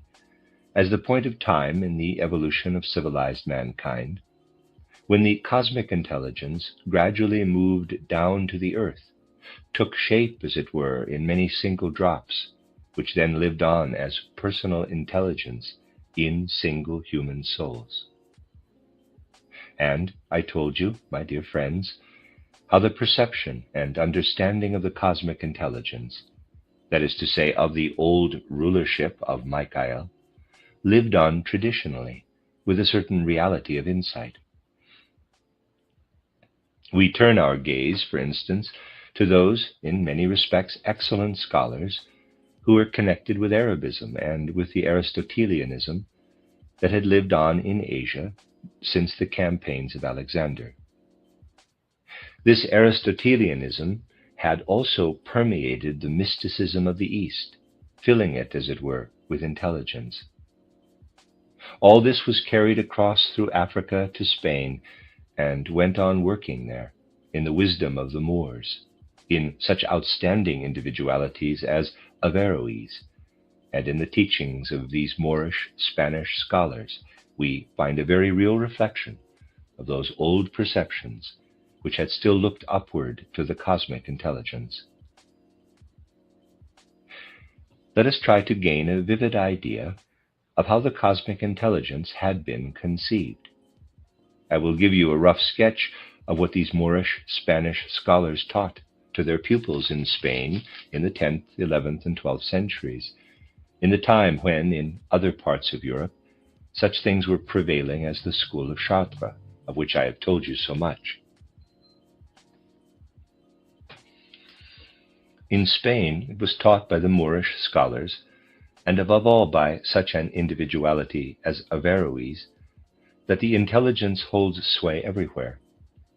The whole world, the whole cosmos is filled with an all-pervading intelligence. Human beings down here on earth have many different properties, but they do not possess a personal intelligence of their own. On the contrary, every time a human being is active on the earth, a drop of intelligence, a ray of intelligence proceeds from the universal intelligence, and it descends, as it were, into the head, into the body of the single human being. So that the human being, as he walks about on earth, shares in the universal cosmic intelligence, which is common to all. And when he dies, when he passes through the gate of death, the intelligence that was his returns to the universal intelligence, flows back again. Thus all the thoughts, conceptions, and ideas which man possesses in the life between birth and death flow back into the common reservoir of the universal intelligence. One cannot therefore say that the thing of outstanding value in man's soul, namely his intelligence, is subject to personal immortality. Indeed, it was actually taught by the Spanish Moorish scholars that man does not possess personal immortality. True, he lives on, but, said these scholars, the most important thing about him during his life is the fact that he can unfold intelligent knowledge. And this does not remain with his own being. We cannot therefore say that the intelligent being possesses personal immortality. You see, this was the very point in the fury of the battle which was waged by the schoolmen of the Dominican order. It was to maintain and uphold the personal immortality of man. And in that time, such a striving could appear in no other way than it did, when the Dominicans declared, man is personally immortal, and the teaching of Averroes on this subject is heresy, absolute heresy. Today we have to put it differently, but for that time one can understand that a man like Averroes in Spain, who did not assume the personal immortality of man, was declared a heretic. Today we have to study the matter in its reality. We have to say, in the sense in which man has become immortal, as to his spiritual soul, he has indeed attained immortality, the continued consciousness of personality after passing through the gate of death. But he has attained this only since the time when a spiritual soul took up its abode in earthly man. If therefore we had asked Aristotle or Alexander what were their thoughts about immortality, what would have been their answers? Their answer. The words, of course, are not the point, but if being asked, they had answered in our Christian terminology, they would have said, our soul is received by Michael, and we live on in the communion of Michael. Or they would have expressed it cosmologically.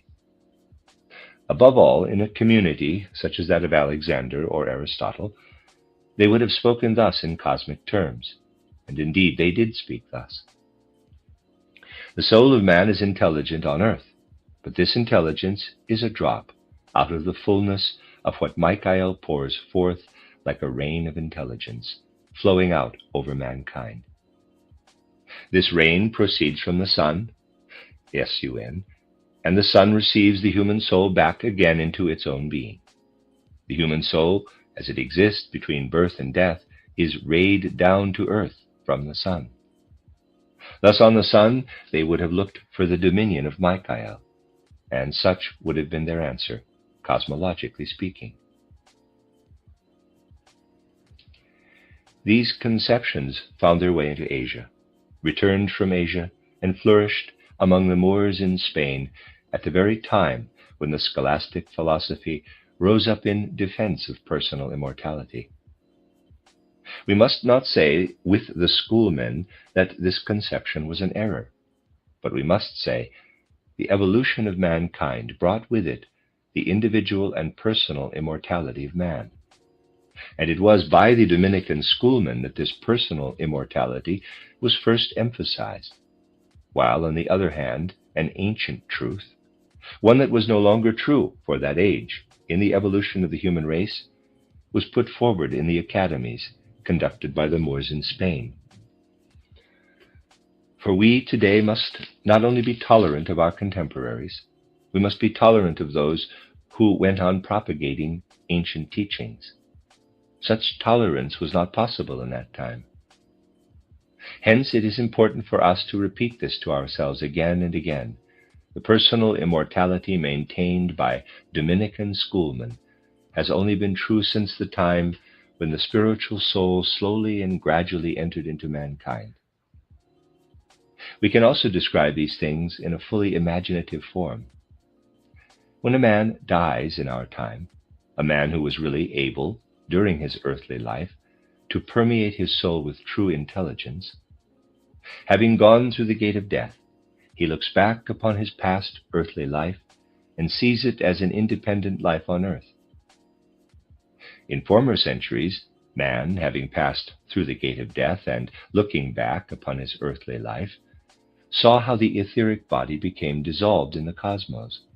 Then he passed through the realm of souls, living through the events again in backward order. Then he could say to himself, quote, "Thus Michael, through the Son, administers what was mine before." Close quote. This is the great difference. But we can only understand such developments in evolution when we look behind the scenes of existence, perceiving the spiritual behind the material. We must see the outer events in mankind, even as they are shaped and formed out of the spiritual world. At this point, my dear friends, you must enter once more into all that I have now told you. Remember that with the 9th century AD, the great crisis was accomplished.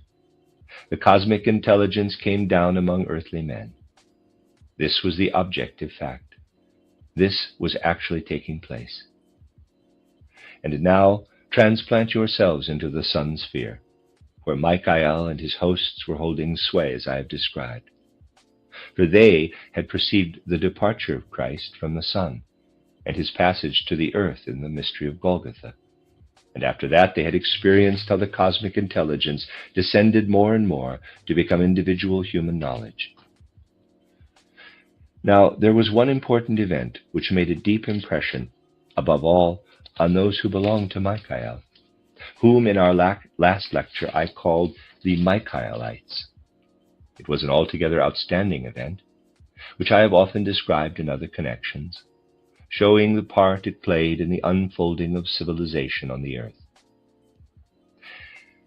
Now, however, we must describe it as it appeared from the aspect of the Michaelites themselves, namely from the sun. We must describe it as it is seen from that perspective, when one looks down from the realm of Michael onto the earth. This most significant event took place in the year 869 AD. At the 8th Ecumenical Council, held in that year at Constantinople, it was declared dogmatically that the old conception of trichotomy, saying that man consists of body, soul, and spirit, is heretical. It was declared man has only body and soul, save that his soul possesses certain spiritual qualities. While in the sphere of objective realities, the passage of the intelligence into the single human beings was being accomplished, it was decreed on earth, trichotomy is a false heresy. It was decreed in such a final and decisive form that no one within European civilization could venture henceforth to contradict it. Henceforth one was forbidden to say that man has body, soul, and spirit. One might only speak of body and soul, ascribing spiritual qualities and forces to the soul. Something had thus taken place on earth, of which, in the realms of Michael, they could only say, "Now there will enter into the souls of men the conviction that the spiritual is but a quality of the soul, and not the divine, that holds sway in the great process of mankind's evolution.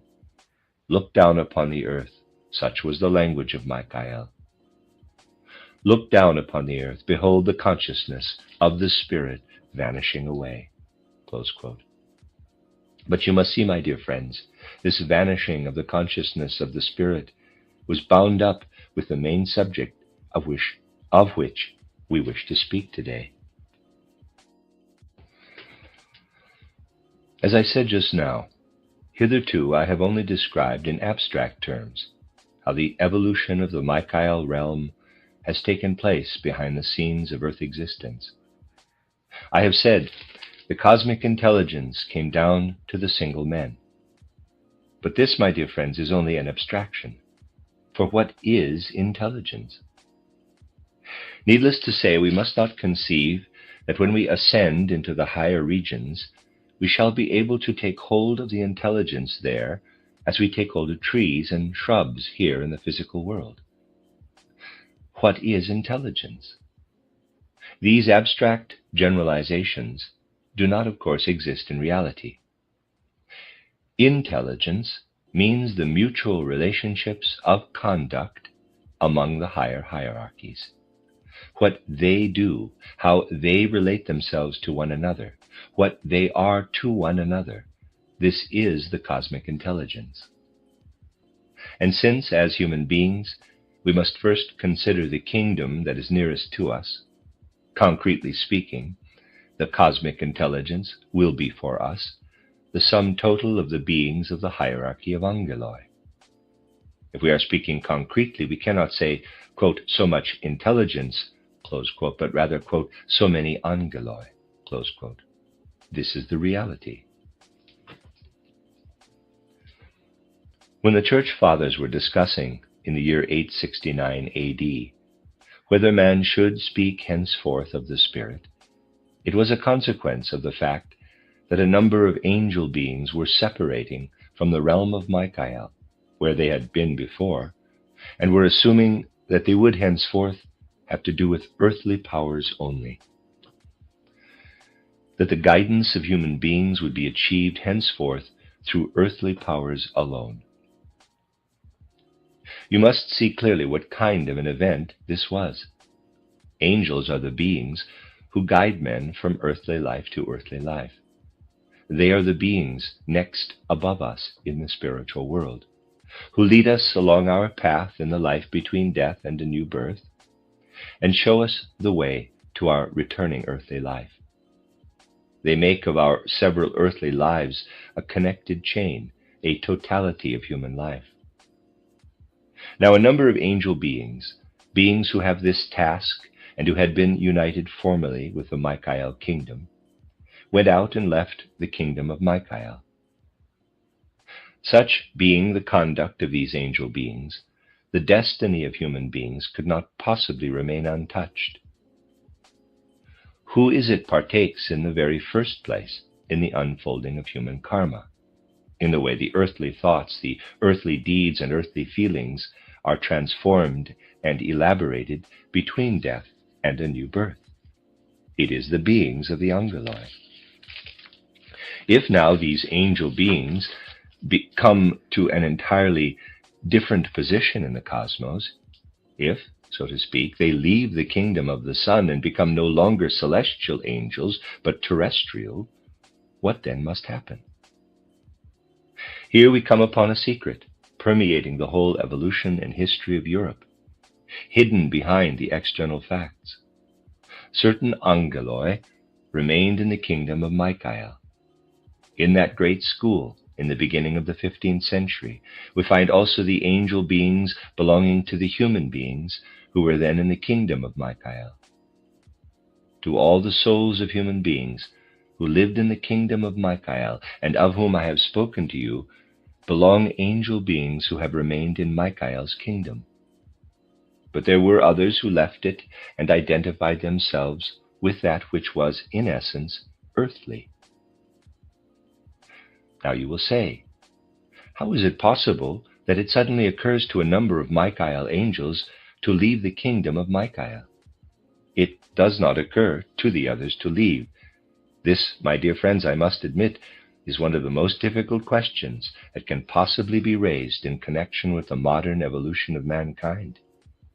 It is a question such that as we enter into it, all the inner forces of the human being are called into play. It is a question deeply and intimately connected with the whole life of man. For you see, at the foundation of it there lies a cosmic fact.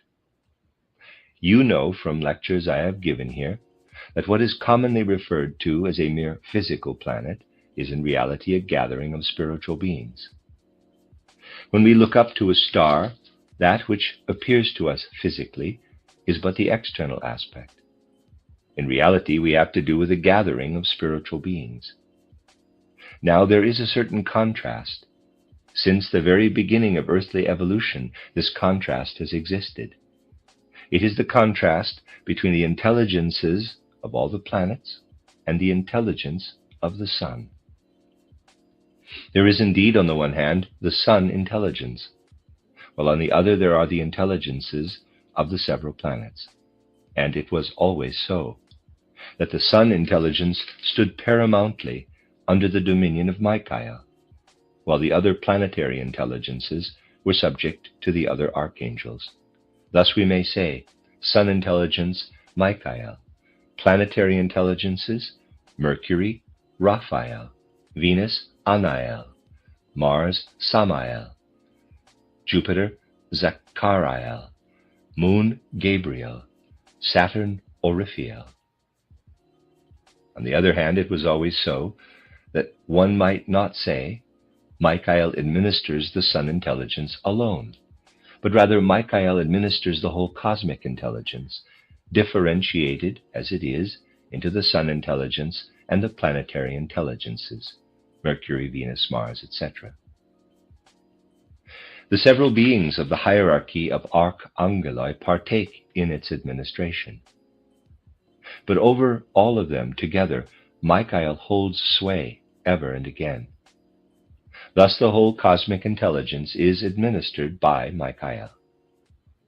Now, of course, every human being was a human being even before, when Michael administered the cosmic intelligence, from which only a ray descended into the human individual.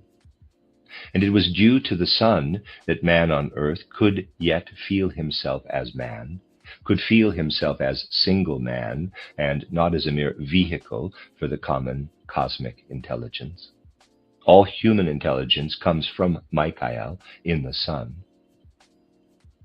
But when these centuries approached, the 8th, 9th, 10th century AD, it happened that the planetary intelligences began to reckon with the fact that the earth had changed, and that the sun too had changed. My dear friends, that which goes on externally, which the astronomers describe, is, after all, only the outer side. You know that approximately every 11 years we have a period of sunspots, when in the shining of the sun upon the earth certain places are darkened, covered with spots or blotches. This was not always so. In very ancient times the sun shone down as a uniform disk of light. There were no sunspots. Moreover, after some thousands of years, the sun will have very many more spots than it has today. The sun is growing ever more spotted.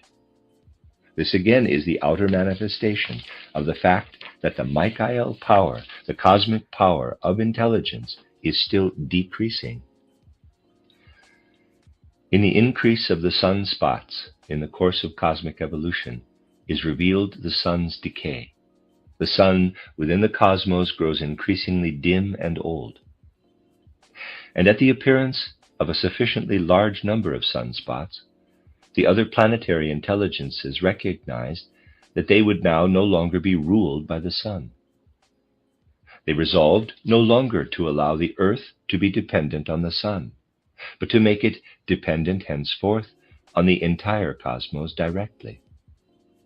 This took place through the planetary councils of the archangels, notably under the leadership of Raphael. This emancipation of the planetary intelligences from the sun intelligence took place. It was a complete separation of cosmic powers that had hitherto belonged together. The sun intelligence of Michael and the planetary intelligences gradually came into cosmic opposition one with another. Yes, my dear friends, though we do ascribe an entirely different kind of inner nature, of soul faculty and soul condition, to the beings of the hierarchy of the angeloi, nevertheless, we must ascribe decisions, weighty reflections, on that which is taking place even to them. For we human beings also make our decisions in no other way. We observe the things that are taking place externally before us. We let the facts speak for themselves, and then under the influence of the facts, we act accordingly.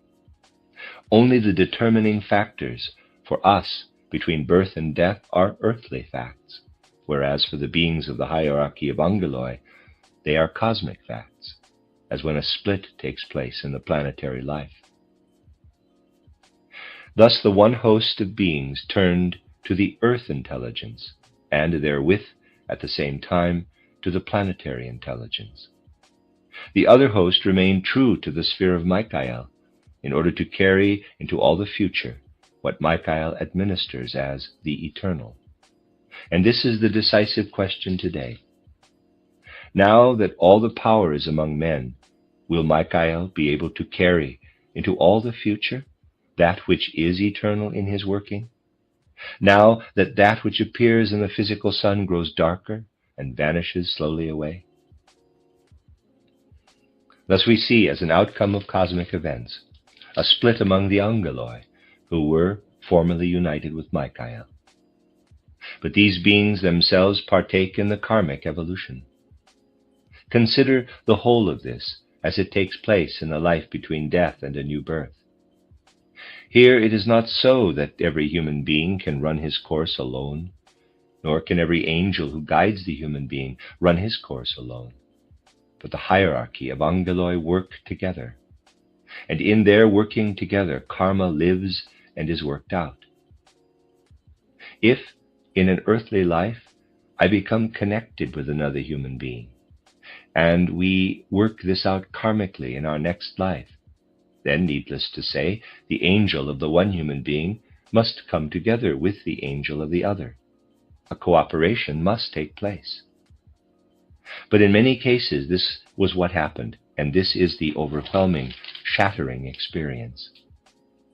In the ecumenical council that took place on earth in 869 AD, the signal was given for an overwhelming event in the spiritual world above. It would almost shatter one to pieces when one holds oneself entirely upright with the true use of the cosmic intelligence, face to face with such overpowering relationships. It is a thing of untold significance that has already happened and is happening more and more. The angel of the one human being, of the one human soul who was karmically connected with another human soul, did not go on with the angel of that other soul. Of two human souls karmically united with one another, the one angel remained with Michael, while the other went down to earth. What was bound to happen as a result? In the time between the founding of Christianity and the age of the spiritual soul, which is signalized above all by the 9th century and the year 869 AD, the karma of human beings came into disorder. This is to pronounce one of the deepest and most important words that can possibly be uttered with regard to the modern history of mankind. Disorder came into the karma of present-day humanity. In the following lives on earth, the experiences of men were no longer all of them rightly coordinated with their karma. This is the chaotic element in the history of recent times. This has brought into the history of recent times more and more social chaos, chaos of civilization, and the disorder that has come into human karma can find no end. For a split has taken place in the hierarchy of angeloi belonging to Michael. And now we may express something that is deeply connected with the karma of the Anthroposophical Society. It is a thing of immense significance, and if I may say so, it is only here that we come to the right shade of feeling. For with all that we can describe by choosing comparisons from the conditions that surround us, we cannot exhaustively characterize what is taking place behind the scenes in spiritual worlds. Whatever thoughts we may select from the earthly conditions that surround us, they are but dim and feeble. Having made all these preparations, we must have recourse to the pure description of things spiritual.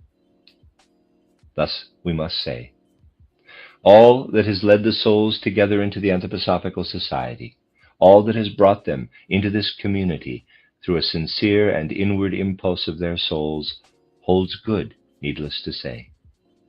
Yet how does it come about? How are the forces really there, which lead these human beings in our time to find their way together under purely spiritual principles, when in the ordinary world of today they are complete strangers to one another? Where do the forces lie that lead them together? My dear friends, they lie in this. Through the entry of Michael's dominion in the Michael age in which we live, with the penetration of Michael to earthly rulership, replacing the rulership of Gabriel, Michael himself is bringing the power which is to bring order again into the karma of those who have gone with him. Thus we may say, what is it in the last resort that unites the members of the Anthroposophical Society? It is that they are to bring order again into their karma. This unites them. And if any one of them notices in the course of his life that he is entering here or there into relationships that do not conform to his inmost impulse, relationships perhaps diverging in one way or another from what we may call the true harmony in man, as between good and evil, if he has this on the one hand, while on the other hand he has constant impulse to press forward in the anthroposophical life, the fact is that such a man is striving back again to his real karma. He is striving once more to live and express the real karma. This is the cosmic ray that pours through the anthroposophical movement, clearly perceptible to him who knows. It is the restoration of the truth in karma. In this connection we can understand very much, both of the destiny of individuals in the Anthroposophical Society and of the destiny of the whole society, for these, of course, merge into one another. We must also realize the following. For the human beings who are connected with those beings of the hierarchy of Angeloi, who remained in the kingdom of Michael, it is difficult to find the forms of intelligence adequate to that which they are now to understand. They are striving to maintain even the personal intelligence in keeping with the true reverence for Michael. These souls, who, as I told you, partook in those spiritual preparations in the 15th and 19th centuries, come down to earth, devoted still with their deepest inner striving to Michael and to his sphere. And yet, in accordance with the principles of human evolution, they must receive the personal and individual intelligence. The result is a split, a division which must, however, be solved by spiritual development. They, in their individual affinity, must come together with what the spiritual worlds are bringing down to them in the present age of intelligence. Those, on the other hand, whose angels fell away, which is, of course, connected with their karma, for the angel falls if he is connected with a human karma that is according to this, they receive their personal intelligence as a complete matter of course. This means that it works in them automatically, through their bodily nature. It works in such a way that they think cleverly, but are not fully and deeply and humanly concerned in what they think. This indeed was the great conflict which lasted so long between the Dominicans and the Franciscans. The Dominicans could not evolve the principle of personal intelligence otherwise than in the greatest possible faithfulness to the sphere of Michael. But the Franciscans, the followers of Duns Scotus, not Scotus Origina, became complete nominalists. They said, intelligence in any case is only so many words. All that happened in these discussions and arguments between men was in reality an image of mighty conflicts that took place between the one host of Angeloi and the other. You see, it is so that the beings of the hierarchy of Angeloi, who have now united themselves with the earth principle, have been living on the earth, in a manner of speaking, since about the 9th or 10th century. This again is the shattering tragedy, my dear friends. Here upon earth, materialism is increasing. The human beings, and above all the most advanced, the cleverest among them, are of such a kind as to deny the spiritual. They begin to laugh in scorn at the idea that spiritual beings should be in their environment no less than physical human beings. During this time in which materialism has been expanding on the earth, more and more angels are descending and living on the earth. They themselves join in. For it was they who, at certain times, when a human consciousness became impaired and dull, incorporated themselves and worked on earth. A large number of Angeloi beings refrain and hold themselves aloof. But those who, by their karma as Angeloi, stand nearest to the Ahrimanic powers, do not hold back. At certain times they incorporate themselves in men. They dive down into human beings. Then there arises what I described in our last lecture, when I said, here now is such a man on earth. He has great human talent, human intelligence, which he expresses, maybe, with genius. But for a certain time, when his consciousness is dimmed, an Ahrimanic Angeloi intelligence takes up his abode in him. At such a time this may occur. There is the human being. He seems as though he were an ordinary human being, writing this or that out of his own humanity. Parenthesis. Now, Ahriman can approach the human being most easily through the very things which the men of today receive in the forms of intelligence. One must assert one's personality fully if one is not to be engulfed today in all those things that I have indicated in the course of the last lectures. Close parenthesis. Hence it is that Ahriman can appear as an author. He makes use, of course, of an angelos being. He can write like an author. And as we are now united in the sign of our Christmas Foundation meeting, we will not be silent on these things. Therefore, I will now add the following. A very different attitude was possible to one of the most brilliant authors of recent times, one of the greatest authors. A very different attitude was possible before his last works appeared. When I wrote my book, Nietzsche, a Wrestler with His Time, all that had come before the public was Nietzsche, the brilliant writer, a man who had carried human faculties to the highest point of eminence. It was only afterward that one became acquainted with what Nietzsche wrote in the period of his decay. There are, above all, the two works, titled Antichrist and titled Ecce Homo. These two works were written by Ahriman and not by Nietzsche. It was an Ahrimanic spirit incorporated in Nietzsche. Here it was, for the first time, that Ahriman appeared as an author upon earth. He will continue to do so. Nietzsche broke down over it. He went to pieces. We must understand the true nature of the impulses we are confronting when we stand face to face with the ideas that lived in Nietzsche in the time when he wrote the brilliant but devilish works, Antichrist and Ecce Homo.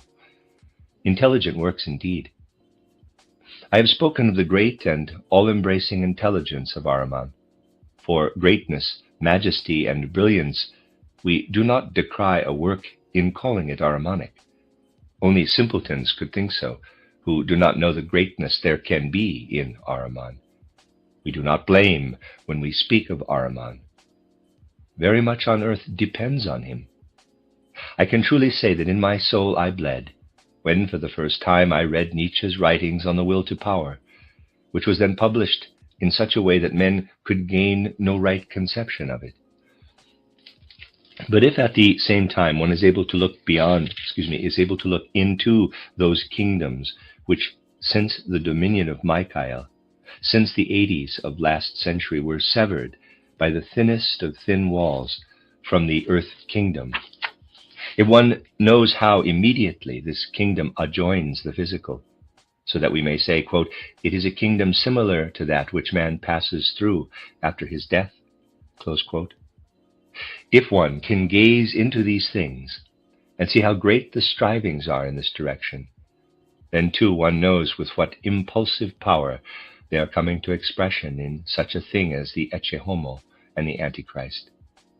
We need only consider how Ahrimanic are the remarks that occur in the Antichrist. I do not know whether the passage is still in the same form in the more recent editions. There is a passage where he is writing on Jesus. I am not quoting verbatim. He says, Renan describes Jesus as a genius. Nietzsche does not see him as a genius, for he goes on to say, speaking with the strict accuracy of a psychologist, we should use a very different word. In my edition of Nietzsche's works, there are 3 dots at this point. I do not know whether it is so in the newer editions too, but in the manuscript there stands at this point the word idiot written in full. That Jesus is described as an idiot, this is the hand of Ahriman. And many other things of this kind stand written there.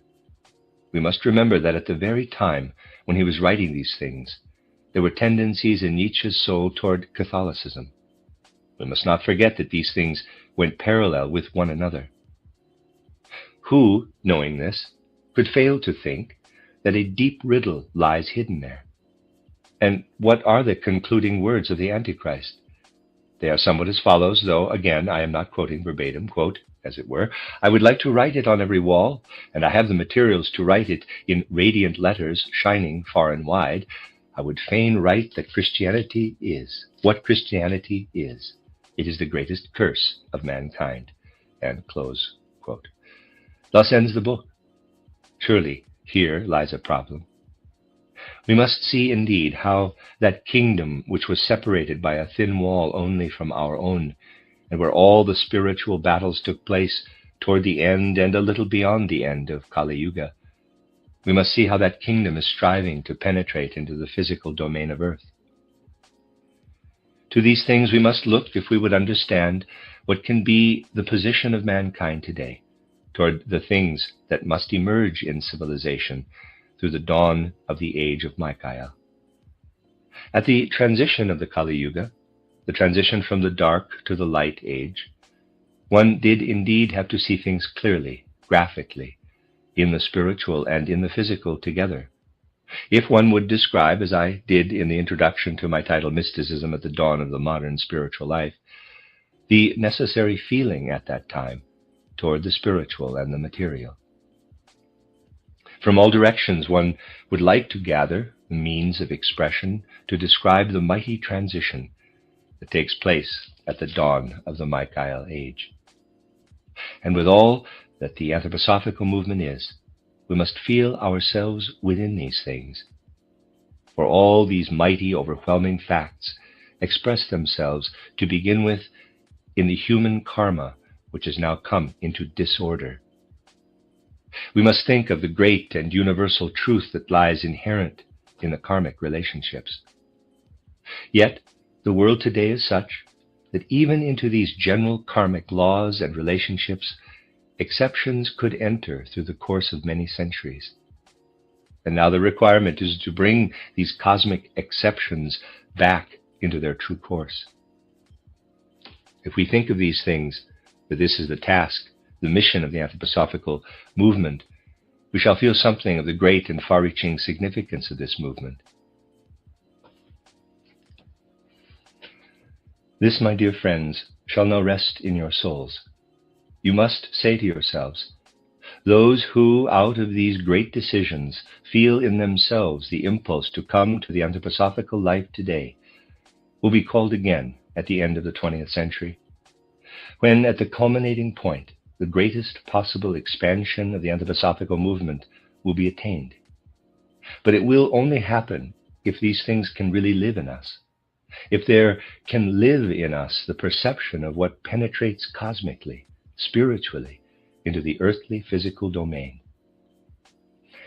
It will only be so if there penetrates even into the earthly intelligence, into the perceptions of men, the knowledge of the significance of Michael.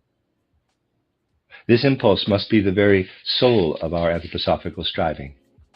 The soul itself must have the will to stand fully in the midst of the anthroposophical movement. Thus we shall find it possible, my dear friends, for a certain time to come, to carry in our souls thoughts of a great and far-reaching nature.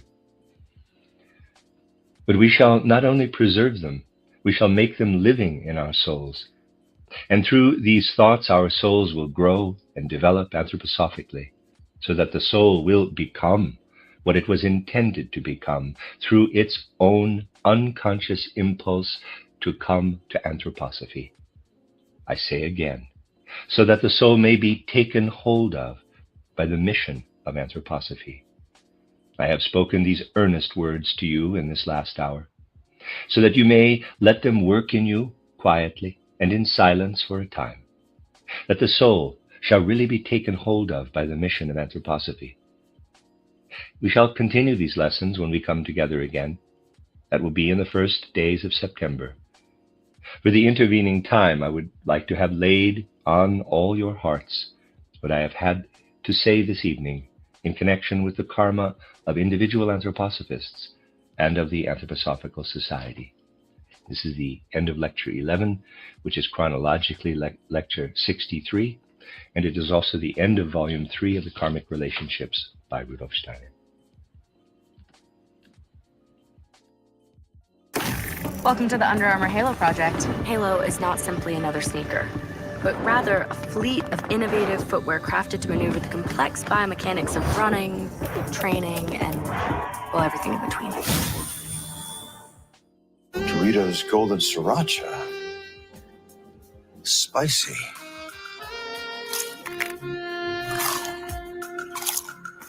But not too spicy.